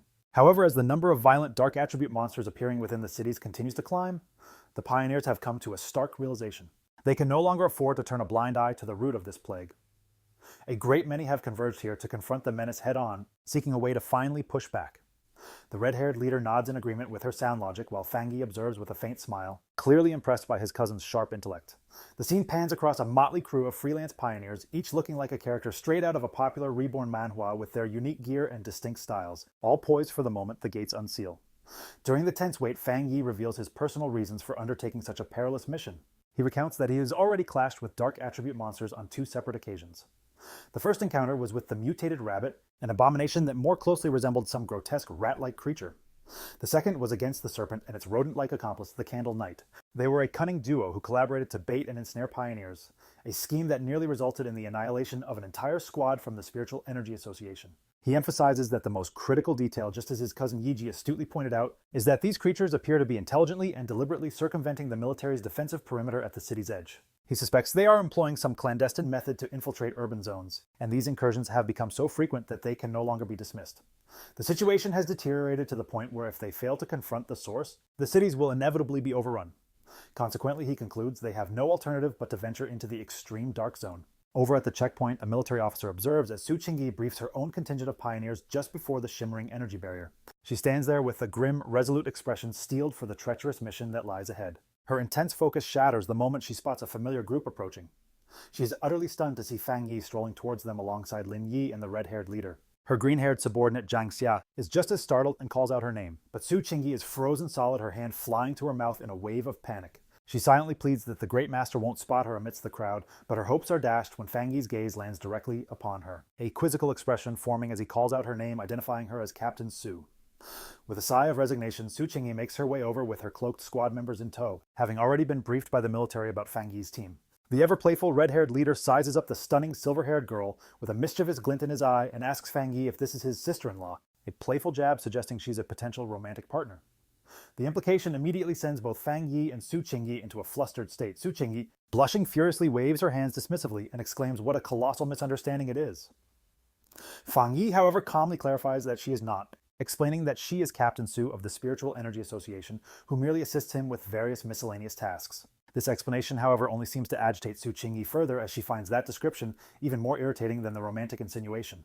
Their exchange is abruptly cut short by a loud, haughty voice belonging to an imposing older man. Clad in heavy crimson armor and flanked by 2 similarly equipped pioneers, Jalin stepped forward, branding them a pack of shameless youths. He boomed with irritation about how the new generation of pioneers was getting younger and more insolent, lacking the basic courtesy to greet their seniors. He berated them for their casual chatter in a place teeming with peril, concluding with a sarcastic remark. He sneered, hoping they could all truly depend on one another once they were inside the treacherous dark zone, which infuriated the red-haired leader. However, Fang Yi swiftly restrained her, attempting to defuse the escalating tension as he calmly positioned himself between the 2 factions. Unfazed, the fiery leader jabbed a finger at the pompous man, telling him to keep his opinions to himself. She added a chilling warning that once inside, it was anyone's guess who would be the first to break down in terror, causing the man's face to contort into a furious scowl.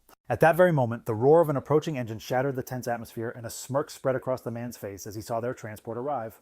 A massive armored vehicle with police beacons rolled to a stop, its rear doors swinging open to reveal the mysterious Gowland stepping out. Her mere presence captivated every pioneer on site as whispers and gasps erupted from the crowd, who recognized the infamous Sister Gowland.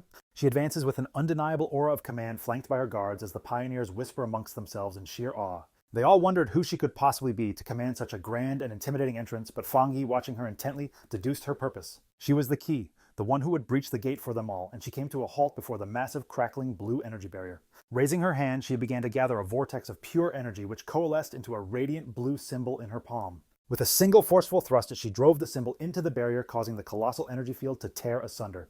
The rift revealed a shadowy passage leading into the Forbidden Zone, and with the gate finally breached, the S-Class mission had officially commenced. As the colossal energy barrier split apart, Jowlin stood before the ominous portal with crimson and black energy swirling violently around her. She announced that the pioneers were now permitted to enter, but delivered one final crucial piece of instruction regarding the Shazai flowers they were tasked to retrieve. Each flower had to be collected in perfect, pristine condition, and under no circumstances could they be contaminated by human blood. She stated unequivocally that if these conditions were not met, there would be no reward before ordering them to begin their descent into the portal.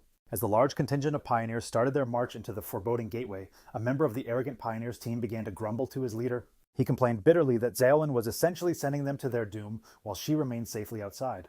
The leader of the arrogant pioneers quickly silenced him, reminding him that should they perish, the government would provide a substantial compensation to their families. While Fang Yi's group observed the others proceeding, Su Qingyi began to methodically analyze the combat strength of the various teams for him. She pointed out that the arrogant pioneer was a one-star spirit creation realm cultivator, placing him at the exact same level as Fang Yi. She also noted the presence of several other formidable individuals who were deliberately concealing their auras, making their true power difficult to assess. The remaining pioneers she assessed were competent combatants at the 1-star or 3-star Ghost Axe realm, leading her to conclude that all the teams were more or less evenly matched. Fang Yi was taken aback to learn that the arrogant man was also at the spirit creation realm, as he hadn't detected any significant spiritual energy emanating from him. He mused internally that the mission's danger level was so extreme it felt like a scenario straight out of a high-stakes reborn manhwa. The sheer difficulty of the task had clearly attracted a multitude of elite squads. And back on the outside, one of Gowland's aides approached, handing her a final intelligence report. Tablet confirming that a total of 37-star Ghost Axe pioneers, 7 1-star Ghost Axe pioneers, and several 3-star Spirit Creation pioneers had entered. The mission involved confronting monstrous threats with danger classifications ranging from B level all the way to a catastrophic S level. Jolin, with unshakable calm, directed her assistant to ready the monitoring equipment, confidently stating that she was fully prepared. Upon crossing the portal's threshold, the pioneers were plunged into a desolate, dark, and fog-shrouded wasteland filled with skeletal trees. As Fang Yi's squad ventured into the extreme dark zone, they were instantly besieged by shadowy black tendrils of raw energy. Fang Yi urgently ordered everyone to maintain close formation, explaining that the area's overwhelming dark attribute would blind them, making it dangerously easy to get separated and lost. His warning had barely settled when the red-haired leader suddenly doubled over, heaving from a sudden bout of sickness. She offered a strained apology, admitting she was powerless to stop herself from getting sick. Su Qingying calmly approached her side, assuring her it was a standard reaction. She explained the foul odor was a nauseating blend of decaying bodies and brain fluid, a stench few could endure. She then motioned toward another group of pioneers in the distance who were also on the ground vomiting from the toxic air, proving that even those of similar power were affected. Su Qingying elaborated that the dark attribute itself was a natural poison to pioneers, a corrupting influence that drained their power. She also issued a grave warning that the monsters native to this zone were known to be extraordinarily active. Fang Yi listened with rapt attention as she broke down the known threats according to their official monster classifications. She explained that B-level monsters were a danger to pioneers of the same rank, whereas A-level monsters were formidable enough to draw the attention of Spirit Creation realm cultivators. And then there were the S-level monsters, which were considered disaster-class threats, capable of challenging even masters at the legendary Jinggong realm. However, she delivered her most chilling piece of intelligence, yet the dark attribute of this zone served as a massive power amplifier for the creatures within. A monster that would typically be classified as a B-level threat would be boosted to at least an A-level threat simply by existing inside this zone.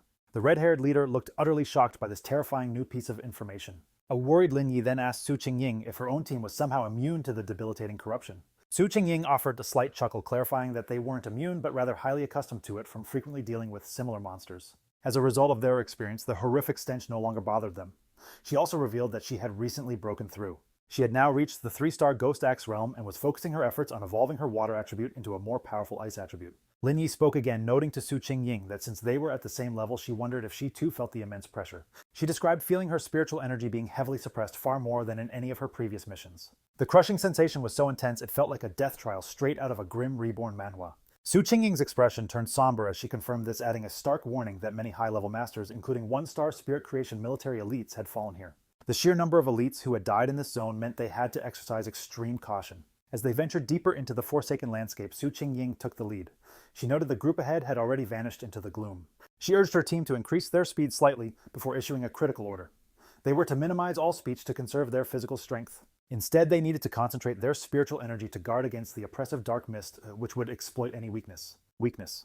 Strolling through the oppressive aura, Fang Yi contemplated his own state, surprised that he wasn't experiencing the same crippling discomfort as the others. He reasoned it was likely due to his enhanced yang and thunder attributes, providing a natural defense. These powers seemed to inherently repel the encroaching dark attribute, or perhaps his spiritual reserves had just grown immensely since his breakthrough into the spirit creation realm. Meanwhile, in another part of this treacherous zone, the arrogant pioneer and his squad were locked in a desperate struggle. It was a truly fierce battle. With a single mighty slash of his emerald-glowing blade, their leader effortlessly decapitated a monstrous beast.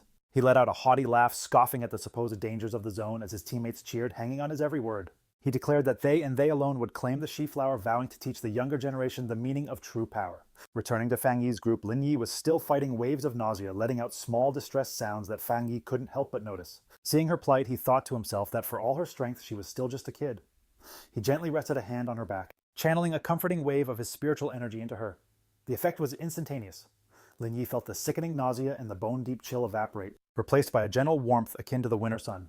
She was left marveling at the sheer incredible power that came with the spirit creation realm. Commenting on the pleasant warmth she assumed was from a rare, high-grade fire attribute, she mused on how her own wood attribute was a slow absorber of energy and recalled Su Qingying mentioning how her water attribute had evolved into the rare ice attribute. However, Fang Yi gently corrected her, clarifying that it wasn't a fire attribute at all, but the pure yang attribute. He apologized for not explaining it sooner, and then casually revealed that he was the person behind both the explosive incident at the North Gate and the inferno on the playground at Qingcheng University. The red-haired leader was utterly stunned by this confession. She asked in complete disbelief if he was actually admitting to possessing 3 different high-grade attributes, a feat straight out of a reborn manhwa.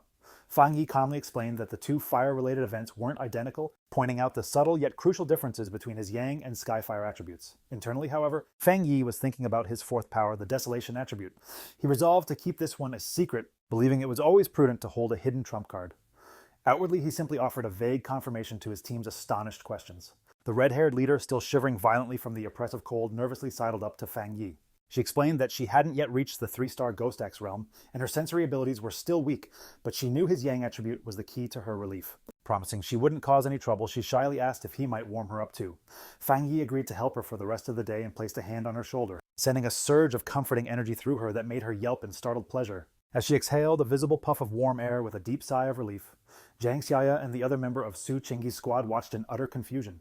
Witnessing how effective it was, Fang Yi kindly extended the same offer to Su Qingyi's team, acting like a true reborn manhwa protagonist. After a brief moment of hesitation, Su Qingyi had to admit the warmth felt incredibly good, and her 2 enthusiastic subordinates eagerly jumped at the chance.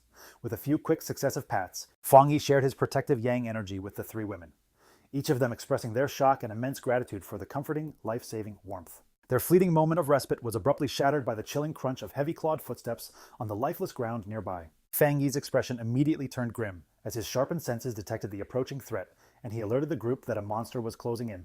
Without warning, a colossal, shadowy, wolf-like beast lunged directly out of the dense mist. Su Qing reacted in an instant, springing forward and manifesting a long blade of azure energy to intercept the assault. The creature landed with a heavy thud just behind the petrified red-haired leader, prompting Fang Yi to yell a frantic warning. The monster, enveloped by a menacing aura of purple and black, unleashed a furious roar and charged forward. Su Qing quickly identified it as a perilous A-level monster. Announcing that she would take care of it, she advanced and discharged a potent blast of crystalline ice energy from her palm, striking the creature head-on. To their astonishment, the beast simply vanished into thin air upon impact. Su Qing remained poised for battle, an ice crystal materializing in her hand, while Lin Yi questioned aloud if it was truly gone. However, Fang Yi perceived the true nature of the attack. His piercing gaze cut through the thick fog, revealing that the monster had merely been a diversion. The actual threat was a vast horde of zombie-like figures, their eyes glowing an ominous red as they advanced in eerie silence towards them. He yelled a desperate warning for everyone to watch their footing, but his cry came too late. The very ground beneath their feet erupted with a mass of shadowy hands and tendrils ensnaring the entire group, just as the zombie horde closed in on them from all sides. Encircled by the grasping undead horde, Fang Yi calmly instructed his companions to fall back while he drew his sword. His eyes ignited with a brilliant fiery light, and he unleashed a massive explosive wave of pure flame. The entire horde was instantly incinerated by the inferno, their shadowy forms dissolving into the blaze as they let out agonizing shrieks. Standing amidst the fading embers, Fang Yi casually twirled his sword, announcing that they were safe for the time being. He clarified that despite the illusion of a massive crowd, there had only been a mere 2 monsters manipulating the puppets. Su Qingying was stunned, realizing the creatures in this zone had already evolved to the point of being able to mimic human speech. Fang Yi grimly theorized it was likely because they had consumed countless humans and learned from their victims. The group was left dumbfounded by the sheer power they had just witnessed. Su Qing noted that this extreme dark zone was so perilous that it had transformed even the weakest of these creatures into A-level threats, rendering them impossible for anyone beneath the spirit creation realm to confront directly. Elsewhere, in a separate location, the mysterious Xiaoan observed the events as they unfolded. She was impressed, recognizing that Fang Yi had annihilated 2 A-level phantom beasts with a single, devastating strike. She conceded to herself that even she would have required several rounds to achieve victory. Grasping the new level of danger, Lin Yi declared that if Su Qing's assessment was correct, it was now more crucial than ever for them to remain together. She warned that these monsters could likely disguise themselves and strike the moment they lowered their guard. She then urged the red-haired leader to get back on her feet. The red-haired leader, however, remained shaken not by the monsters, but by the overwhelming power of Fang Yi's attack, like something from a reborn Manhwa. She muttered about his terrifyingly oppressive aura, which she found more suffocating than the zombies, feeling as though even the slightest graze from his flames would have instantly incinerated her. Then a deep, guttural rumble echoed about states and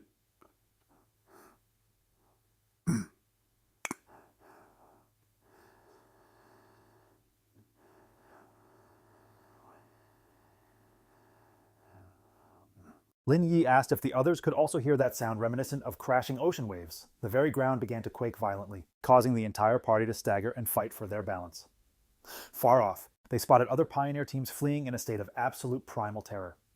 One man desperately yelled for his comrade to abandon the fight and run, screaming that the approaching entity was evil incarnate and that they were witnessing a nightmare made real.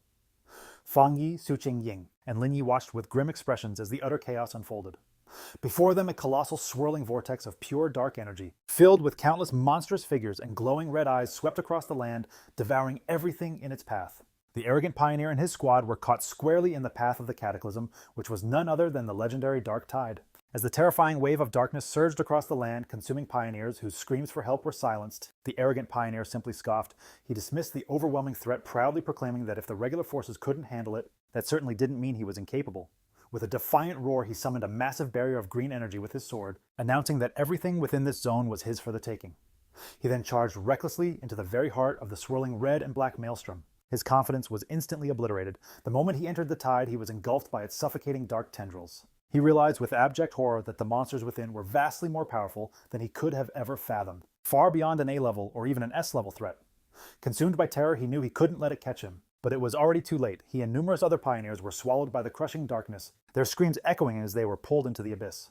From a safe distance, Fang Yi's group witnessed the horrifying spectacle. The red-haired leader, shaken to his core, wondered if the others were all dead and if they had any hope of escaping. Lin Yi turned to Su Qing, asking her to explain what the Dark Tide was. Su Qing grimly described it as the ultimate expression of the Dark Attribute, a tide of pure corruption that devours everything in its path, including the monsters themselves. She was utterly confused and terrified, explaining that their mission was supposed to be timed specifically to avoid the day of the tide, and she feared that every pioneer who had advanced ahead of them was now gone.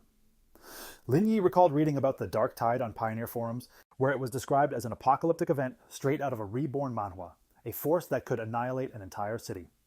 Terrified, she urged her cousin to order a retreat while they still had the chance. Fang Yi, however, remained unnervingly calm. He told everyone not to panic and then created a massive protective barrier of golden energy, crackling with blue lightning that enveloped their entire group. He explained that this spiritual shield was a natural counter to the dark attribute and assured them that if the need arose, they could combine their powers to sustain the barrier and survive the tide's onslaught.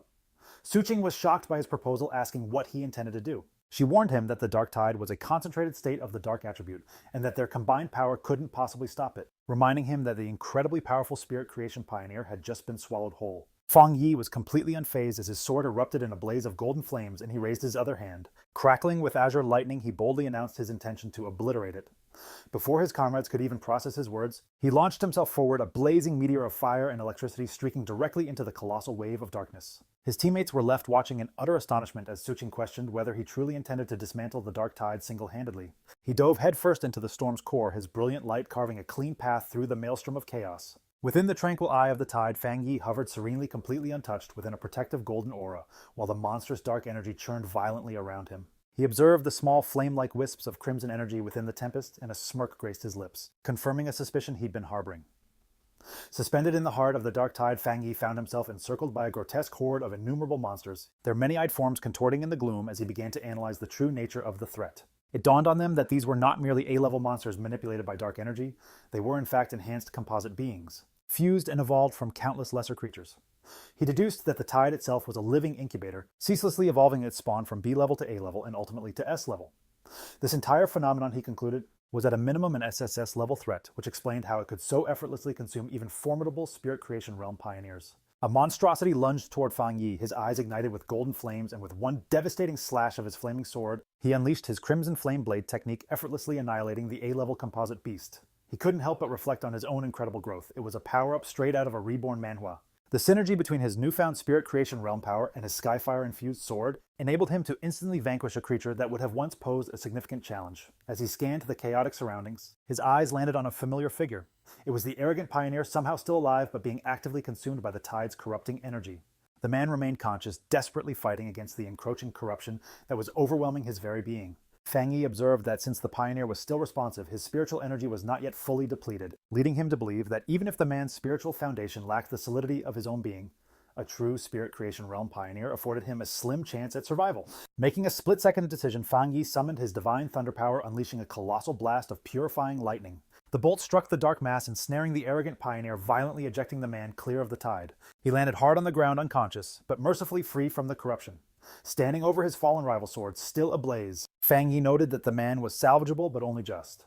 However, his brief victory was short-lived as the surrounding dark energy began to writhe and coalesce, and the very monsters he had just vanquished started to regenerate right before his eyes. He watched transfixed as a colossal, multi-eyed creature reformed from the swirling darkness. Realizing with grim certainty that the tide could endlessly reproduce its minions, he began to wonder if this terrifying regenerative ability was the hallmark characteristic of monsters ranked beyond the S level. Confronted by this endlessly regenerating horde, Fang Yi resolved to enact a new, far more audacious plan. A confident smirk played on his lips as he decided to try a different approach.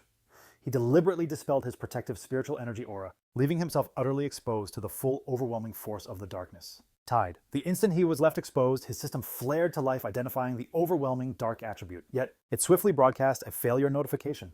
The attribute's essence was far too unique and couldn't be absorbed at his current level. Fang Yi felt a pang of disappointment, though he wasn't entirely shocked.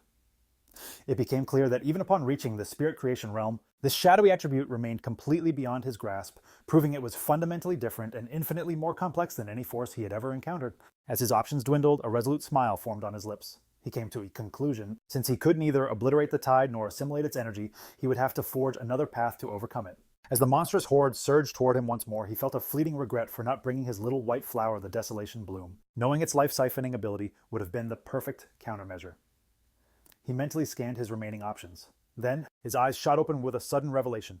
He realized a ready-made solution was right there waiting to be unleashed. Beyond the tide, the rest of his team observed from the sanctuary of their golden barrier. The red-haired leader, still reeling, turned to Su Qingying and asked if she had ever witnessed such a phenomenon, but Su Qingying could only confess that this was entirely unprecedented. Abruptly, the chaotically swirling energies of the dark tide became unnervingly silent, pressing ominously against their protective shield. This bizarre tranquility only served to heighten the suffocating tension. Lin Yi was petrified, admitting that even when they confronted the gargantuan desolation vine, she had never felt such crippling anxiety. She was consumed by worry for her cousin, her mind racing with the worst possibilities. Su Qingying attempted to soothe her, pointing out that his protective barrier remained intact even if it was flickering. She gently took Lin Yi's hands, urging her to focus her own spiritual energy to help reinforce their shield.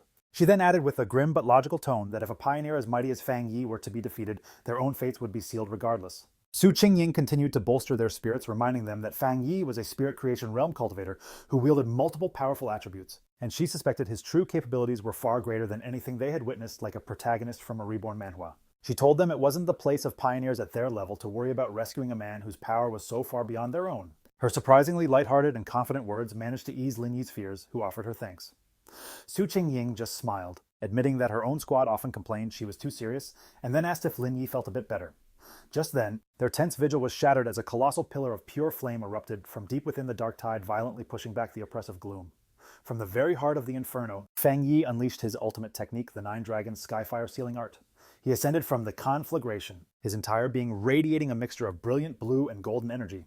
Outside, his teammates could only watch in absolute awe. The red-haired leader excitedly pointed toward the spectacle for a stunned Lin Yi, while Su Qingying simply stared, her mind struggling to comprehend the sheer scale of the power being unleashed.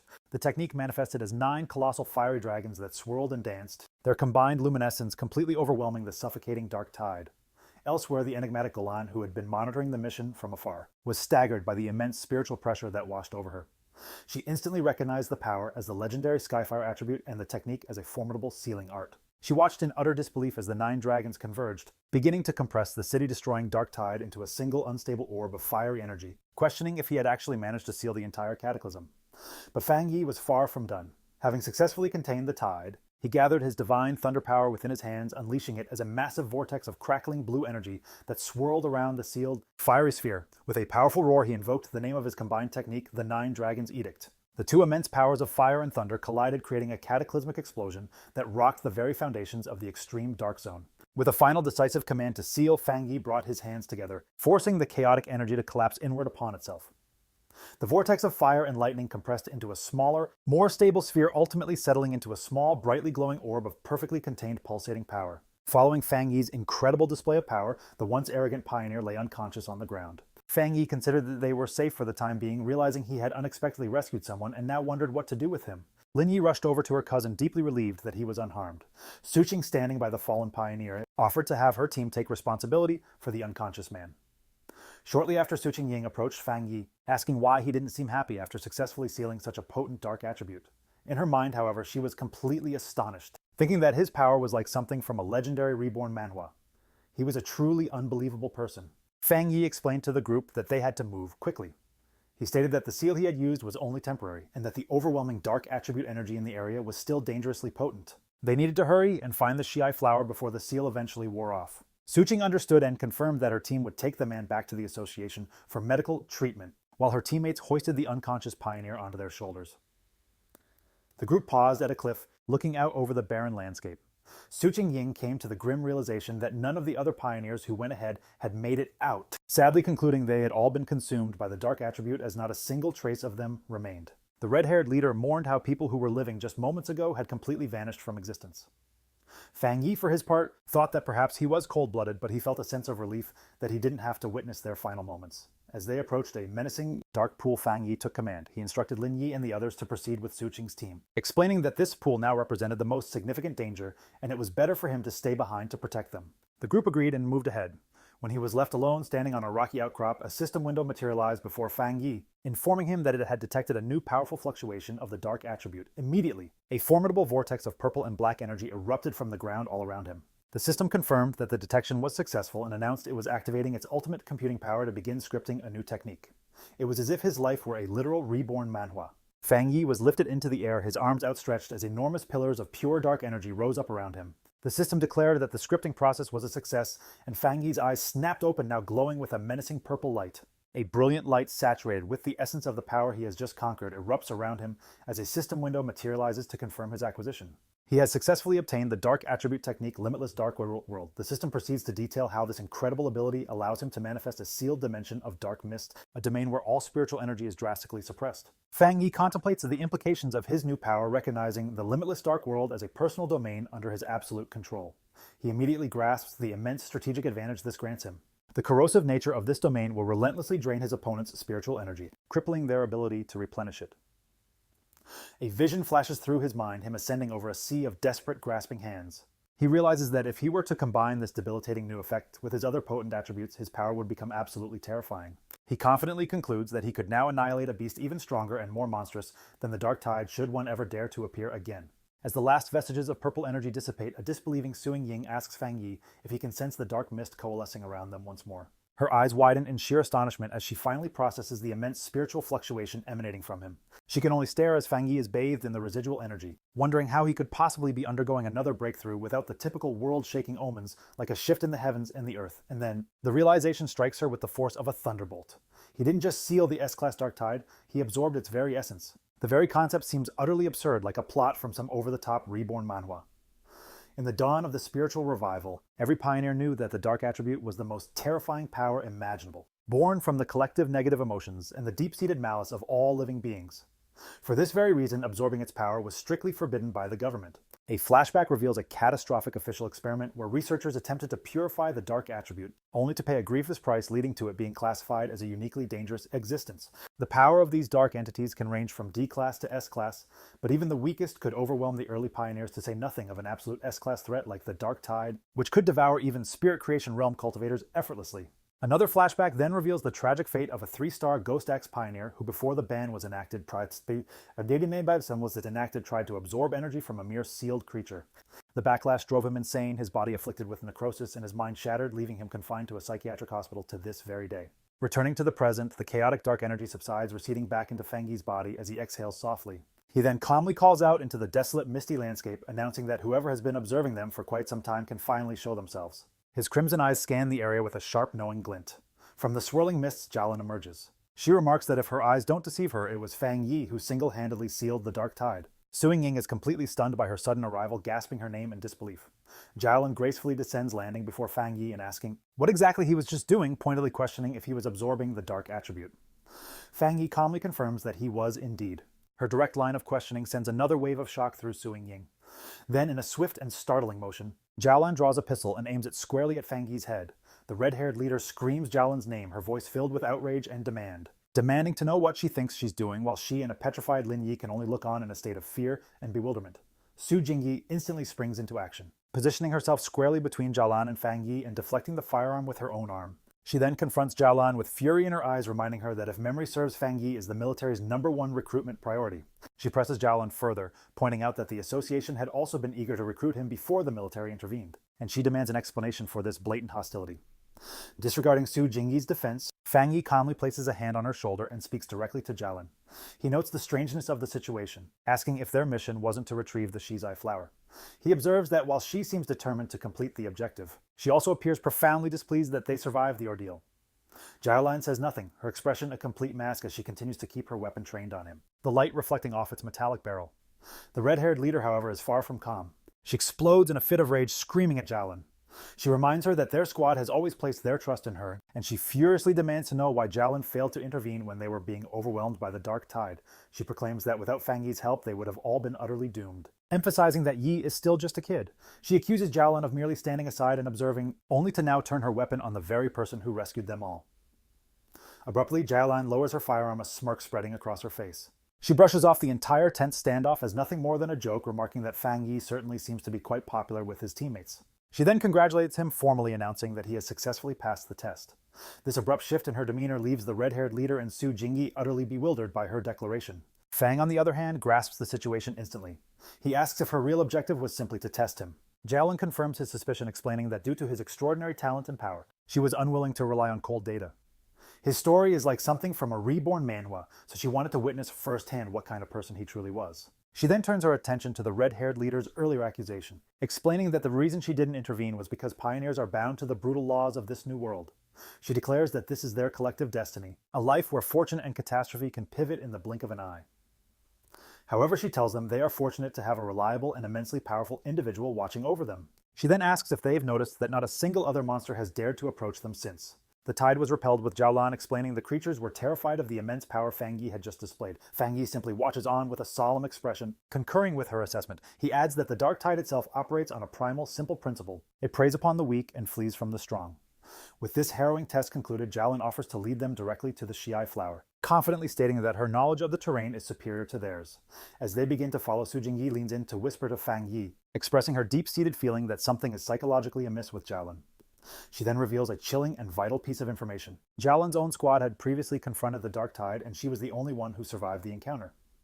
Fang Yi mentally processes this new data, piecing together a grim but clear picture of her mental state. He now understands that her absolute, unwavering obedience to her mission and its rigid rules has sculpted her into a cold and detached operative. He correctly deduces that the sacrifice of her teammates has left an indelible scar on her soul, manifesting as a kind of post-traumatic self-destructive impulse. However, he could sense another, more powerful conviction was driving her forward, and that watching him suppress the Dark Tide had merely caused a momentary lapse in her composure. Grasping the situation, a faint smile touches Fang Yi's lips. He then advises his teammates that they all need to be mindful of their injured companion. The red-haired leader immediately questions if Jialan is truly hurt. Fang Yi, his gaze fixed on her, affirms that she is indeed wounded. He elaborates to the group that her spiritual barrier has sustained severe damage, estimating that while she possesses the strength of a 2-star spirit creation realm cultivator, her defensive aura has plummeted by at least 2 entire levels. A faint visual of her fractured spiritual energy validates his analysis, confirming she's endured a substantial internal wound. She even falters in her step as she moves, a telltale sign of her compromised condition. Sensing their worried glances, Gaulan glances back quietly, thanking them before dismissing their concerns, insisting that her injury is not a significant issue. Following Gaulan's lead, the party ventures through a desolate, fog-shrouded landscape littered with withered trees and the skeletons of deceased creatures, a region known as the Chaotic Burial Mounds. As they proceed, Fang Yi's heightened senses detect something unusual, and his eyes land on the skeletal remains of a fallen pioneer half submerged in the earth. At last, Gaulan announces that they have reached their destination. There before them, in a small clearing, stands a solitary, exquisite shizai flower which emanates a soft, ethereal violet glow. As Gaulan starts to drift towards the flower, Fang Yi observes her intently, a gut feeling telling him something is dangerously wrong. His suspicions are instantly validated as sinister. Shadowy beasts with glowing crimson eyes burst forth from the ground, encircling the flower as if they were its sworn protectors. The abrupt emergence of these creatures fails to deter Gaulan in the slightest. Instead, her expression twists into one of intense, unsettling obsession. She extends a hand, whispering that she can finally see it once more, her face cast in shadow as if she's fallen into a deep trance. Fang Yi's demeanor turns grave and urgent as he recognizes the imminent peril. He knows she is not in her right mind. It was a classic trope from every reborn manhwa he could recall. Reacting in an instant, he conjures a sphere of golden red flame in his palm, shouting a command meant to awaken her spirit. He then launches the fireball straight at the mesmerized Gaulan, his intent to jolt her out of her perilous stupor. The fiery projectile soars toward Gaulan. Breaking free from her trance at the final moment, she identifies the attack as an exceedingly rare and potent Yang attribute. With astonishing agility, she deflects the blast with her forearm, and the resulting impact unleashes a powerful shockwave. Now she and Fang Yi stand in a tense standoff, golden energy crackling around his hand. Gaulan, now completely lucid, is visibly shaken. The sight of the flower had dredged up a terrible memory, and the spectral images of her fallen comrades flash through her mind as she questions whether her preparations were still insufficient. Noticing that she has regained her senses, Lin Yi and Su Qing hurry to her side. Yi anxiously asks if she is all right, while Su Qing astutely observes that Gaulan is being severely influenced by the dark attribute, suggesting it would be far safer for them to all remain in close proximity. Paying them no mind, Fang Yi strides forward with confidence. He declares that for the shizai flower, it will be sufficient if he proceeds alone. Resolved to manage the situation by himself, he calmly advances through the vacant, misty clearing. As he drew closer to the luminous flower, the ground suddenly began to tremble violently, and an enormous, grotesque, wolf-like beast with blazing crimson eyes erupted from the soil, lunging straight for him. Its maw gaped open, revealing a horrifying vortex of smaller, wailing faces and swirling crimson energy as it let out a ravenous roar. Completely unfazed, Fang Yi channeled crackling azure energy to his fingertips and uttered a single phrase, Divine Thunder. He then unleashed several colossal bolts of lightning that pierced directly through the monster's torso. The creature bellowed in agony, its body coursing with electricity, yet it refused to collapse. Fang Yi observed it, realizing this fox demon must have devoured countless other beasts to mutate so drastically, classifying it as yet another S-class threat. Aware that the seal on the dark tide was merely temporary and that time was slipping away, he knew he had to conclude this battle swiftly. Witnessing the monster's incredible resilience, a confident smirk spread across his face as he decided that if it refused to die, he would simply use it as a guinea pig for his newfound abilities, gathering the ominous purple energy of the dark attribute into his palm. With a look of absolute certainty, Fang Yi unleashed his newly mastered power, the limitless dark world, upon the S-class fox monster. A colossal tempest of swirling violet energy erupted from his body, completely ensnaring the startled creature. This energy rapidly solidified into a massive dark purple sphere, sealing both Fang Yi and the monster within its domain. Inside this newly forged reality, shadowy purple tendrils lashed out from every direction, coiling themselves tightly around the S-class beast. The monster struggled and whimpered in agony, its colossal form beginning to compress under the immense pressure of Fang Yi's domain. A system window promptly materialized, confirming the devastating efficacy of his technique. It stated that under the influence of the limitless dark world, the S-class anomaly had been forcibly downgraded by 2 entire levels, reducing it to a mere B-class threat. Standing before the now feeble creature, Fang Yi noted that this S-class anomaly must have possessed an incredibly weak foundation to be demoted so effortlessly. With the monster now well within his control, his sword erupted in a blaze of brilliant golden red flames. He declared that the battle was over and unleashed a single massive fiery slash, completely incinerating the creature in a torrent of fire. Outside the sphere, Su Qing Ying and Lin Yi stared at the colossal orb of dark energy. Su Qing found it peculiar, remarking that while it was unmistakably a dark attribute, it felt entirely different from what she was accustomed to. Lin Yi concurred, confirming that she couldn't sense the usual repulsive and oppressive chill emanating from it. It was Giolan who provided the explanation, clarifying that this was because they were witnessing Fang Yi's very own personal domain, a space he forged himself after mastering the dark attribute entirely on his own. Giolan contemplated the sheer gravity of this accomplishment. Creating a personal domain is an unbelievably difficult power, the kind of legendary feat you'd only see in a reborn manhwa. Before this very moment, the only individual she had ever known who could manifest a spatial domain with their spiritual power was her own master.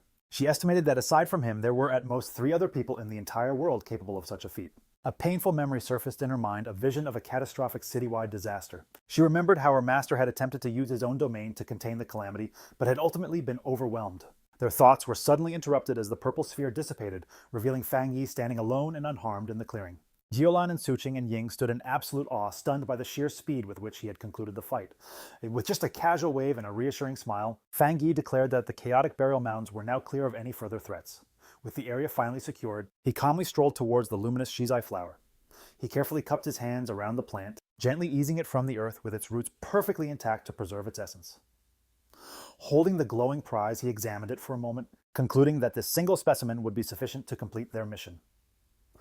Gowlin watched him, her expression a mask of tension and nervousness as the mission reached its critical juncture. Fang Yi rejoined the group and presented the flower to Gowlin, who couldn't help but remark on its deceptively small size. He confirmed that their objective was accomplished and urged them to depart immediately, explaining that the sealed dark tide was a volatile entity, unlike any other capable of erupting into a major problem at any given moment. He added that they also needed to address the matter of the unconscious arrogant pioneer and his defeated team.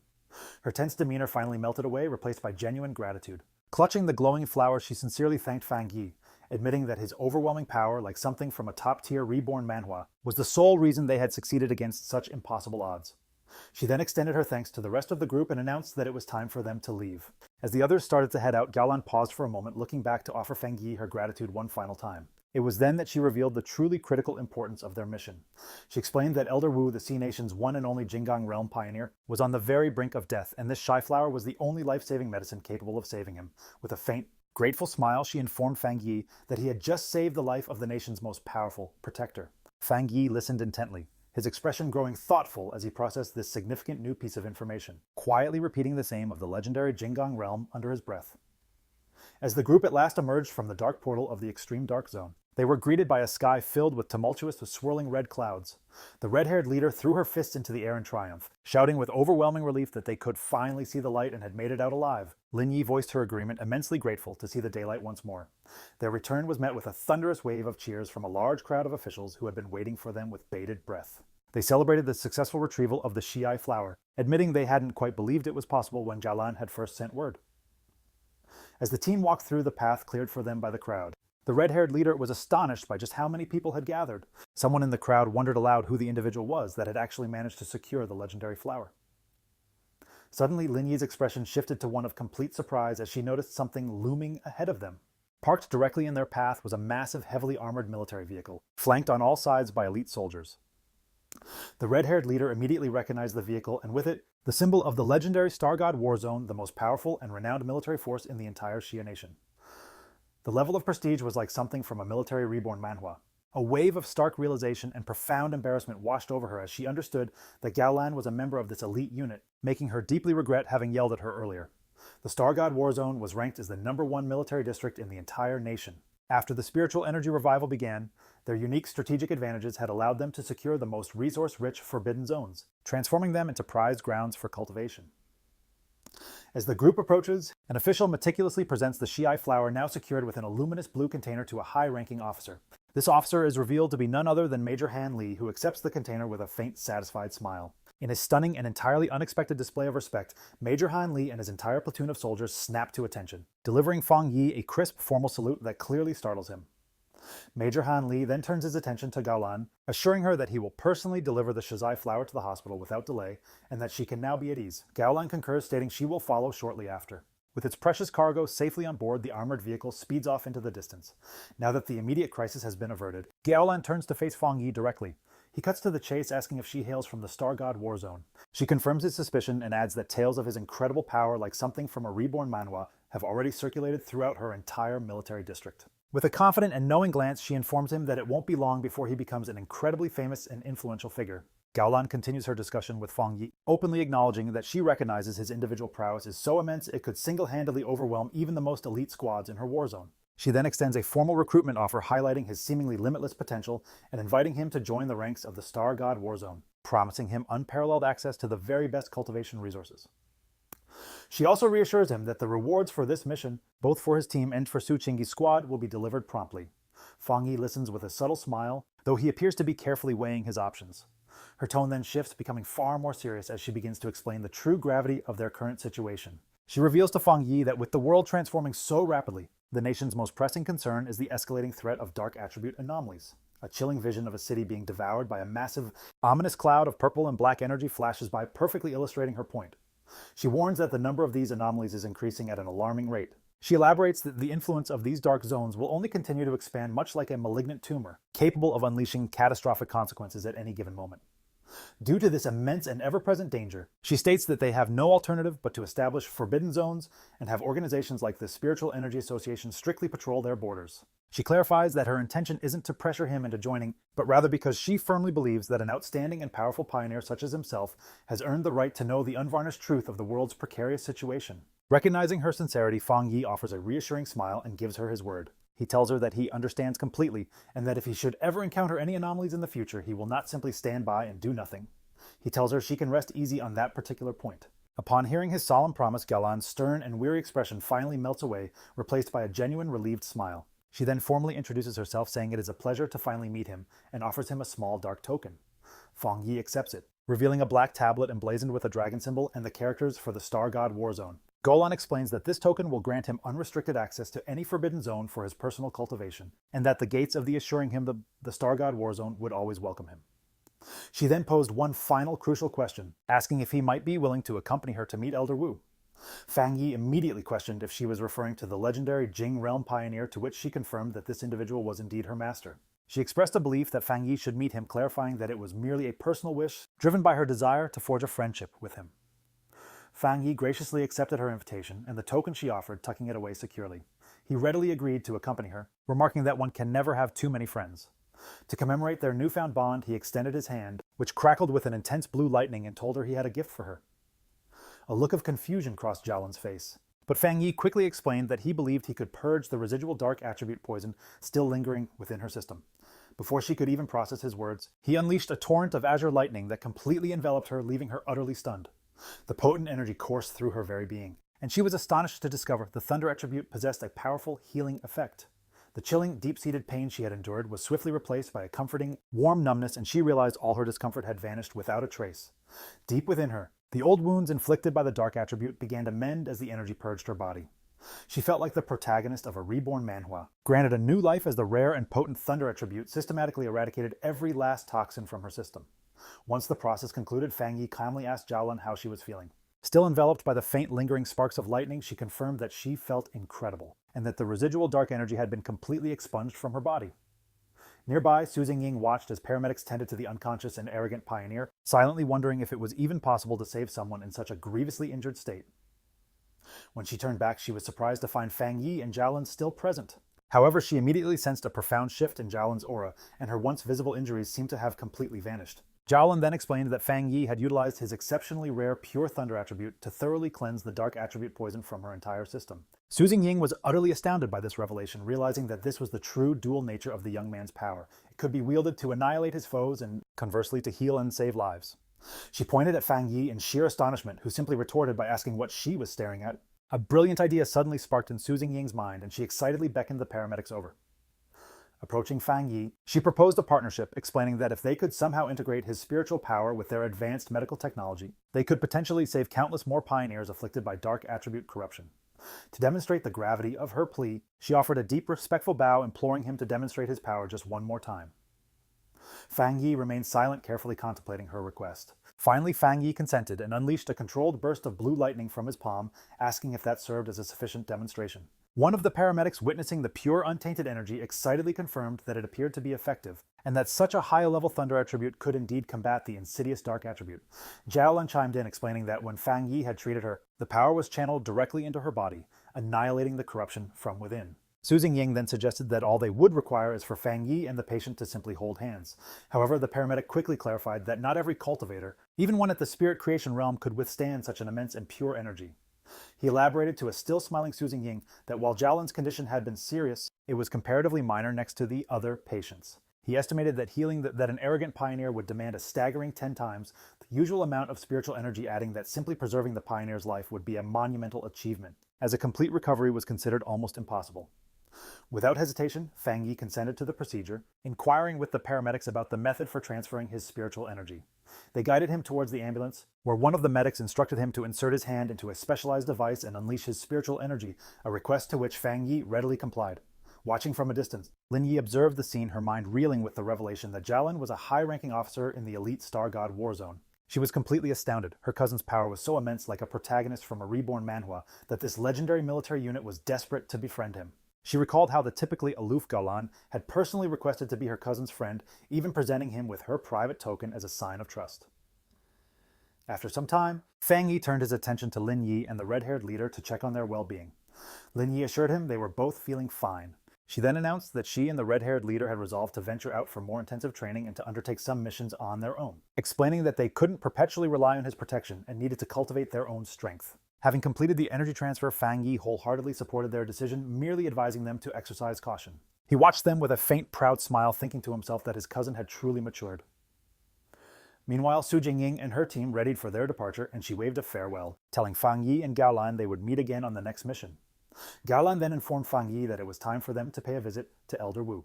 As their ambulance pulled away, Su Jingying's frustration boiled over, and she began complaining vehemently that the military's Star God war zone had effectively snatched such a powerhouse right from under their noses.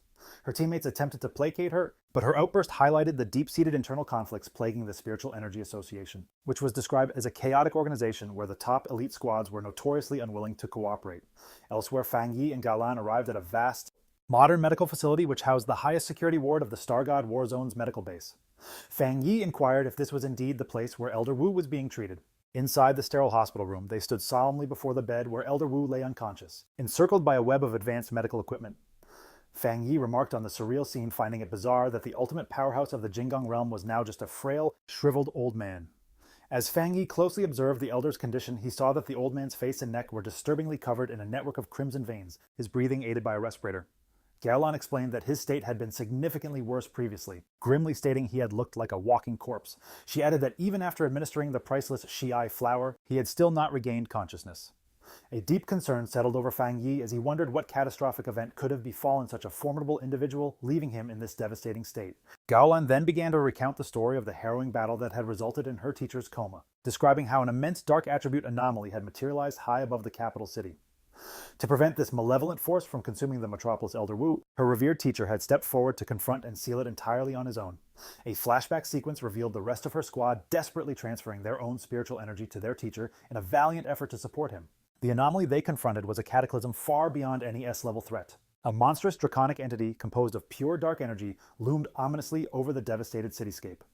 Gao Lan continued her tale, explaining the sheer scale of the danger they faced. Had the anomaly fully descended, it would have utterly annihilated not only the capital, but all the surrounding cities as well, which plunged the entire nation into absolute chaos.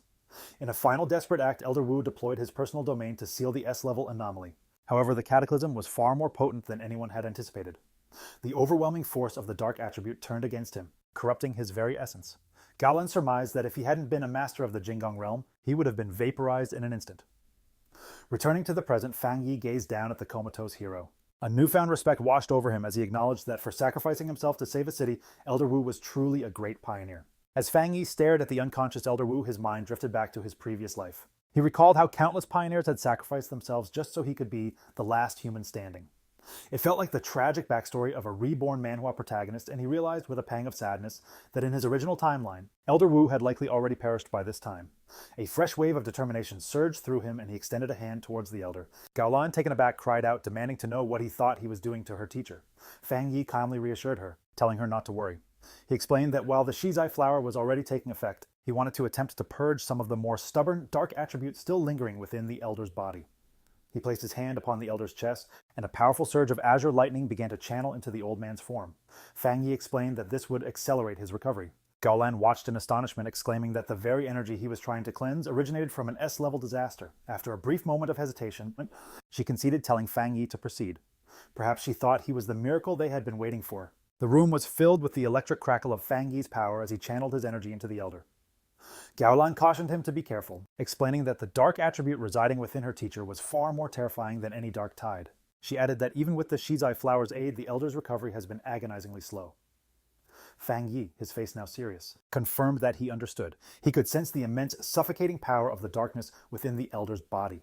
He knew that even though the Shizai flower's purifying properties had weakened it, the residual dark energy could still exert an immense and oppressive force. All at once, a potent wave of dark energy erupted from the bed, violently shoving both Fang Yi and Gaolan backward. Gaolan shouted a warning, urging Fang Yi to be careful and fortify his mind as the dark energy was starting to invade his consciousness. In response, a brilliant golden aura flared to life around Fang Yi as he activated his spiritual defenses. His eyes began to glow with a golden light, but he realized with a jolt that the dark energy had dragged his consciousness into a vision of the past. He found himself standing alone on a deserted street in a city of ruins, gazing up at the colossal, terrifying crimson eye of the anomaly that blotted out the sky. Within this mental landscape, the anomaly's massive red eye loomed over the devastated city and demanded to know Fang Yi's identity. Fang Yi quickly deduced that by making contact with the dark attribute left within Elder Wu's body, his spirit had been ensnared in this perilous illusion. Entirely unfazed, he confidently replied that his identity was irrelevant, as he was simply the one who had arrived to eliminate it. As his hand began to crackle with blue lightning, he concluded that this remnant of the anomaly wasn't nearly as formidable as it appeared. In retaliation, the giant eye launched a massive, sharp crimson spike directly at him, catching him off guard. Fang Yi wasted no time instantly activating his golden sun-breathing technique, his eyes flaring with golden power as he braces for the onslaught. He masterfully evades the storm of crimson spikes raining down from above. The anomaly retaliates, unleashing crackling tendrils of bizarre red and black lightning. Fang Yi immediately notes that this strange energy is just as potent as the divine thunder he absorbed back on Yuhuang Mountain. The anomaly then reveals its terrifying true form, dissolving into a colossal swarm of innumerable insectoid creatures forged from pure dark attribute energy, all swirling around a single central red eye. Fang Yi recognizes with grim certainty that each creature is as powerful as the monsters from the Dark Tide, and he realizes there are tens of millions of them as seen straight out of a grim reborn Manhwa.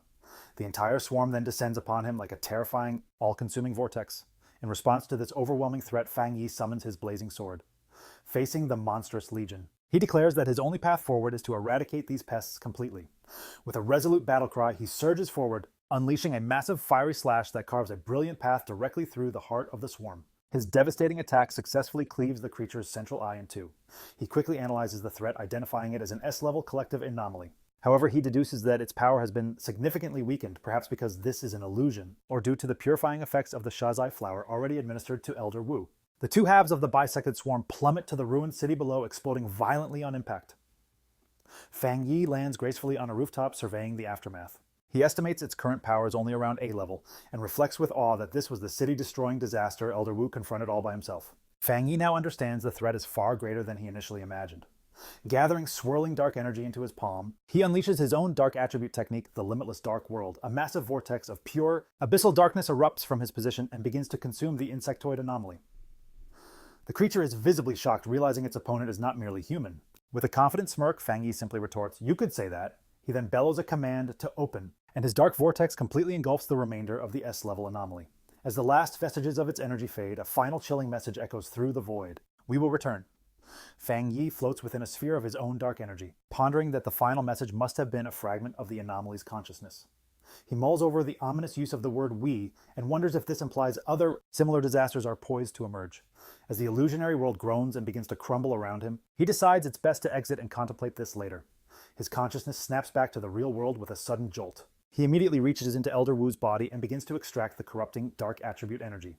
A volatile mass of dark purple energy crackling with his own blue lightning is drawn out from the Elder's chest. To contain this dangerous substance, Fang Yi employs his Nine Dragons Skyfire sealing art, trapping the energy within a sphere of crimson fiery chains. Holding the sealed orb, he explains to a stunned Gaolan that this is the dark attribute remnant that was left inside Elder Wu's body. He concludes that this must be the final fragment of the city-destroying anomaly. He clarifies that while the sealed orb of dark energy remains potent, its corrupting influence has been greatly diminished thanks to the Shizai flower and Elder Wu's own powerful seal. He praises the Elder, remarking that his legendary struggle is worthy of its own reborn Manhwa, the nation's foremost pioneer who used his own body as a vessel to contain the dark power. He knew that any other person would have perished countless times over. As Jolin gazed at her master, she noticed the crimson veins on his face receding, and his breathing appeared far more tranquil. She expressed to Fang Yi that he had genuinely saved the Elder's life, but Fang Yi humbly deflected the praise, saying it wasn't entirely his own doing. He clarified that without the Shizai flower initially weakening the corruption, he would never have been capable of purging such a stubborn, dark attribute. Jiaolin concurred, acknowledging that while the flower had indeed saved the elder's life, it was Fang Yi's power that had now granted him the opportunity for a complete recovery. With one final surge of energy, Fang Yi clenched his fist, utterly obliterating the sealed orb of dark energy and reducing it to mere dust. He then declared that the remnant was now rendered completely inert. He then informed Jiaolin that he had one more thing to share with her, revealing that within the mental illusion, the remnant of the dark attribute anomaly had issued a chilling warning. It would return. He concluded that they must remain eternally vigilant, prepared for they could not allow a man who had just recovered from such a grievous state to fight on the front lines again. Jiaolin affirmed that she was aware, as she had already heard the rumor. When Fang Yi pressed her for details, she began to explain that the monitoring divisions of both the military and the association were actively collecting data on fluctuations in spiritual energy. She then divulged a rumor that had surfaced from this data with the CIA nation's current level of power. They might not survive the first year following the full-scale spiritual energy revival. Of course, she quickly added almost no one took the rumor seriously. Fang Yi remarked that monitoring spiritual energy fluctuations certainly sounded official. Jiaolin then looked at him and asked if he too believed the rumor could be true. A shadow fell across Fang Yi's expression as he wondered if his own second chance at life, a plot straight out of a reborn manhwa, had somehow altered the future's course. He recalled that in his original timeline, he had survived for 3 years after the spiritual energy revival, and by the end of that period, the entire planet had been brought to the very brink of destruction. Snapping back to the present, he placed a reassuring hand on Jiaolin's shoulder, urging her not to dwell on it and mentioning that Elder Wu should be waking up soon. He then met her gaze with a profoundly serious expression and made a solemn vow. If that disaster truly did return, he would stand with them and fight. He knew that the final confrontation against the great calamity was inevitable. He declared with fierce determination that this time things would be different. This time, he would change everything. Later that evening, Fang Yi was back in his apartment, seated on his couch in a meditative state, enveloped by the swirling energies of his newly acquired dark attribute. He reflected on his recent battles, sensing that after his 2 confrontations with S-level anomalies, he was on the verge of breaking through to the 2-star spirit creation realm. However, he was keenly aware that the full spiritual energy revival was approaching rapidly. And even with his new dark attribute, his current strength was nowhere near sufficient. His mind drifted to the terrifying power of the anomaly he had faced in the mental illusion, realizing that even in its weakened state, its true power had been absolutely immense. His train of thought was broken when he noticed the potted plant he had left on his table, the obedient little white flower. He spoke to the faintly glowing bloom, telling it that it wasn't exactly easy to transport, admitting that it was his oversight for not bringing it along on his last mission. A small smile touched his lips as he picked up the plant, which seemed to glow a little brighter, and told it he regretted not giving it a proper chance, for some much-needed leveling. He then resolves to take it out for a stroll, heading towards the back mountain, his personal sanctuary for cultivation. While traversing the moon-drenched path, he can't help but marvel at the expertise of the Association's Botanical Research Division. Their skill was undeniable. He observes that in the brief period since this area was last devastated, the forest has already commenced its recovery. It was a clear testament to nature's enhanced regenerative powers in this new age. Locating an ideal spot amidst the trees, he kneels, carefully taking the flower from its container to place it within the fertile earth. He silently reminds himself to extend his gratitude to such Qingying and her team for having secured this exclusive location for his use. As he readies the plant, he holds it close and issues a soft warning to his new companion to exercise restraint and absorb energy in small increments, reminding it that should it succumb to greed, not even the combined forests of the entire planet would be sufficient to sate its hunger. Once nestled in the soil, the compliant little white flower instantly establishes its roots. A colossal vortex of verdant life-siphoning energy erupts from the plant, expanding rapidly throughout the forest and devouring the vitality of every nearby tree. After a few tense moments, Fang Yi stands with his arms crossed amidst the now desolate and lifeless section of the woods, concluding that the flower has absorbed a sufficient amount for the time being. A satisfied smile plays on his lips. He gently extracts the brilliantly glowing flower from the earth roots and all, and informs his companion that it's time for them to locate a new feeding ground. Cradling the plant, which now seems to pulse with vibrant new energy, he ponders where it might rank among the pantheon of evolved plant-type spirits. A power like this felt like it was ripped from the pages of a top-tier reborn manhwa. He concludes that with its potent desolation attribute, it had to be at minimum an A-level threat.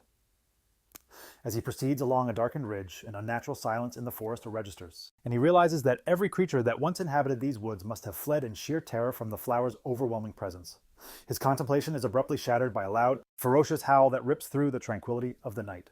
Fang Yi's expression immediately hardens as he identifies the sound as the cry of a wolf. On a nearby cliff silhouetted against a blood-red moon, a pack of grotesque wolves with blazing red eyes is gathering, their very forms twisting and expanding before his eyes. Fang Yi recognizes with a jolt of alarm that the wolf pack is undergoing a perilous, pack-wide evolution. Now, standing before the horde of monstrous wolves, Fang Yi's gaze locks onto the enormous creature on the cliff, identifying it as this wolf king and noting its own evolution is nearing completion.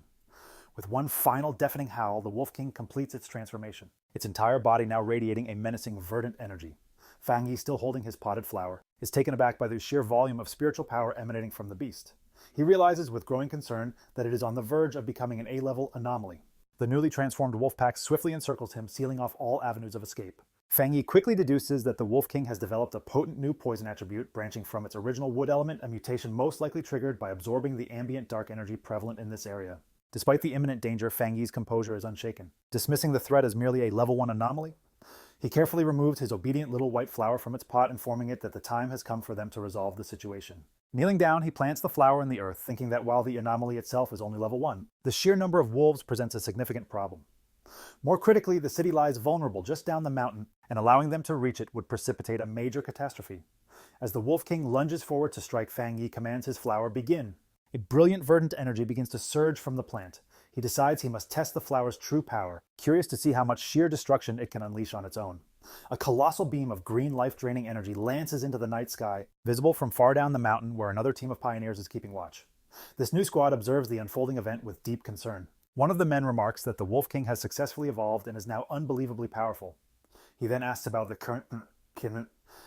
current contamination level, and a cloaked figure replies that it has already reached 90. The man and his companion are utterly stunned by the dangerously high reading.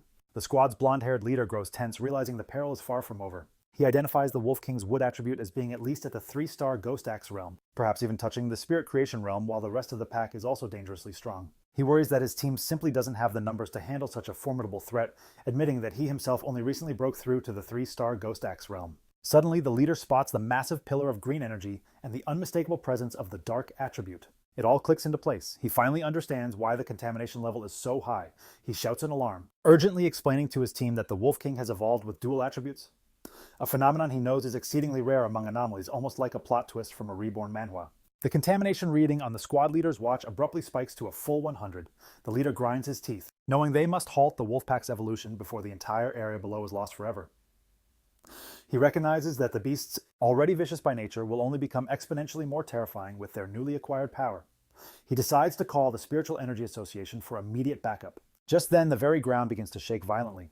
One of his men asks if it's an earthquake, but the leader knows the wolf's evolution shouldn't trigger a tremor of this scale. He realizes with a surge of fear that another entirely different anomaly has just appeared. His watch confirms his terror as the contamination reading skyrockets to an impossible 1,000. The pioneers look on in absolute horror as a massive eruption of green desolation energy bursts forth from the mountaintop. The green-haired pioneer recognizes the signature of desolation and energy, wondering in sheer disbelief why such a power would ever appear here. As the life-draining energy rushes down toward them, the squad descends into panic. One man cries out asking if this is the giant mythical vine from the sky that had previously vanished. Dejected that there was no warning, the squad leader bellows for his team to retreat and get all nearby personnel to safety. An immediate evacuation order was issued for all residents. Yet as swiftly as it manifested, the colossal wave of desolation energy appeared to halt in its tracks. Completely. One of the squad members shouted to his leader, pointing out that the ominous energy was no longer advancing. The unit could only watch in awe as the immense vortex of green power receded, drawing itself back into the very heart of the mountain. A tense silence fell as they questioned whether the immediate danger had truly passed. One soldier wondered aloud if they should still file a report, while another debated the wisdom of ascending the mountain to investigate. High above on that very mountaintop, at the exact spot where Fang Yi had planted his flower, the earth was now ensnared by a dense network of thick, pulsating green roots. From these roots sprouted dozens upon dozens of ethereal, glowing white blossoms which suddenly erupted in a cataclysmic burst of green energy, blooming instantaneously into a massive radiant floral structure of pure light. This energy then dissolved into a cascading sea of white petals blanketing the entire landscape. Nearby, the Wolf King let out a howl of pure fury, realizing too late that the seemingly harmless petals had transformed into a lethal storm, each one a razor-sharp blade. A blade of wind cuts through the air, yet Fang Yi stands with unnerving composure amidst the swirling petals, ready to explain the chilling reality of his flower's might. He reveals that this sea of spiritual blossoms will perpetually regenerate and multiply, all while absorbing and cleansing his foes until not even a trace remains. Poised atop the flower's colossal root system, Fang Yi watches as the wolf pack starts to succumb to its overwhelming power. He taunts the Wolf King, questioning how its pack will fare without the divine protection he himself possesses. The lesser wolves are swiftly ensnared by vines adorned with white blossoms, their life essence being rapidly siphoned away until only bare skeletons are left, which then crumble into dust. After consuming the life force of the whole pack, the flower and its petals shift to a deep, ominous crimson. In a final desperate gambit, the Wolf King musters all its remaining energy, unleashing a potent green blast from its maw. The crimson flower, however, effortlessly erects a protective shield, nullifying the attack's full force. Concealed within the storm of red petals and vines, Fang Yi informs the beast that its assault is utterly futile. He clarifies that the desolation attribute of his spiritual flower has already embedded itself deep within the very core of the mountain. This floral sea, he explains, draws its strength from the mountain only to unleash it upon the mountain's inhabitants, forging an unbreakable cycle of power. The Wolf King, having grown cunning through its evolution, appears to grasp its dire predicament, yet it stubbornly refuses to surrender. It pinpoints the central crimson blossom as the nexus of this power and launches a direct charge toward it. Fang Yi observes with a faint smirk, mockingly asking his little flower what it plans to do now that its core has been exposed. In reply, the central red flower swells to a monstrous size and lunges forward to confront the oncoming Wolf King. It unfurls its gigantic petals, ensnaring the beast within its deadly embrace. The Wolf King lets out a howl of pure agony as its very life essence is siphoned away by the potent desolation attribute. The colossal crimson flower continues to consume the Wolf King, its verdant energy devoured by the encroaching desolation. Fang Yi's expression turns serious as he watches, astonished that his flower is permitting the dark attribute to permeate its being. The Wolf King is utterly engulfed by the flower's throbbing crimson petals. Fang Yi is astounded by this turn of events, marveling at the sheer formidable power of the desolation attribute. This kind of spontaneous evolution is straight out of a reborn Manhwa. He never imagined the flower could devise its own technique without his direct command after he had merely implanted the attribute. As the gargantuan flower recedes to its original size, he fully comprehends the terrifying implications of its newfound ability. Once a foe is caught within this sea of flowers, escape becomes an impossibility. The flower then expels the perfectly clean, bleached skeleton of the once mighty Wolf King. Fang Yi deduces that even if the spiritual blossoms are somehow destroyed, they will simply regenerate endlessly using their desolation power to reduce any adversary to mere bones. Standing before the enormous crimson flower, now encircled by a field of its smaller brethren, he resolves to bestow a name upon this new technique, the Endless Spiritual Sea. A system window materializes, confirming his creation and announcing that the spiritual flower has successfully inscribed the desolation attribute technique Endless Spiritual Sea. With the battle concluded, the flower's petals gently fold inward, emanating a brilliant glow from within. Fang Yi watches, feeling the fatigue of the fight. A single crimson petal drifts down, gently brushing against his cheek. In the next moment, the flower erupts with a colossal surge of pure energy. At the same time, Fang Yi realizes with astonishment that his little flower is also on the brink of evolution. Elsewhere inside a high-tech control room, alarms scream as an analyst urgently reports an A-level anomaly, explaining that they are detecting two separate spiritual powers originating from the exact same area. Just as the Wolf King was evolving and generating a dark attribute, a distinct and incredibly powerful desolation attribute suddenly materialized. The Association Superior, listening in with Su Jingi, demands to know the precise location. A technician indicates a spot on the map, explaining it was an area Su Jingi's team was formerly in charge of. The Superior questions this, asking if the destroyer squad hadn't already been dispatched to eliminate the wolf pack. His question is abruptly interrupted by a communication from the squad on the ground. The squad leader reports that a potent wave of desolation energy emerged out of nowhere and completely eradicated the A-level wolf pack. He adds, however, that the desolation power then retreated back into the mountain, where a massive number of unusual flower anomalies have since bloomed. The pioneers now stand before the mountain, which is cast in a red glow from a veritable sea of flowers. Unable to advance, the Association Superior and the squad leader continue their conversation. The leader warns that if this new unknown anomaly were to fully erupt, it would be far more devastating than the Celestial Vine incident. He requests immediate support, admitting that even with all the pioneers gathered, they likely could not handle an unexpected turn of events. The Superior agrees, deciding to dispatch two of their elite teams.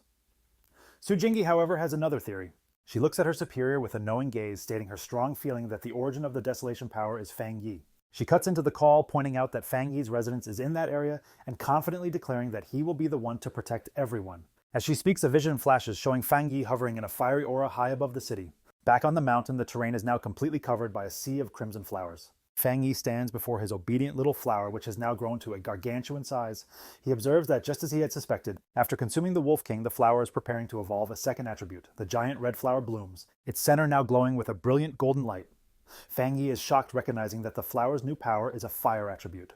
He touches the massive plant, remarking how its evolution method of simply devouring its enemies is an incredibly easy way to gain power, almost like a cheat code from a reborn Manhwa. After its evolution is complete, the massive flower shrinks back to its original handheld size, its petals now a deep, vibrant red.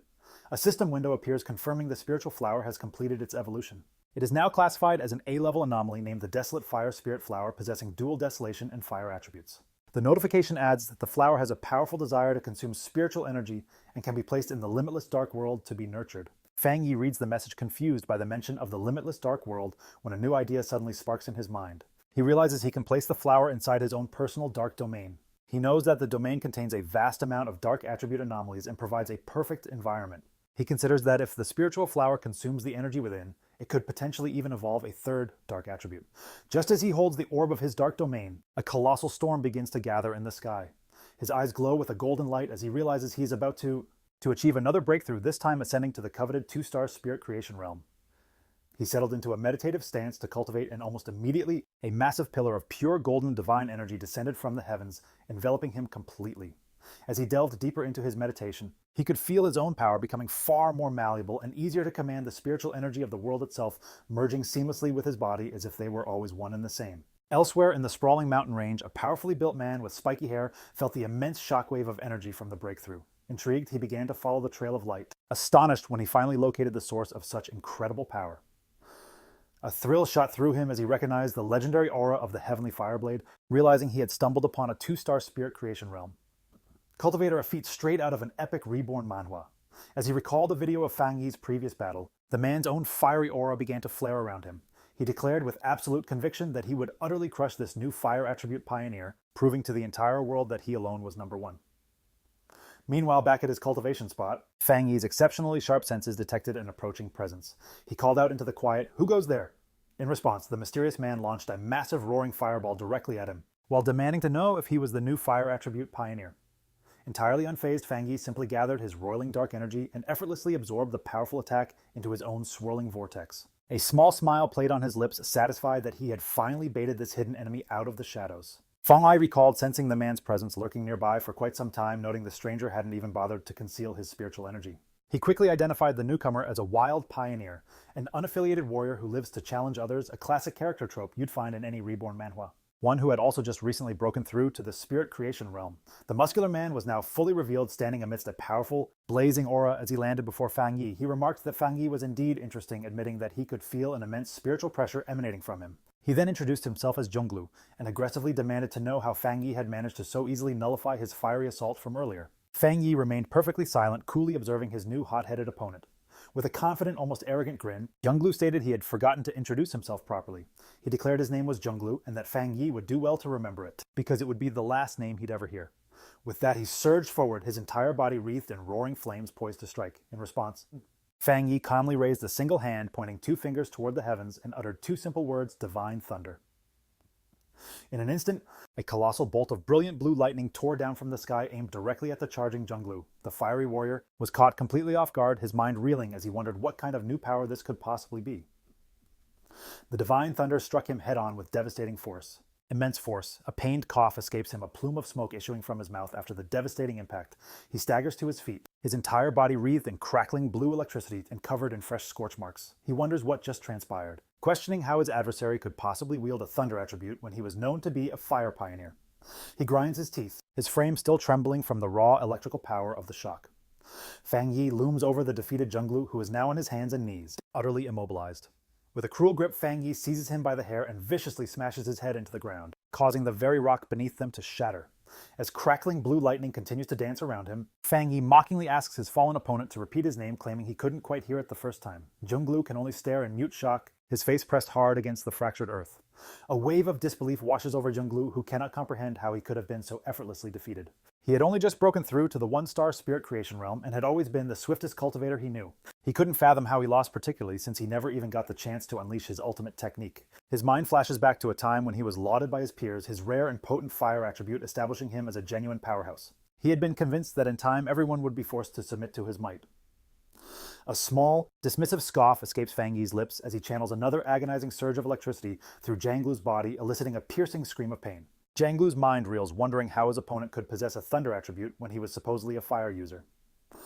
Fang Yi, his eye aglow with blue energy, gazes down with visible disappointment, remarking that he had truly expected his opponent to be significantly stronger. With a condescending smirk, Fang Yi taunts the younger generation's arrogance as he pins Zhonglu to the ground with his overwhelming electrical force. Zhonglu grits his teeth against the pain and frustration, his thoughts racing.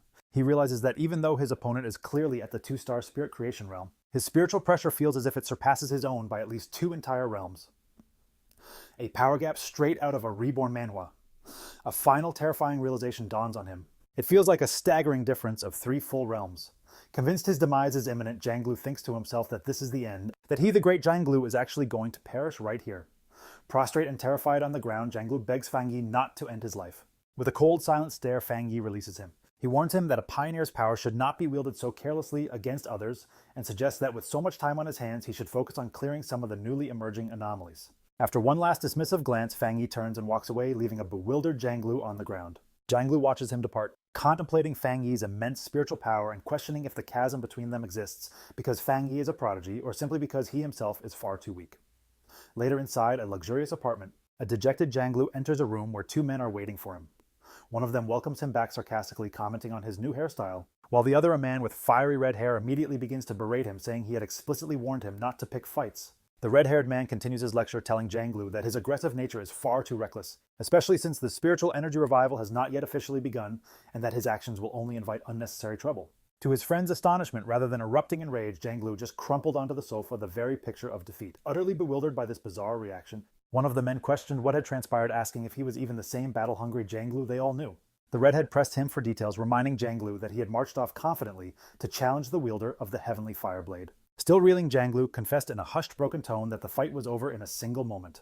His other friend seized him by the collar, demanding that he make sense. With tears streaming down his face, Jianglu finally broke, admitting that he was the one who had been crushed in an instant. His friends stared back, their faces masks of pure disbelief. Jianglu, now frantic, lamented that he should have sensed something was amiss and retreated, an act that would have spared him this utter humiliation. The man on the sofa voiced his own confusion, wondering how the Heavenly Fireblade's user could be so overwhelmingly powerful.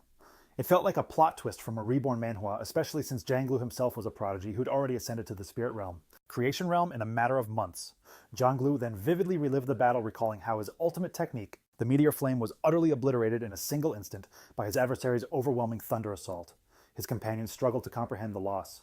The seated man questioned if Jianglu had simply encountered the wrong individual, reasoning that with his pure firepower and spirit creation, realm cultivation, it's almost impossible for anyone to beat him so effortlessly unless he's the protagonist of a reborn Manhwa. The red-haired man theorized that perhaps this person wasn't a pioneer whatsoever and that their initial assessment of his power was completely off. Jianglu furiously dismissed their theories, shouting that he couldn't have been mistaken and that the territory was undoubtedly his opponent's domain. He insisted they couldn't possibly understand because they hadn't witnessed it firsthand. He described the man as an absolute monster, remembering the terrifyingly potent thunder that felt like it would cause his very skull to implode. Both of his friends were stunned into silence as Jianglu declared that his intuition screamed it was the correct person. He then laid out his horrifying conclusion. His opponent is a top-tier pioneer wielding both fire and thunder abilities, and his thunder power is somehow exponentially stronger than Jianglu's own fire. He was convinced the man was concealing his true strength, which he estimated must be at least at the 3-star spirit creation realm. His friends were left aghast by this revelation. The red-haired man contemplated the sheer impossibility of a 2-star wild pioneer reaching such a level, concluding that if Jianglu's assessment was correct, this individual would become a living nightmare for every other pioneer out there. After a brief pause, Jianglu looked up with newfound resolve and asked his friends if he should attempt to become his opponent's disciple, leaving them utterly speechless. Meanwhile, meditating in his apartment, Fang Yi was enveloped in a swirling golden aura. He found it peculiar that the sensation of being on the cusp of a breakthrough to the 2-star spirit creation realm had abruptly vanished. He opened his glowing fiery eyes, concluding that the issue wasn't internal, but must be due to some external factor. He quickly realized that the spiritual energy in the atmosphere had become dangerously unstable, making it impossible for him to concentrate it and achieve his advancement. This development confirmed his deepest fears. Recalling the secret government monitoring of spiritual energy and the hushed rumors of an impending catastrophe, he wondered if something truly dreadful was about to unfold. Gazing out over the city, he witnessed a massive electrical storm gathering on the horizon. This confirmed his suspicion. The full spiritual energy revival was commencing ahead of schedule right here in his own city. He immediately attempted to contact Daolan to learn what the military knew, but the call failed to connect. A knot of dread formed in his stomach. They might have been forced into radio silence, which was the worst-case scenario. At that very moment, his phone rang. It was a call from Su Qingying. He answered, greeted only by a wall of static as a panicked Su Qingying managed to tell him the situation had escalated and pleaded for his help. As Fang Yi asked if the poor signal was because of monsters manifesting in the city, a grotesque bat-like creature with glowing crimson eyes suddenly slammed against his window, spiderwebbing the glass. Through the crackling static, Su Qingying confirmed the problem was immense and that she was right in the city. With a final deafening crash, the creature wreathed in shadowy energy, shattered the window completely, and lunged toward the still-seated Fang Yi. Utterly unimpressed, he calmly remarked that the creature was severely overestimating its own capabilities. Reacting in a heartbeat, Fang Yi materializes a blade of pure crackling blue electricity from his hand and vaults into the air. He hurls it at the charging beast, impaling it completely and obliterating it in a blinding flash of light. The commotion brings Lin Yi rushing from her room, shouting a frantic warning to her cousin about the bat-like monster that has just appeared. She freezes, gaping in shock at the shattered window and her cousin standing calmly amidst the lingering sparks, and asks him what is happening. Peering through the broken window, Fang Yi explains that while monsters typically appear at random, it's deeply concerning that they are now manifesting directly inside their home and in greater numbers. He believes the situation is manageable for the moment. They both gaze out at the colossal electrical storm engulfing the city, and Fang Yi remarks that this could be the prelude to a cataclysmic event. He finds the entire scenario highly unusual, noting that a 2-star Ghost Axe realm monster would normally lurk in the shadows, not brazenly attack a pioneer's residence in the heart of the city.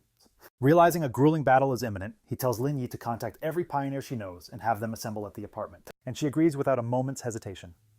Fang Yi then steps out onto the ledge of the shattered window, telling his cousin that since she is on the verge of her own breakthrough, he is entrusting her with the safety of their home. He tells her to hold the line at the window while he is away. Elsewhere across the chaotic cityscape, Su Qinying and her squad are positioned on a rooftop, their communications already faltering under the storm's intense interference.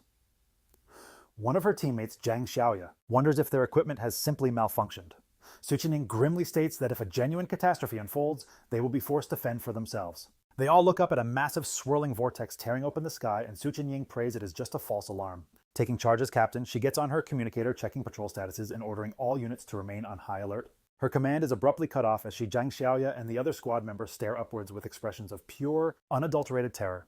A colossal swarm of the dark bat-like monsters begins to pour from the vortex, and a desperate warning is cried out that a horde of anomalies has appeared, signaling the beginning of a full-scale invasion. Across the city, a red alert blares warning of the most severe rainstorm in 50 years and ordering all citizens to remain indoors. The streets are a maelstrom of fear and confusion as people stare at the darkened sky, wondering if this is the end of the world. Meanwhile, Zhonglu and his red-haired companion are tearing through the rain-slicked streets on their motorcycles. His friend shouts to Zhonglu that the entire situation feels terribly wrong, asking if they should stay or flee, but Zhonglu remains grim and silent. Suddenly, a monstrous bat-like creature wreathed in dark red energy dives at them from above. Zhonglu reacts with fury, roaring that the creature is courting death as he summons a roaring fireball into his palm. He unleashes a powerful incinerating blast at the monster, while his friend questions why it would attack them since they typically avoid pioneers as powerful as Zhonglu. To their utter disbelief, the creature bursts from the flames with a piercing screech completely unscathed. Zhonglu realizes with dawning horror that it wasn't that the creature was immune, but that it revived instantly. This absurd power feels like it's straight out of a reborn Manhwa. Completely overwhelmed by the sheer power of the monsters in this city, he decides they need to retreat home immediately. The scene then flashes back to several hours earlier. The scene flashes back to an earlier moment inside a state-of-the-art control room at the Spiritual Energy Association where Suching and her superior were in the middle of a briefing. An official was proposing they dispatch their top agents to establish contact with Fang Yi, but just as the superior turned to address Su Ying, a blaring alarm shattered the calm. A critical alert materialized on the main screen, broadcasting an urgent warning that an A-level anomaly would materialize in the city center in under 24 hours and that swarms of bat-like creatures were already converging on the outskirts. The association's director questioned the assessment, wondering aloud if it was truly an A-level threat, but a worried Suching declared that the situation felt like a world-ending plot from a reborn Manhwa and insisted they mobilize a team at once, adding she would go too. The perspective then snaps back to the present, where the leader of the destroyer squad stared up in pure terror at a colossal version of the bat monster descending upon him. He frantically screamed into his communicator, desperately correcting the initial assessment and warning that the anomaly wasn't A-level, it was S-level. The creature's immense shadowy form blotted out the sky, its menacing red eyes glowing as it prepared to unleash total annihilation. The scene cuts to a silent military district, its futuristic corridors eerily empty. Just outside, however, a cataclysmic battle was raging. A colossal swarm of bat-like anomalies, their eyes glowing a hellish red, assaulted a military warship that retaliated with a massive blast of energy. In a desperate defense, deep within the heart of the swarm, Jialan fought with ferocious intensity, her body a whirlwind of motion as she unleashed powerful whips of purple energy that sliced through wave after wave of the shadowy beasts. Jialan took a brief moment, her eyes scanning the seemingly infinite tide of monsters. She was well aware that her unique ability allowed her to manipulate and amplify her spiritual power, yet the sheer number of these dark attribute bats continued to swell. It felt as though their purpose was to prevent her and her soldiers from accomplishing a critical objective. At that very moment, a young blonde man crackling with arcs of yellow lightning landed gracefully beside her. He offered a slight smile complimenting her formidable power. He then laid out their dire circumstances. A situation so bleak, it felt like a losing scenario. From a dark reborn Manhwa, the entire military district was being held by just a few high-ranking officers. He looked to her, asking for her command. Jialan grimly informed him that their communications were being suppressed, rendering it impossible to contact anyone on the outside. She surmised that the other military districts were likely confronting the exact same predicament, staring up at a sky that was turning black with the swarm. Jialan made a difficult choice. She bellowed her commands, ordering 2 squads to remain behind and defend the restricted zone at all costs. She then declared that everyone else would follow her lead to punch through the enemy lines in an attempt to re-establish contact, to join other military forces. With her command given, she, the blonde lightning wielder, and her soldiers plunged into the fray, ready to fight for their very freedom.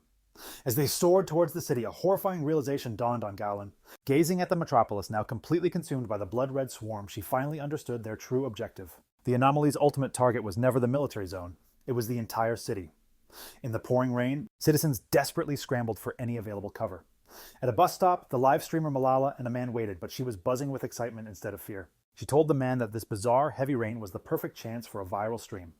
With a determined smile, she said that sometimes you have to embrace the danger to capture truly amazing footage.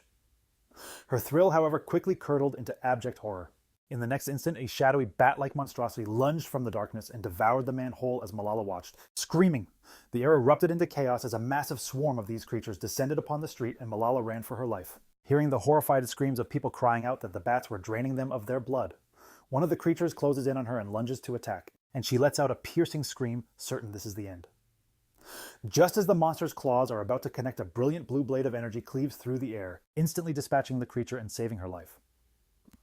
A figure wreathed in crackling blue lightning lands gracefully just behind her. Her rescuer is none other than Su Qingying, flanked by two of her cloaked squad members. She extends a hand to the petrified Malala, assuring her that her teammates will ensure she gets home safely.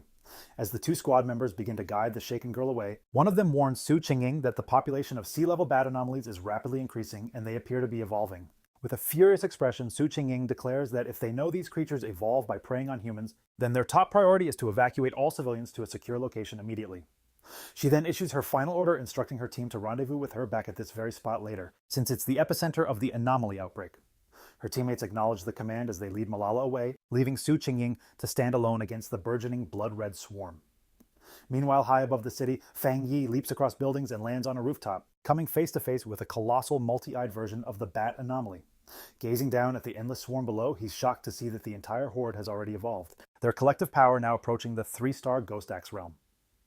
In response to this immense threat, he summons a brilliantly blazing sword forged of golden fire. With a single mighty swing, he unleashes a massive wave of flames that carves a path through the swarm, incinerating a vast number of the creatures in an instant. However, as he observes the aftermath, his eye glows an ominous red and he realizes this fight is far from over. He understands this particular anomaly is different. The bat swarm seems practically unkillable, constantly regenerating and multiplying, which makes them impossible to destroy with conventional attacks. He can see that swarms of these dark attribute creatures have materialized in every densely populated area of the city. It's as if countless identical disaster zones have erupted simultaneously, and he knows that locating the other association members amidst this chaos would take far too long. Surveying the city now blanketed in a swirling dark mist, he concludes that he has no other choice but to tackle these swarms one by one, settling on a new strategy. Fang Yi raises his hand and unleashes his ultimate technique. The limitless dark world, a massive swirling vortex of dark green energy erupts from his body, and he declares that these anomalies will become nothing more than nourishment for his spiritual flower. As the vortex begins to consume the swarm, his thoughts turn to his allies. A vision of the pioneers he gathered at his home flashes through his mind: Lin Yisu, Qingying, Zhang Xiaoya, and the others. He knows he must act swiftly. He's confident that with his cousin's unique ability and the protection of the other pioneers, his home should remain a safe haven for now. But he also understands that if this disaster escalates, the nightmare will become a grim reality and survival will become a near impossibility for everyone. 10 minutes later, Su Qingying is still locked in combat on a rooftop, completely surrounded by the endless swarm of bat anomalies. She grits her teeth in frustration, realizing that no matter how many she obliterates, more just keep coming. It's like a scene from a dark reborn manhwa. Her spiritual power is recovering far too slowly, and she worries that she'll soon be completely depleted of energy. She also spares a brief thought for her two teammates, hoping they're safe while escorting the civilian. Suddenly, a terrified scream for help snaps her attention away. Her gaze shot to the heavens where a colossal dense sphere of red anomalies was coalescing into a single monstrous entity. Recognizing the escalating peril, she vaulted up the face of a skyscraper, knowing that if the anomalies continued to strengthen, they would soon breach the spirit creation realm. Her team was stretched to its limits, evacuating civilians, leaving them ill-equipped. They lacked the sheer power to confront this new menace, particularly as the creatures began to tear down the city's infrastructure. She unleashed several potent blasts of azure energy at the bat-like swarm, attempting to carve a path through them. Nevertheless, the overwhelming numbers were simply too great. They swamped her defenses, batting her out of the sky. In her descent, she had a chilling epiphany. Staring up at the colossal swirling vortex of dark energy and crackling lightning, she finally grasped the swarm's true objective. An anomaly king was on the verge of being born. The city was crumbling to dust, engulfed by the immense horde of shadowy creatures beneath a relentless downpour. The scale of this catastrophe was so vast it felt like a scene from a dark, reborn manhwa. It seemed that no one, not even the full force of the military or the Spiritual Energy Association, could halt the city's annihilation. Amidst the pandemonium, the pioneers fought with desperate courage. Reports flooded in of entire teams sacrificing themselves or being utterly wiped out. Su Qingyang battled on alone, her protective barrier straining against the unending legion, just as a new alert reclassified the S-level anomaly. It was now officially an anomaly king. Inside the association's command center, the atmosphere was heavy with dread as officials received devastating reports of catastrophic casualties. The sheer number and rapid regeneration of the creatures were completely overwhelming their defenses, and the window to call for reinforcements from other regions had slammed shut. A subordinate then reported that the entire city was completely enveloped by a dense black fog. Severing all hope of rescue, the horrifying truth dawned upon them. They had become an isolated city, a tomb. Facing their final moments, the association's superior stood tall with his people declaring, "As pioneers, we will stand with this city and we will fall with it." He vowed that the monsters would have to advance over their very corpses. With grim resolve, he issued one final command: transmit the last code to headquarters. If they failed to contain the disaster, headquarters was ordered to immediately initiate a destruction strike to prevent the dark attribute's contagion from spreading. Meanwhile, Su Qingyang's desperate struggle raged on. Her protective barrier began to splinter under the relentless assault of the swarm, and she could feel her spiritual power draining to its last dregs. Mustering every ounce of her remaining strength, she concentrated her energy and unleashed a final, cataclysmic blast directly at the swirling vortex of monsters. However, her ultimate attack was effortlessly swatted aside. The evolved creature, its form now clearer, let out a blood-curdling shriek as it unveiled its true power, a level that left Su Qingyang utterly shocked. It was at the terrifying level of a 3-star spirit creation realm. The creature lunged, striking her barrier and shattering it into nothingness. Utterly defeated, Su Qingyang grit her teeth in despair, her spiritual energy almost completely depleted. The creature's overwhelming power had obliterated her last line of defense. Beaten and wounded, she plummeted through the rain-soaked air as the colossal beast descended upon her. Acknowledging that this was her end, she channeled her last vestiges of energy for one final desperate gambit.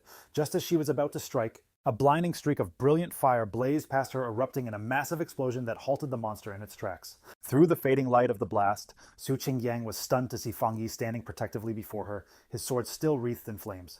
He turned to face the beast. A menacing figure, his eyes blazing with immense energy.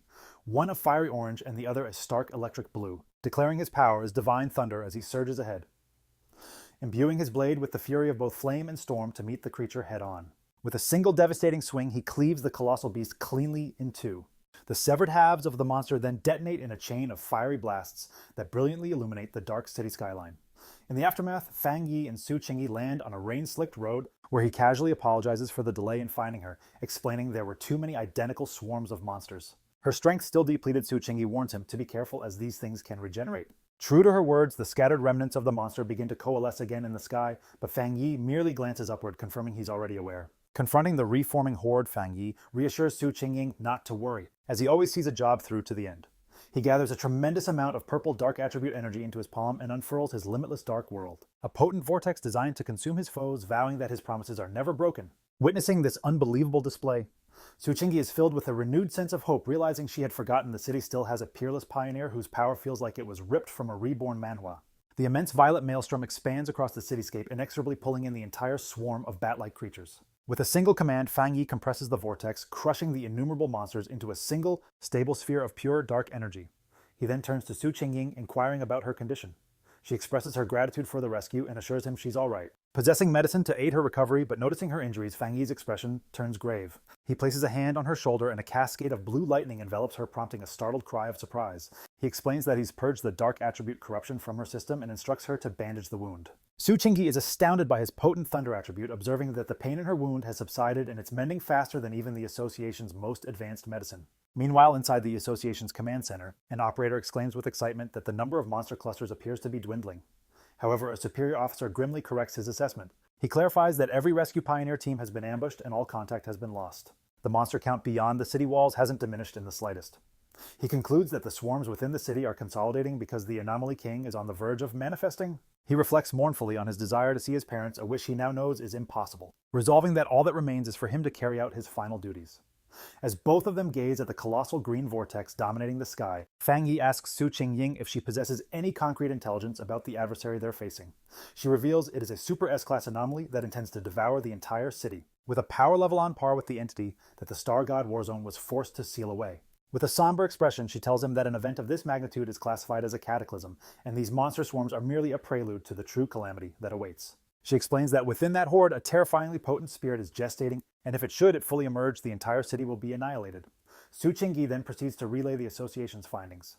While monsters of the same species often cannibalize each other, to evolve dark attribute anomalies operate on a different principle. A fully evolved, she explains that this creature, the Anomaly King, possesses an overwhelming power that compels all lesser anomalies to serve it, then turns to Fang Yi with deep concern. Her face is etched with worry as she reminds him that despite his incredible abilities, he still hasn't achieved the legendary Jinggang realm. She brings up the grim fate of the nation's strongest pioneer, who was left permanently crippled after sealing a similar catastrophe, and begins to plead with him. She insists they cannot bear the loss of another prodigy like him, urging him to flee punch through the monstrous blockade, and inform the military to abandon the city entirely. But Fang Yi cuts through her desperate plea with a gentle tap on her head, a playful glint in his eyes. He lightly chides her, asking if she's forgotten all her school lessons, before his expression hardens into one of unshakable resolve as he declares that this city is his home, and he is willing to pay any price to defend it. His sheer determination leaves Su Qingying utterly speechless. Without another word, he turns and leaps effortlessly to a high rooftop, positioning himself directly before the colossal swirling green vortex from which the Anomaly King is beginning to emerge. Bathed in a brilliant golden aura, he grimly observes that the entire city is seemingly being offered as a sacrifice for the creature's birth. And with a surge, he activates his golden sun power. He then turns back to Su Qingying, who has followed him to the rooftop, and asks to borrow her wrist-mounted device, explaining his need to detect anomalies and establish contact with the association. Without hesitation, she hands it over. With the comms device in one hand and his blazing sword in the other, Fang Yi announces his plan. He proclaims that he must ascend and obliterate the creature before it can completely materialize, standing poised for battle as the monstrous Anomaly King continues its terrifying emergence from the swirling vortex, looming high above the cityscape. Meanwhile, back in the Association's command center, the suffocating tension is shattered when an operator exclaims they've re-established a connection with a lost pioneer signal. It belongs to Captain Su. The operators stare in disbelief as they watch her tracker move at an unbelievable speed, heading straight into the very heart of the storm, the most perilous zone imaginable. They frantically shout for her to turn back, convinced that entering alone is a guaranteed suicide mission. An official snatches a communicator, desperately trying to raise her, commanding her to halt her advance immediately and await backup from both headquarters and the military. Back on the rooftop, Fang Yi is holding Su Qingying's wrist device, which buzzes with static. After a moment of fiddling with it, he finally speaks into the communicator, asking if anyone can hear his voice. The official on the other end is taken aback, demanding to know his identity and where Captain Su Qingying is. Fang Yi completely bypasses the questions and seizes control of the conversation, informing the official that he requires everyone in the command center to work under his direction, because he is now heading out to destroy the Anomaly King at the storm's epicenter. As Fang Yi soars towards the massive vortex, he presses his demands, telling the dumbfounded official that if they have any desire to prevent the city's annihilation, they will cooperate fully. He demands that all their communication arrays and intelligence networks be dedicated to assisting him. After a moment of stunned silence, as if processing a plot from a reborn manhwa, the official makes his choice. He furiously orders everyone to drop what they're doing and immediately establish a direct link with the unknown pioneer. He then commands his teams to utilize every available satellite and radar system to feed the man real-time information, assigning one operator as his dedicated point of contact. That operator immediately begins his report, relaying that satellite imagery reveals a colossal number of anomalies swarming around the king, swirling in a pattern much like a deadly typhoon. He quickly suggests that the concentration of anomalies is lowest on the northern approach, offering it as the best path. As a potential entry point, recommending an approach from the southeast to bypass the densest swarms. As the information flooded in, Fang Yi continued to fly directly into the storm. Suddenly, an operator's frantic voice shouted a warning. Fang Yi had been spotted by two immensely powerful anomalies, ranked A and S, both estimated to possess the strength of the two-star spirit creation realm. He desperately urged Fang Yi to get away. The supervising official watched the monitors, grimly knowing that it was far too late to retreat. At that very moment, a massive shockwave slammed into the command center, throwing the staff into chaos as they screamed in utter panic. High in the sky, Fang Yi effortlessly cleaved one of the powerful bat-like anomalies in half with his flaming sword. His eyes burned with fiery energy as he calmly posed a question, and back in the command center, the operators were in a state of stunned disbelief. The chief official exclaimed that the anomaly's energy signature had vanished, realizing with profound shock that the pioneer had just annihilated a dark attribute S-level anomaly in a single blow. His subordinate, filled with awe, excitedly confirmed that it must be the legendary pioneer known as the Tyrant. The entire command center erupted in cheers, overjoyed that they had been saved. Meanwhile, Fang Yi calmly analyzed the situation. He understood that after enchanting his sword, its flames could now directly counter the dark attribute, significantly slowing down the anomaly's regeneration. However, as the creature he had just defeated began to reform from the swirling dark energy, he realized his current power wasn't quite enough to stop their regeneration completely. He concluded that if only he had broken through to the next level, earlier one strike would have been sufficient. Realizing he needed a different plan, Fang Yi clenched his fists, gathering both his fire and thunder energy. Deciding that overwhelming speed and relentless attacks were the only viable solution, he unleashed a blinding flurry of rapid slashes that diced the reforming monster into countless pieces, though he noted with irritation that their endless numbers posed a serious problem. Suddenly, a bizarre, swirling green orb of energy materialized in the sky, immediately capturing the attention of the dark creatures, which began to descend towards it. On the ground, a group of cloaked pioneers watched the scene unfold in confusion. One of them wondered aloud what was happening as the bat-like creatures had suddenly ceased their attack. The Association's superior, who was with them, stated grimly that this was not a good sign. He knew there was only one reason the swarms would act this way. Would suddenly cease their attack. They are being recalled by the Anomaly King, a classic development in any reborn manhwa. That means his arrival is imminent. The remaining. The combined military and pioneer forces could only stare as the swarms coalesced into a colossal blood-red tempest above the city, knowing full well that their only hope lay in shattering that monstrous formation before it could be fully summoned. Beyond the city's besieged walls, the fierce battle raged on. From her vantage point, Gaolan unleashed a devastating torrent of energy, tearing a path through the endless swarms of shadowy abominations. Her subordinate, the blonde-haired lightning wielder, approached with a grim update, his voice tight as he asked how much longer it would be until they could breach the city's perimeter. Gaolan's response was bleak. Their instruments estimated a minimum of another half hour. A wave of despair washed over the subordinate, for he knew that in 30 minutes, the Anomaly King would have fully emerged and the entire city would be irrevocably lost. Gaolan could only gaze at the immense crimson swarm, explaining that their hands were tied, as the sheer number of creatures was over 10 times their initial estimates, a cataclysmic threat equivalent to 10 S-class anomalies combined. Even with the military's most formidable weapons, they couldn't fully eradicate the endlessly regenerating creatures, a fact that deeply troubled Gaolan. She worried that if they were to fail, the adjacent cities would also be consumed by the encroaching dark attribute, asking, do we still not have enough manpower to breach the blockade? Her subordinate confirmed their dire situation, replying, we are completely and utterly outnumbered. He lamented that some pioneers were merely spectating from a distance, failing to grasp that the danger would inevitably reach their doorstep too. Suddenly, Gaolan's expression shifted dramatically as she spotted something peculiar in the sky. Her subordinate inquired, what is it that you see? They both watched as the teeming swarms of bat-like abominations within the city began to coalesce, flying in unison towards the very location where the Anomaly King was being born. At that precise moment, a brilliant speck of golden light erupted from the absolute center of the massive vortex. The subordinate recognized the energy signature, asking in sheer disbelief if that brilliant flame could possibly be Fang Yi. He turned to her, speaking her name with a questioning lilt. With a newfound confident smile, Gaolan simply replied that it was nothing. She then took decisive command, bellowing to all her forces to intensify their firepower and to push forward without a single thought. By truth, for their remaining supplies. She declared with conviction, we must enter that city because the Star God War Zone will not abandon any of its own.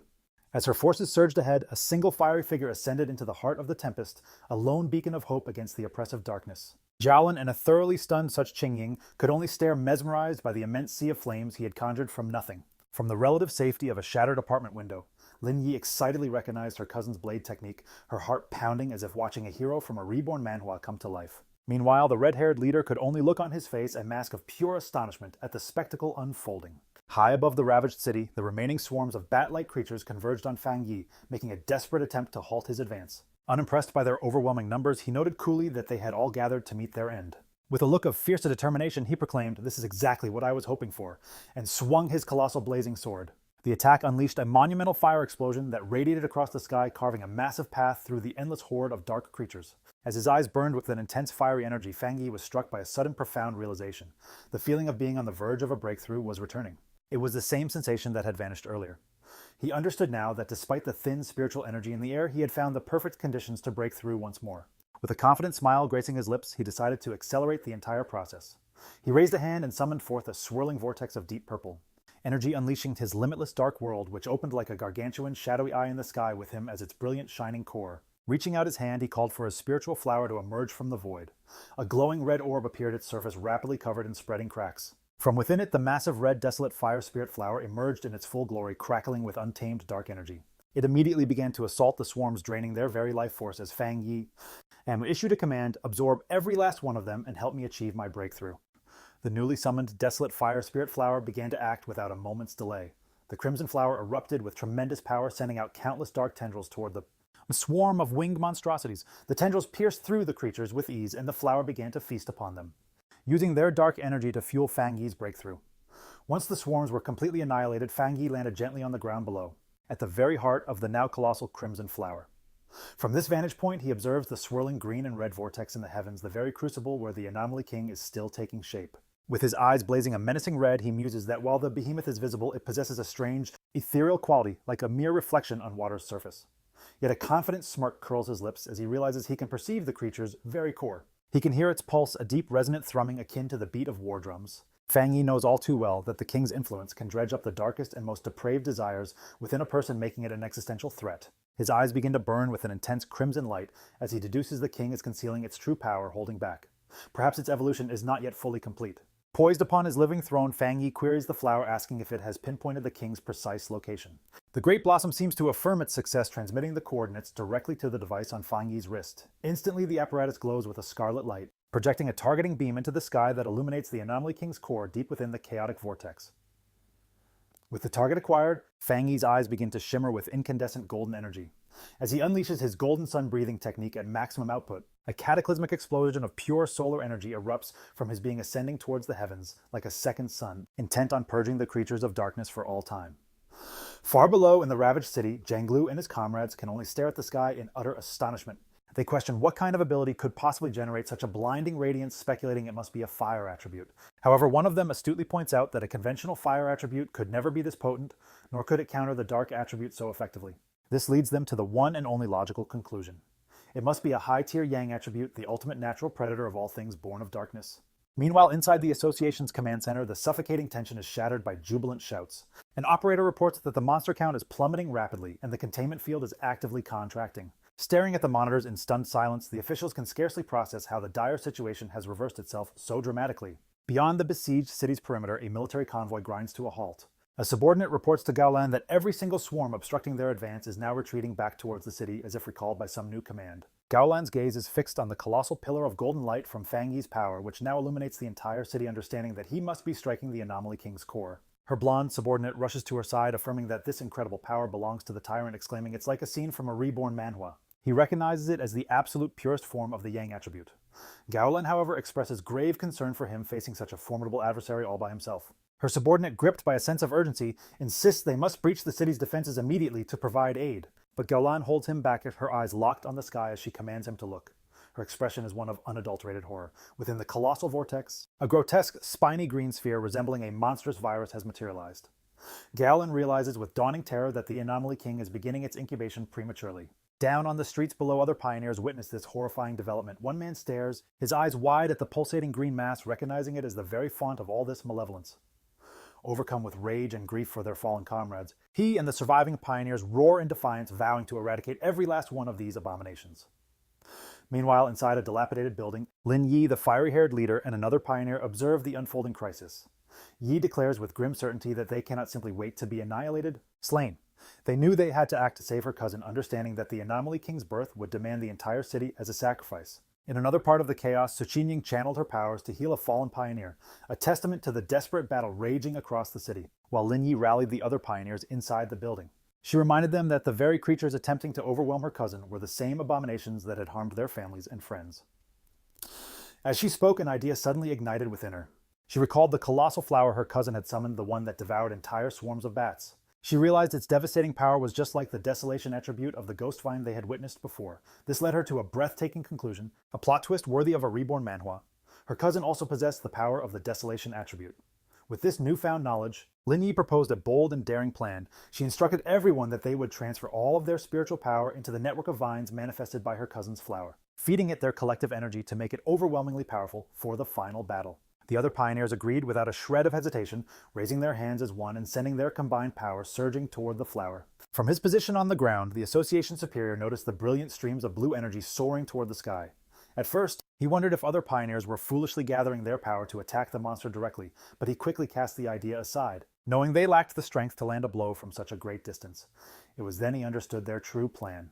They were funneling their spiritual energy into the very plant that Fang Yi had summoned. Inspired by their incredible bravery, the Superior declared that he too would contribute to the cause. He unleashed a powerful surge of his own azure energy, sending it rocketing toward the sky. All across the war-torn city, the remaining pioneers followed his lead. They focused their wills and sent forth their spiritual power, creating a monumental wave of energy that flew toward the heavens to aid in the climactic fight. Suqingying, while assisting an injured pioneer, suddenly perceived the immense shift in power. Looking skyward, she saw Fang Yi's spiritual flower now glowing with the unified energy of every pioneer left in the city. Realizing this was humanity's last stand, she gathered her own remaining strength and sent it to join the others, supercharging the flower for a final, cataclysmic strike against the Anomaly King's core. The monster let out one last agonized scream as the attack found its mark, which was followed by Fang Yi delivering a swift, decisive slash that tore straight through its body. After the colossal battle, Fang Yi floated silently in the air, wiping a streak of blood from his face. A voice from his communicator urgently warned him that all the bat swarms from outside the city were now converging on his location. The numbers were staggering, tens of thousands of B-level A-level and even S-level monsters were rushing toward him, a seemingly endless tide of crimson and black. Unfazed, Fang Yi looked up at the pulsating green cocoon of the Anomaly King and declared that no matter how many minions it sent, he would obliterate them all. He taunted the beast, asking if it was hatching ahead of schedule because it was afraid of him, provoked the anomaly. King finally began its emergence. A monstrous shadowy green claw ripped through the cocoon, and its full horrifying form began to materialize.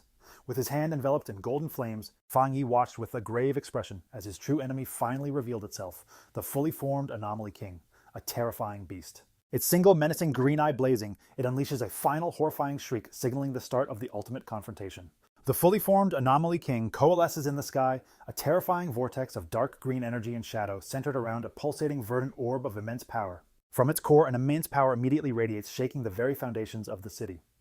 The ground cracks and fissures as a violent tremor rips through the streets, sending the last of the pioneers scattering in terror. They cry out in despair, understanding that the king's mere presence is enough to annihilate them all, beyond the city limits. Xiaolan and her subordinate observe with grim expressions, their faith now resting solely on Fang Yi. Deep within the city's skeletal ruins, Su Qingyang also gazes skyward, her features a canvas of worry and hope as she silently prays for his victory. From the relative safety of the apartment building, Lin Yi clenches her fists, her expression a mask of fierce determination echoing the same desperate wish for his triumph. Suspended high above, enveloped in a radiant golden aura, Fang Yi confronts the monstrosity. He addresses the creature directly, naming it as the king of the dark anomalies and the very source of the city's agony. As his own spiritual flower ignites with fiery energy, he declares that he was raised in this city and cherishes his life here, making his reason for fighting undeniably clear.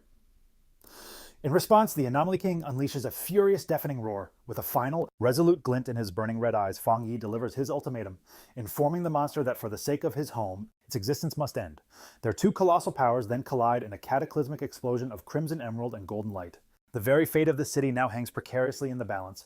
The monumental clash between Fang Yi and the Anomaly King generates a massive, blinding detonation that illuminates the entire sky. When the searing light finally recedes, Fang Yi finds himself floating in a strange dark void, facing the single gargantuan green eye of the Anomaly King. The creature stares down at him, its voice echoing telepathically in his mind as it scoffs at his audacity to challenge it, a mere cultivator at the one-star spirit creation realm.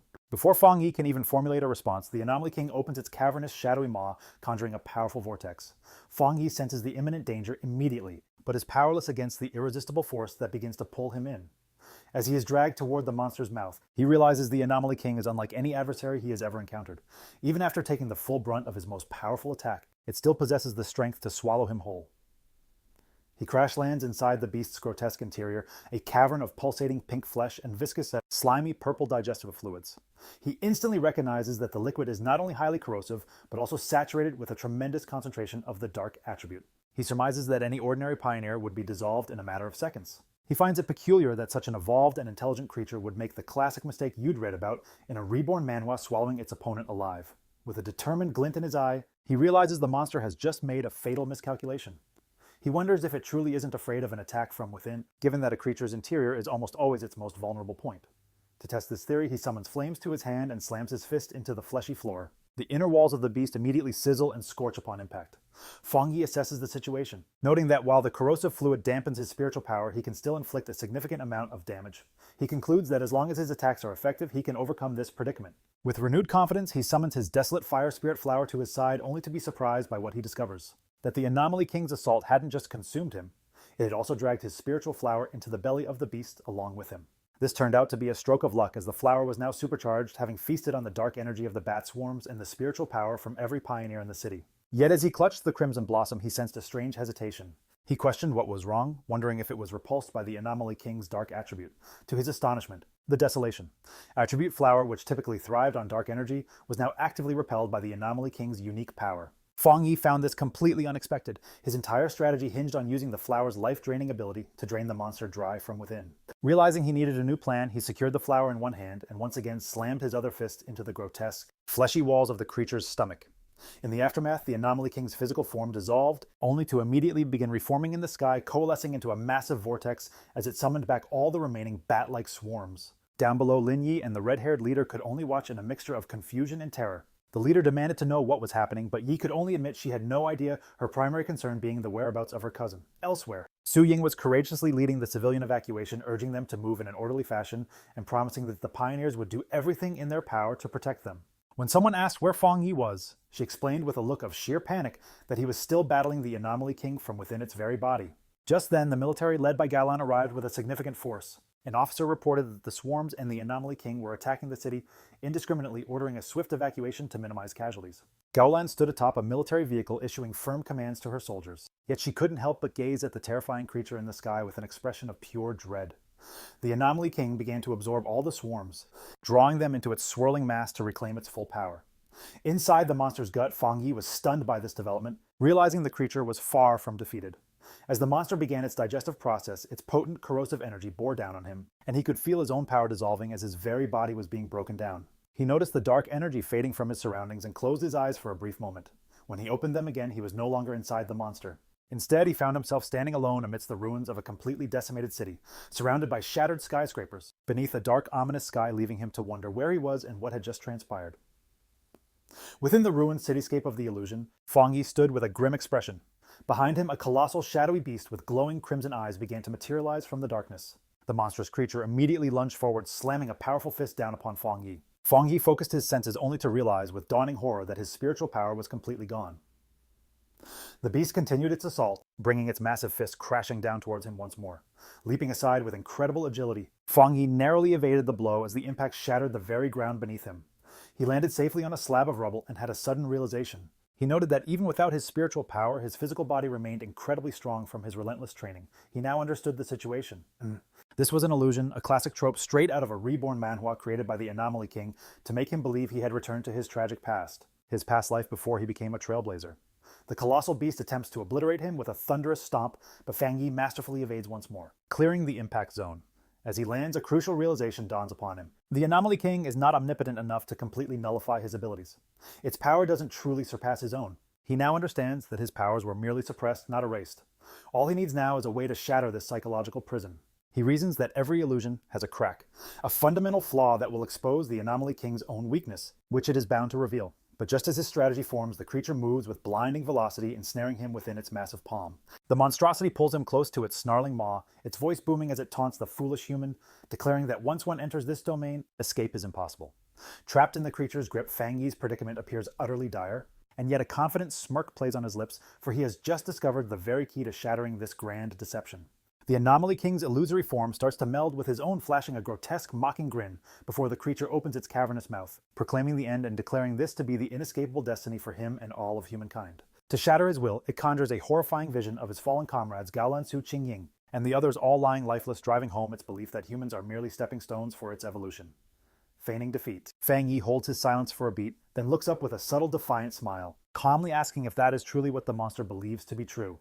In that precise moment, Fang Yi unleashes his authentic power, his body erupting in a brilliant golden torrent of energy as he proclaims the beast is nothing more than a puppet. He clarifies that his adversary seems to fundamentally misunderstand the nature of his existence. As golden silhouettes of countless figures materialize around him, he reveals that his life is a narrative straight from a reborn manhwa brought back for the sole purpose of defending his home and everyone within it. The immense golden radiance completely engulfs the shadowy beast, triggering a colossal explosion that shatters the illusion from the inside out. A torrent of pure flame purges the mental landscape, its intensity reflected in a single blazing eye. Now liberated from the deception and back in reality, Fang Yi's very form has been altered. His hair now burns like a crimson inferno, and his body crackles with azure lightning as he commands his system to engage. Hovering in the tempestuous sky, he is now enveloped by a colossal, hand-shaped construct of pure golden energy, fully prepared to bring this conflict to its conclusion. At that moment, a system interface materializes before him, confirming he has met the prerequisites for a breakthrough and inquiring if he wishes to ascend to the 2-star spirit creation realm. With his power cresting, Fang Yi confirms his advancement to the 2-star spirit creation realm. He boldly declares himself the true king of anomalies and surges forward in a blinding explosion of golden light. Fang Yi now understands that thanks to the Anomaly King, he has achieved a profound new level of insight, allowing him to channel his immense power. He unleashes a devastating slash in his new state, his hair like golden flames and blue lightning arcing around his frame. He proclaims that his second chance at life is meant to rewrite the world's destiny and that he is its chosen avenger. Back in the real world, the Anomaly King scoffs, deriding Fang Yi for being a mere 2-star cultivator. Completely unfazed, Fang Yi launches himself into the fray. Poised for action, he readies himself for the beast's impending assault, deftly evading a devastating strike from the shadowy behemoth. The Anomaly King towered over him, its colossal dark form eclipsing the sky as it snarled that escape was futile and he would soon be its sustenance. Yet the monster's visage twisted into one of sheer confusion, utterly baffled by the turn of events, while in stark contrast Fang Yi wore a confident smirk, fully aware his strategy was unfolding perfectly, just as searing blue thunderous energy erupted from deep within the Anomaly King. The beast writhed in agony, roaring at the foul human for inflicting such torment and questioning what this unfamiliar sensation coursing through its body was. With his own power surging to its absolute zenith, Fang Yi prepared his final gambit, vowing to seal the creature for good. He invoked his ultimate technique, the 9 Dragons Skyfire, a power meant to purge all evil, and from his blazing aura, 9 colossal fire dragons materialized. They surged forth, converging directly on the Anomaly King's core, forcing a scream from the beast as it realized this power was far beyond that of a mere 1-star cultivator. The assault culminated in a blinding, massive explosion of light that completely illuminated the city's skyline. On the ground below, the pioneers could only watch in stunned awe as Fang Yi single-handedly annihilated the anomaly. The Anomaly King let out a final soul-shattering shriek of pain as its very essence was utterly obliterated by Fang Yi's overwhelming power. The last vestiges of the Anomaly King's energy vanished from the heavens, leaving behind a clear, blue sky high above a massive vortex of purple energy. The final remnant of the dark attribute was being drawn inward. Fang Yi, his form returned to normal, but still clutching his blazing sword, stood resolute as the swirling violet energies were pulled into a contourless condensed sphere before him. He watched with a calm, solemn expression, his eyes glowing a menacing crimson as he manifested his limitless dark world, a personal dimension that began to vacuum up all the residual chaotic energy from the fierce battle. And down on the streets, the surviving pioneers and soldiers gazed up at the now peaceful sky in sheer disbelief. One of them dared to ask aloud if the long nightmare was finally over, to which another tearfully confirmed that the battle had indeed concluded. Atop a military vehicle, Zhaolan was greeted by a thunderous cheer from the survivors. A wave of celebration erupted, rejoicing that the city was saved and that they had lived to see another day. As dawn finally broke, Zhaolan's blonde-haired subordinate inquired if she planned to seek out Fang Yi. Zhaolan simply gazed toward the rising sun with a gentle smile on her face. "We have our own duties to attend to now," she explained softly, clarifying that their mission was to help the citizens' lives return to normalcy and to begin restoring the city. Below them, survivors embraced, cried, and cheered, bathed in the gentle morning light. Miles away, the staff of the Spiritual Energy Association erupted in celebration. They were overjoyed to have played a part in stopping the Anomaly King, feeling as though they had just awakened from a terrible nightmare as they stood by a window reflecting on the night's events. Their relief was palpable that Fang Yi had appeared and defeated the king. They knew that without him, they would have shouldered the immense shame of the city's destruction. Elsewhere, Su Ying and the Association Superior watched as paramedics carefully carried away the injured pioneers. "Are they still alive?" Su Jingyi asked with concern. The Superior placed a comforting hand on her shoulder, assuring her that their medical centers had not been destroyed and the injured could receive proper treatment. Su Jingyi knew with certainty that without Fang Yi, none of them would have had this chance. She began to wonder about his true identity. His incredible power made him feel like the protagonist of a reborn manhwa, constantly achieving what everyone else deemed impossible. "I agree," the Superior said gravely. "The spectacle we all witnessed makes it clear Fang Yi has reached the 2-star spirit creation realm. I'm certain headquarters will act. They'll move now and someone else will undoubtedly try to contact him first." Su Jingyi reflected on just how much Fang Yi had grown, remembering a time she thought he would never change, could even hope to rival him, but now he had ascended to a level far beyond her reach. His growth was like a plot from a reborn manhwa, making him an unparalleled genius in the entire Xia nation. The superior officer vividly recalled the brilliant golden light and the majestic fire dragons that had sealed the anomaly, a spectacle witnessed by all. He knew this incredible event would ignite a storm of discussion and that they needed to manage the narrative swiftly. A perplexed Su Ying asked him to clarify his meaning. He then proposed a new fitting title for Fang Yi, the Sealer. In the aftermath of the monumental battle, Lin Yi and the red-haired leader sprinted through the ravaged streets with Yi desperately calling for her companion to slow down. Consumed by panic, Yi cried out, wondering where her cousin could possibly be, as the red-haired leader attempted to soothe her fears. Then Yi's eyes caught a figure in the distance. Her frantic expression instantly melted into overwhelming relief, and with tears welling in her eyes, she joyfully shouted her cousin's name. There he was. She had found Fang Yi standing calmly amidst the rubble with his sword in hand. He simply asked why they had come searching for him. Yi bolted towards him, her voice trembling as she asked if he was unharmed after such a grueling fight. She confessed that she just knew he would need their help, but Fang Yi remained silent, the profound exhaustion evident on his face. At last he reassured her that he was fine and commended her for a job well done, before draping his arms around both his cousin and the red-haired leader, leaning on them for support. Inwardly, he reflected on the sheer difficulty of the battle. He had to admit he'd poured every last ounce of energy from his recent breakthrough into that one final devastating attack. A faint sense of embarrassment washed over him, seeing them so worried about him. At that moment, Lin Yi's sharp senses picked up on something. She gasped in utter shock, blurting out if he had truly broken through to the 2-star spirit creation realm. She was completely floored by his lightning-fast advancement and his unbelievable talent. The red-haired leader was equally stunned, muttering in disbelief that the big shot had leveled up yet again. In the meantime, news of the battle had spread like wildfire. Online forums were buzzing with discussions about the enigmatic figure who had saved the city, the pioneer they had dubbed the Sealer.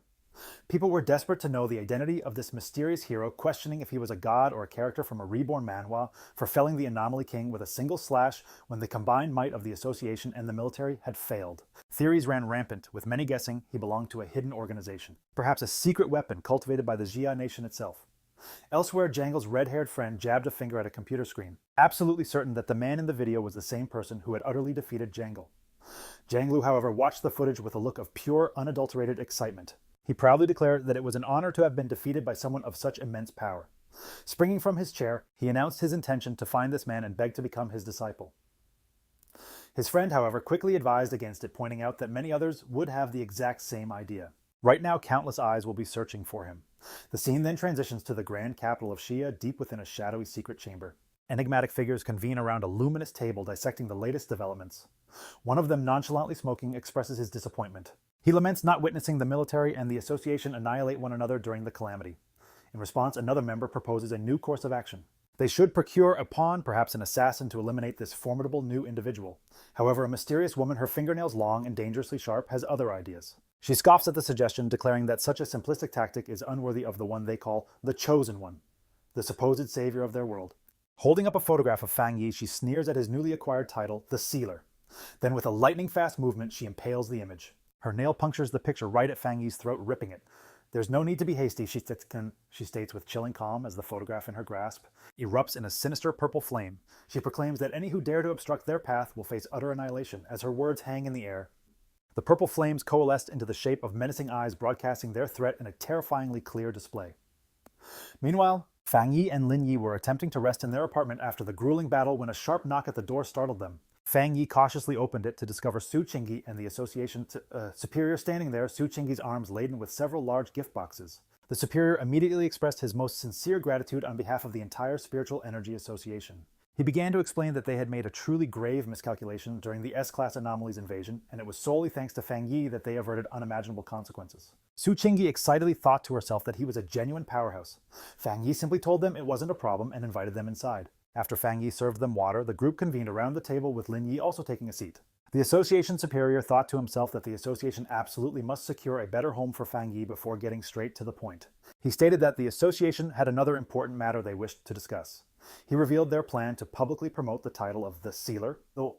Intrigued, Fang Yi prompted him to elaborate. The Superior then projected a map that showed powerful pioneers who had emerged in every major city, explaining that these were all well-established, renowned figures. He contrasted this with the recent S-Class anomaly, which he labeled the most terrifying disaster they had ever confronted. He elaborated that they wanted to leverage the name, the Sealer to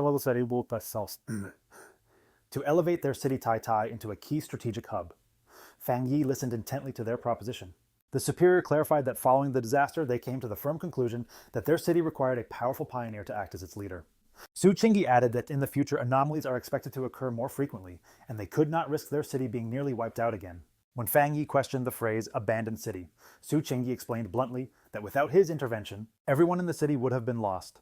Fang Yi told his cousin that he was beginning to understand, admitting that his knowledge of this world was still lacking, but he reassured her that they didn't need to be so negative. He realized that by focusing only on his own training, he was acting like the main character of a reborn manhwa, completely ignoring the city's broader development. In his personal quest for power, he had neglected the city's larger struggle for survival. Looking out at the sprawling metropolis, he understood that while Tai Tai was a major city before, its significance didn't compare to the top-tier cities. He recalled that among over 100 cities, the top 3 were Dushentian and Kang, with various other major centers also holding considerable importance. He concluded that this recent catastrophe was also a golden opportunity for Tai Tai City to rise in prominence. The Superior confirmed this assessment, explaining that cities are now ranked based on the quantity and power of their pioneers, with higher-rated municipalities receiving significantly more resources. He concluded by saying that what people needed most right now was a symbol of hope. He proposed that the association would protect Fang Yi's true identity while meticulously crafting a mysterious public persona for the Sealer, allowing others to build his legend for him. Fang Yi agreed, recognizing that a degree of mystery was a much smarter play than full exposure. Lin Yi concurred, adding that human imagination can sometimes be a more potent threat than any physical reality. Fang Yi calmly stated that he had no issue with the association's plan, since it would help both him and the people he cared about, and that he hoped for a strong partnership. He extended his hand to seal the deal, a move that visibly surprised both the Association Superior and Su Qingyi. Fang Yi and the Superior shook hands, finalizing their new partnership.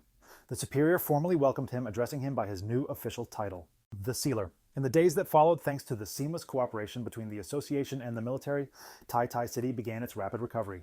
The city's reconstruction and the rescue efforts for the injured proceeded in a remarkably organized fashion.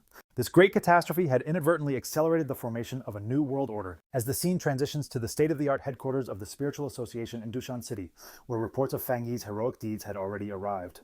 Officials were buzzing with speculation, wondering if this sealer was indeed the pioneer who single-handedly resolved the S-class anomaly in Tai. Within an office, several men were deep in discussion over the reports. One official pointed out that Fang Yi was by far the most distinguished among the new wave of pioneers, with another chiming in that his high-grade Yang attribute essentially marked him as a chosen one, a natural predator to all things of the dark attribute. An official then directed their attention, gesturing to a monitor displaying footage of Fang Yi, revealing that their data suggested he possessed more than just a single high-grade attribute. He brought up the viral Skyfire video, which showcased a high-grade fire attribute, and then mentioned the military's designated code name for him. The Tyrant, a moniker earned from his devastating high-grade thunder attribute. His colleagues were left speechless, but the man with glasses insisted that there was something even more astounding about him, like a protagonist from a popular reborn manhwa. Their debate was suddenly cut short by a woman with flowing blue hair and spectacles, who inquired if their conversation was about the sealer. She then confidently requested to see all the data they had compiled on him. The men, recognizing her, instantly wasted no time in complying, projecting his file onto the main screen as she began to study it. The information she mused that as more pioneers emerged, and with a figure like Fang Yi leading the charge, there would inevitably be countless others who would rise to challenge his authority. A determined glint flashed across her glasses as she admitted that even she was eager to witness his power firsthand, sensing that a meeting between her and the sealer was likely to happen very soon. The perspective then shifts to a contemporary library in Kong City, where patrons were absorbed in their reading. Fang Yi's former girlfriend, Chu Ching Li, was seated at a desk focused on her laptop when a young man nervously made his approach.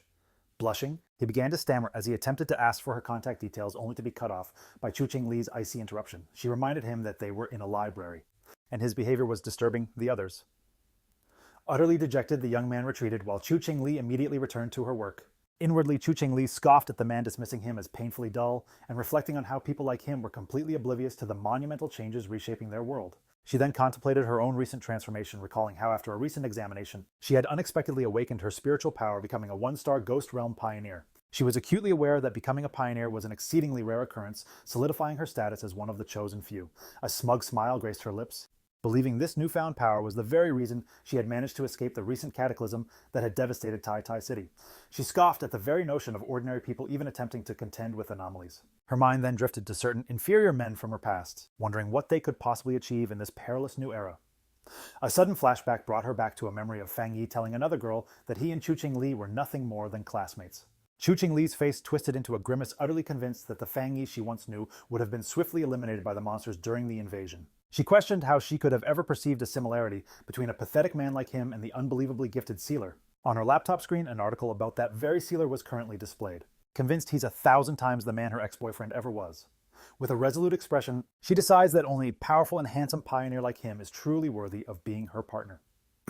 Meanwhile, Fang Yi is busy examining a real estate brochure. He and his cousin Lin Yi, both clad in stylish new outfits, are prepared for a day out on the town. Fang Yi announces that they are taking a brief hiatus from their training regimen to find a new house. Lin Yi playfully questions if they are genuinely skipping their training, but Fang Yi explains the necessity of balancing their intense routine with proper rest. He notes that the association's suggestion to elevate their living standards was in fact an excellent one. Lin Yi then realizes the idea originated with such Chingy, who had mentioned their living conditions were due for an upgrade and even offered to accompany them on their house hunt. Lin Yi is thrilled, completely astounded that Captain Su had such resources and could casually offer them 2 separate high-end houses. As Fang Yi and Lin Yi enjoy their day off searching for a new home, a strange acrid green vapor begins to swirl around them. Lin Yi asks her cousin if he can smell the repulsive odor, and Fang Yi concurs, comparing it to the foul stench of a sewer. His expression abruptly hardens as it dawns on him that the smell is no accident, someone is deliberately tracking them. Both he and Lin Yi whip around in an instant. From within the green mist, a group of 3 menacing-looking men emerges. Their leader, a large, brawny bald man wielding a heavy metal pipe, mockingly identifies Fang Yi as the sealer and taunts them for only noticing him after they had already walked straight into his ambush. The leader dismisses Fang Yi as nothing more than an overhyped pretty boy lacking any real strength, just as one of his accomplices releases more of the strange gas. Another scoffs that Tai Tai City must be truly desperate to have selected a young kid like him to be their captain. The men then charge forward, demanding that Fang Yi surrender every advantage he's gained from the city. Without hesitation, Lin Yi springs into the fray, unleashing an attack. Powerful blast of blue energy from her hands. The attacker with the axe, however, easily vaults over her attack. He then begins to power up his massive weapon with his own spiritual energy. As he brings the glowing axe crashing down, Lin Yi conjures a protective barrier, grunting from the sheer force of the blow. Simultaneously, the bald leader swings his metal pipe at Fang Yi. Lin Yi shouts a warning, urging her cousin to be careful as these men clearly possess spiritual power too. However, Fang Yi effortlessly catches the incoming weapon with his bare hand, bringing the assault to a dead stop. The bald leader stares in utter shock, unable to believe his powerful strike was nullified so easily. With a look of complete and utter contempt, Fang Yi's hand suddenly ignites in a brilliant burst of roaring fire. He questions what kind of bottom-feeding scum would dare to ambush him in the middle of the street. Without a second of hesitation, Fang Yi slams his flame-engulfed fist into the bald leader's face. The man goes flying backwards, screaming in disbelief at being defeated so soundly. His friend holding the gas tank can only watch in shock, completely bewildered as to why Fang Yi is not affected. He muses that his special universal permeating potion should have left his opponent completely paralyzed. Fang Yi just stares back his hand, still flickering with fire. It's the kind of overpowered immunity you'd read about in a reborn manhwa. This green gas is described as a potion concocted from the sweat of a wood attribute pioneer, engineered to dismantle an enemy's spiritual barrier, though it leaves behind a terrible lingering smell. Enraged by his swift defeat, the bald leader struggles back to his feet, shouting that he was just getting warmed up. The attacker scoffs at their own carelessness, convinced that since they all possess the power of the spirit creation realm, they are utterly invincible. He lunges forward once more, his body shrouded in a menacing purple aura. A knowing smirk plays on Fang Yi's lips as he instantly recognizes his opponent's abilities as a mutation of earth and wood attributes. He muses that their underhanded methods are a perfect match for their shady character, confidently thinking that while a standard spiritual barrier might falter against such ploys, they are utterly ineffective against him. Meanwhile, the assailant wielding the axe-like weapon leaps into the air, aiming a devastating blow at Lin Yi. However, she responds with blinding speed, delivering a swift, debilitating kick right where it counts, causing him to letting out a sharp cry of pain. As Lin Yi touches down, Fang Yi observes, thinking to himself that while he'd rather avoid a major spectacle, this escalating plot feels straight out of a reborn manhwa. Peaceful daily life disrupted is a major inconvenience. He slowly removes his sunglasses, his demeanor shifting to one of cold seriousness, revealing his crimson eyes that now glow with immense power. Instructing his cousin to step aside, Fang Yi finally unleashes his true might. A colossal surge of brilliant golden energy explodes from his very being, forcefully repelling the assailants. He stands at the epicenter of a miniature sun, an explosion of golden light that engulfs the entire vicinity, leaving his opponents utterly stunned. The golden energy rapidly expands, ensnaring the three men and covering them in scorching sacred flames. The men let out agonizing screams, questioning what manner of terrifying flame this is, as they finally comprehend the overwhelming power of the sealer. Their pleas for mercy echo as the pain becomes unbearable. Just as Fang Yi is about to deliver the final blow, Su Qingying makes a sudden appearance, dashing towards him and urgently shouting for him not to finish off the attackers, a command that catches Fang Yi completely by surprise. Gazing at the three incapacitated men sprawled on the pavement, Su Qingying explains, a wave of relief washing over her, that these individuals are high-priority targets the association has been monitoring. Fang Yi inquires if her intention is to take them into custody. Su Qingying confirms his suspicion, stating that the association has initiated a mandatory registration for all pioneers with a special focus on apprehending troublemakers like them. Standing over the defeated assailants, Fang Yi informs them with a chilling tone that they should consider themselves fortunate. He states his low tolerance for interruptions and warns that if they ever bother him again, the outcome will be far less pleasant, a threat that prompts an exasperated glance from Su Qingying. As paramedics begin loading the injured men onto stretchers, Su Qingying unleashes a furious tirade, telling them that if this incident had occurred just 2 days prior, the association would not have intervened and they would have met a grim and deserved fate. She forcefully reminds them that the sealer granted them mercy on the association's behalf and warns them of the severe repercussions that await. As the ambulance speeds away with its sirens wailing, Su Qingying watches with her arms crossed, muttering about the pack of fools who would dare challenge the #1 pioneer, a living legend straight out of a reborn manhwa. Lin Yi, with a hint of trepidation, asks Su Qingying about the punishment the men are set to face. Su Qingying begins to explain that since all three of them possess prior criminal records, they are facing a sentence of life imprisonment despite their status in the spirit creation realm. They will be stripped of their freedom and civil rights, forced to serve as pioneers under penal servitude. Overhearing this exchange, Fang Yi remarks thoughtfully that such a method isn't a bad idea at all.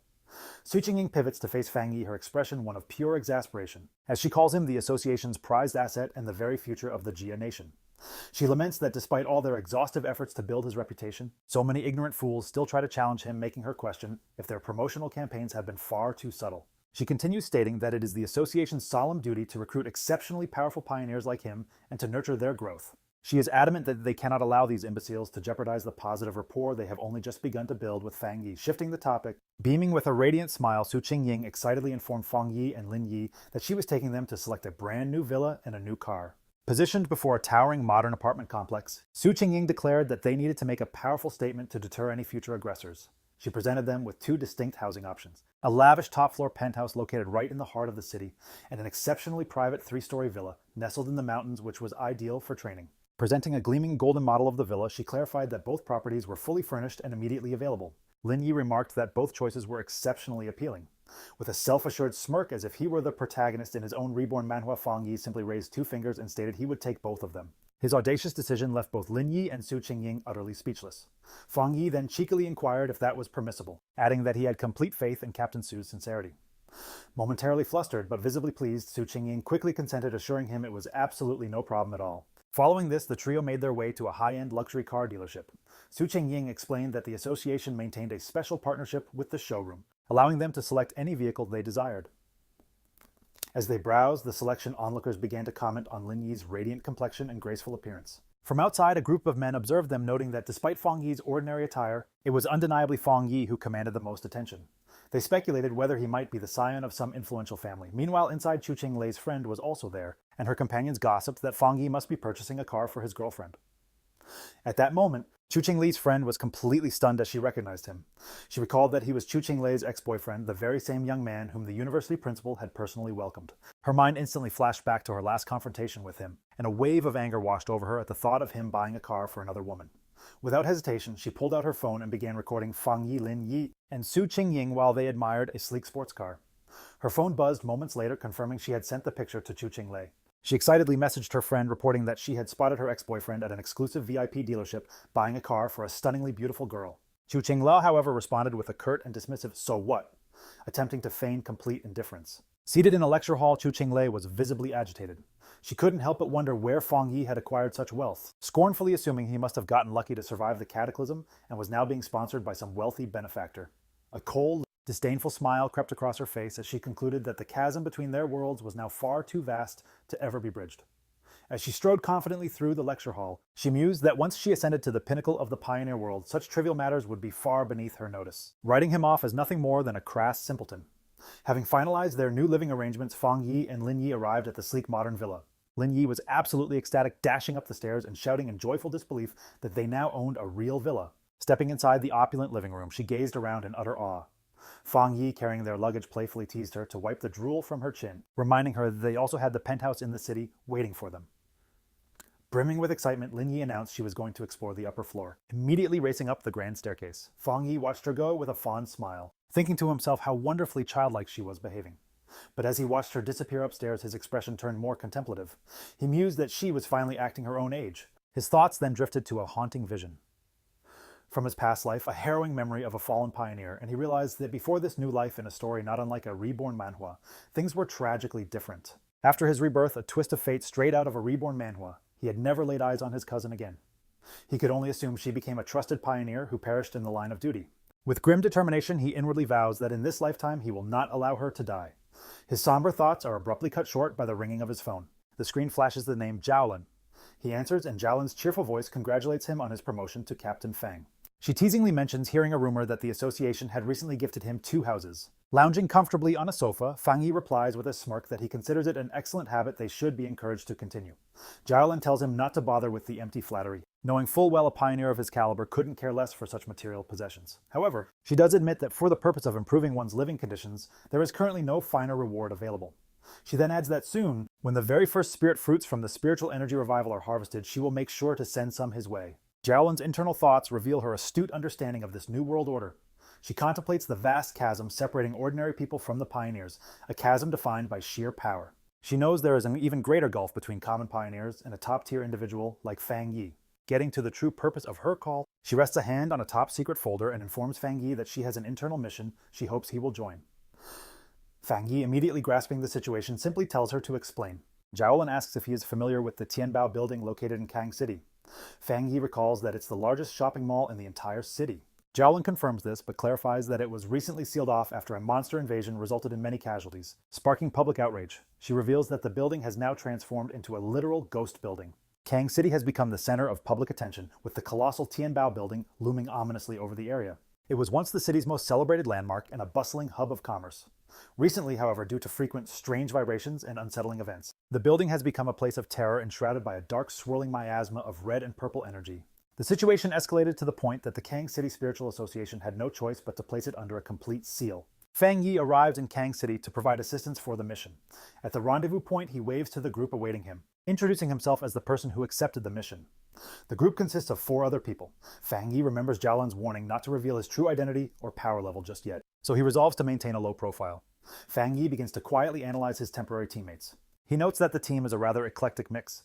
He surmises that 2 of them are from the military, judging by their attire and disciplined posture. The other 2, a stern-looking man with gray hair and a woman with short purple hair, introduce themselves as members of the Kang City Spiritual Association. They mention that Officer Jialan has already briefed them and that they will be working in tandem. The group promptly boards an armored vehicle and drives through a torrential rainstorm toward the sealed-off building. Inside the vehicle, the atmosphere is thick with tension. The brown-haired man drives, and the blonde woman in the passenger seat looks visibly nervous. She finally breaks the silence, suggesting that since they are unaware of each other's strengths, they should all agree to support one another once they breach the danger zone. In the back seat, the mood is even more awkward. Fang Yi sits casually beside the serious man and the short-haired woman, both of whom are sitting with their arms crossed in silence. As Fang Yi rested his chin on his hand, he couldn't help but think this team was a disorganized mess reflecting the poor quality of Kang City's association members. Meanwhile, a stern-faced man in the back shot a glare at Fang Yi before leaning over to whisper to the short-haired woman, questioning if this kid was truly the high-level expert Sisterland Solon had promised to dispatch. His doubt was palpable. Fang Yi appeared far too slender, more like a high school student than a seasoned pro. He also noted that Fang Yi wasn't equipped with an official device, and his energy signature was completely suppressed. In stark contrast, the short-haired woman was staring intently at Fang Yi, her expression a mixture of shock and awe. Her mind raced, recalling the rumors of a legendary figure wreathed in flames, and she began to wonder if this unassuming student could possibly be the Sealer, the godlike entity who single-handedly averted a cataclysmic disaster. Yet his youth made it almost impossible to believe. The woman with short purple hair continued to stare, her interest in Fang Yi growing by the second. Suddenly, the pieces clicked into place. This young student perfectly matched the description of the legendary figure from a popular reborn Manhwa, who wielded 3 rare high-level powers and sealed the king of anomalies. She was now almost certain he was the Sealer. Meanwhile, back at the Star God Warzone office, a phone was ringing insistently. Jialan answered only to be met with dreadful news. The Tianbao building had been completely compromised. The voice on the line reported a total loss of contact with everyone stationed inside.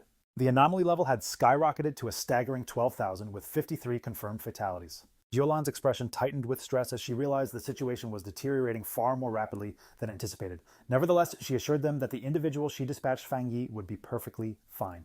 She terminated the call with finality, stating that since the mission was now in their hands, there would be no further questions. Returning to the scene in Kang City, the Tianbao building was enveloped in a terrifying, swirling vortex of crimson and violet energy. As the armored vehicle pulled to a stop, the team disembarked into a heavy, unnatural downpour that had the sickening appearance of blood. Fang Yi surveyed the surroundings with a grim expression, noting that the situation was dire and the entities within seemed far more formidable than anything he had previously encountered. The group collectively gazed up at the colossal skyscraper, its exterior marred by ominous dark stains. When Fang Yi pointed them out, the team recoiled in horror, realizing an entire facade of the building was coated in massive splatters of blood. The short-haired woman informed Fang Yi that the structure had 40 floors, making it the tallest in the city. She explained that while many people had been evacuated, the building's narrow interior made the process difficult. Fang Yi deduced that some individuals had refused to cooperate prior to the lockdown, which meant a significant number of civilians were still trapped inside. "Is there any way to establish contact with those people?" Fang Yi asked. "That's impossible," the brown-haired driver replied grimly. "We haven't received a single transmission since the anomaly manifested." He then revealed that he had assisted on the second day of the lockdown. The driver recalled how the building had transformed into a dead zone, appearing to age decades in a matter of moments. He recounted the horror of witnessing dismembered body parts rain down from the windows, grotesquely chewed on by monstrous creatures. He explained that in less than a week, the building's malevolent aura had intensified exponentially. Upon hearing this, Fang Yi turned to face the group, his gaze sharp and critical. He confronted them directly, having realized that with no contact to the inside, their reported death toll of 53 was merely an estimate based on the remains they had recovered outside. He then coldly admonished the Kang City Spiritual Association for their appallingly casual approach. The driver began to sweat nervously, stammering that they had been left with no other choice. Fang Yi contemplated the grim reality. The casualty count reported by the association was undoubtedly a gross understatement of the actual truth. He reasoned that for an average person, an anomaly was a cataclysmic event, especially within a confined space. They were little more than lambs to the slaughter with absolutely no avenue of escape. Deciding there was no more time to waste, Fang Yi ordered the team to breach the building immediately. He explained that certain anomalies evolved by consuming humans, which meant a higher body count would only result in more formidable monsters lurking within. However, his authority was instantly put to the test. The stern, gray-haired man clamped a hand on Fang Yi's shoulder, halting his advance. While conceding that the military had ordered them to follow Fang Yi's lead, the man demanded that Fang Yi first disclose his strategy before they charged in blindly. Fang Yi turned his gaze icy and questioned what plan there was to even discuss when they were completely in the dark about the situation inside. He insisted that their only option was to enter and conduct a preliminary investigation. The gray-haired man remained unconvinced, arguing that everyone present was a veteran when it came to anomalies, and as the appointed commander, Fang Yi should at least be aware of their individual capabilities. He began to admonish Fang Yi, pointing out that he wasn't even an official member of the organization and lacked formal training. Their heated exchange was abruptly cut short when the short, purple-haired woman intervened, her expression furious. She shoved past the men, telling the gray-haired man to shut his mouth because they were running out of time. She sharply reminded him that Fang Yi had accepted this mission on the recommendation of Officer Jiaolin herself. Therefore, questioning Fang Yi was tantamount to questioning the judgment of a high-ranking officer. Fang Yi observed the scene in silence, thinking to himself that infighting was the absolute worst thing they could do before a mission. Without another word, he turned and strode into the shadowy entrance, coldly informing them that if they didn't wish to proceed, they could simply stay behind. The team, even the hesitant members, quickly fell in line behind him. The group ventured into the Tianbao building, only to find it utterly demolished and eerily silent. Wrecked cars and the debris were strewn everywhere, but the blonde girl noticed something peculiar. Despite the widespread devastation, there wasn't a single sound. Suddenly, a dark shadow plummeted from the high ceiling. The stern, gray-haired man sensed an approaching danger and glanced up, a look of confusion on his face. Before he could even react, a horrifying green-eyed monstrosity descended from the gloom, shrieking as it lunged to ambush him. Fang Yi's reaction was instantaneous. He summoned his sword, which immediately erupted in a torrent of intense flames. With a single ferocious swing, he unleashed a wave of fire toward the descending beast. His expression was a mask of cold focus. The creature never stood a chance. In a mere split second, it was obliterated by a blinding flash of light and searing sword beams. Fang Yi landed gracefully, striking a pose with his flaming blade as the monster behind him was reduced to nothing but ash. The stern, gray-haired man and the short, purple-haired woman were left completely speechless. They could hardly process that the fight had concluded the very instant it began. The woman stared in awe at the massive blade of fire in Fang Yi's hand. That kind of power was like something from a reborn Manhwa. She wondered where he'd found such a weapon. Ignoring their dumbfounded expressions, Fang Yi crouched down to inspect the creature's remains, picking up a fragment of its body for closer examination. Rising to his feet, he analyzed the monster's physiology, noting it resembled a grotesque fusion of a bird and a gecko. He grimly concluded that based on its advanced level of mutation, this creature had already consumed a significant number of humans. The short-haired, as the purple-haired woman peered closer at the carcass, a horrifying realization dawned upon her as she identified the slain creature as an A+ grade anomaly. The entire team was frozen in terror, comprehending that Fang Yi had just annihilated a monster that would ordinarily require the full might of an elite pioneer squad to handle. His power felt like something straight out of a reborn Manhwa.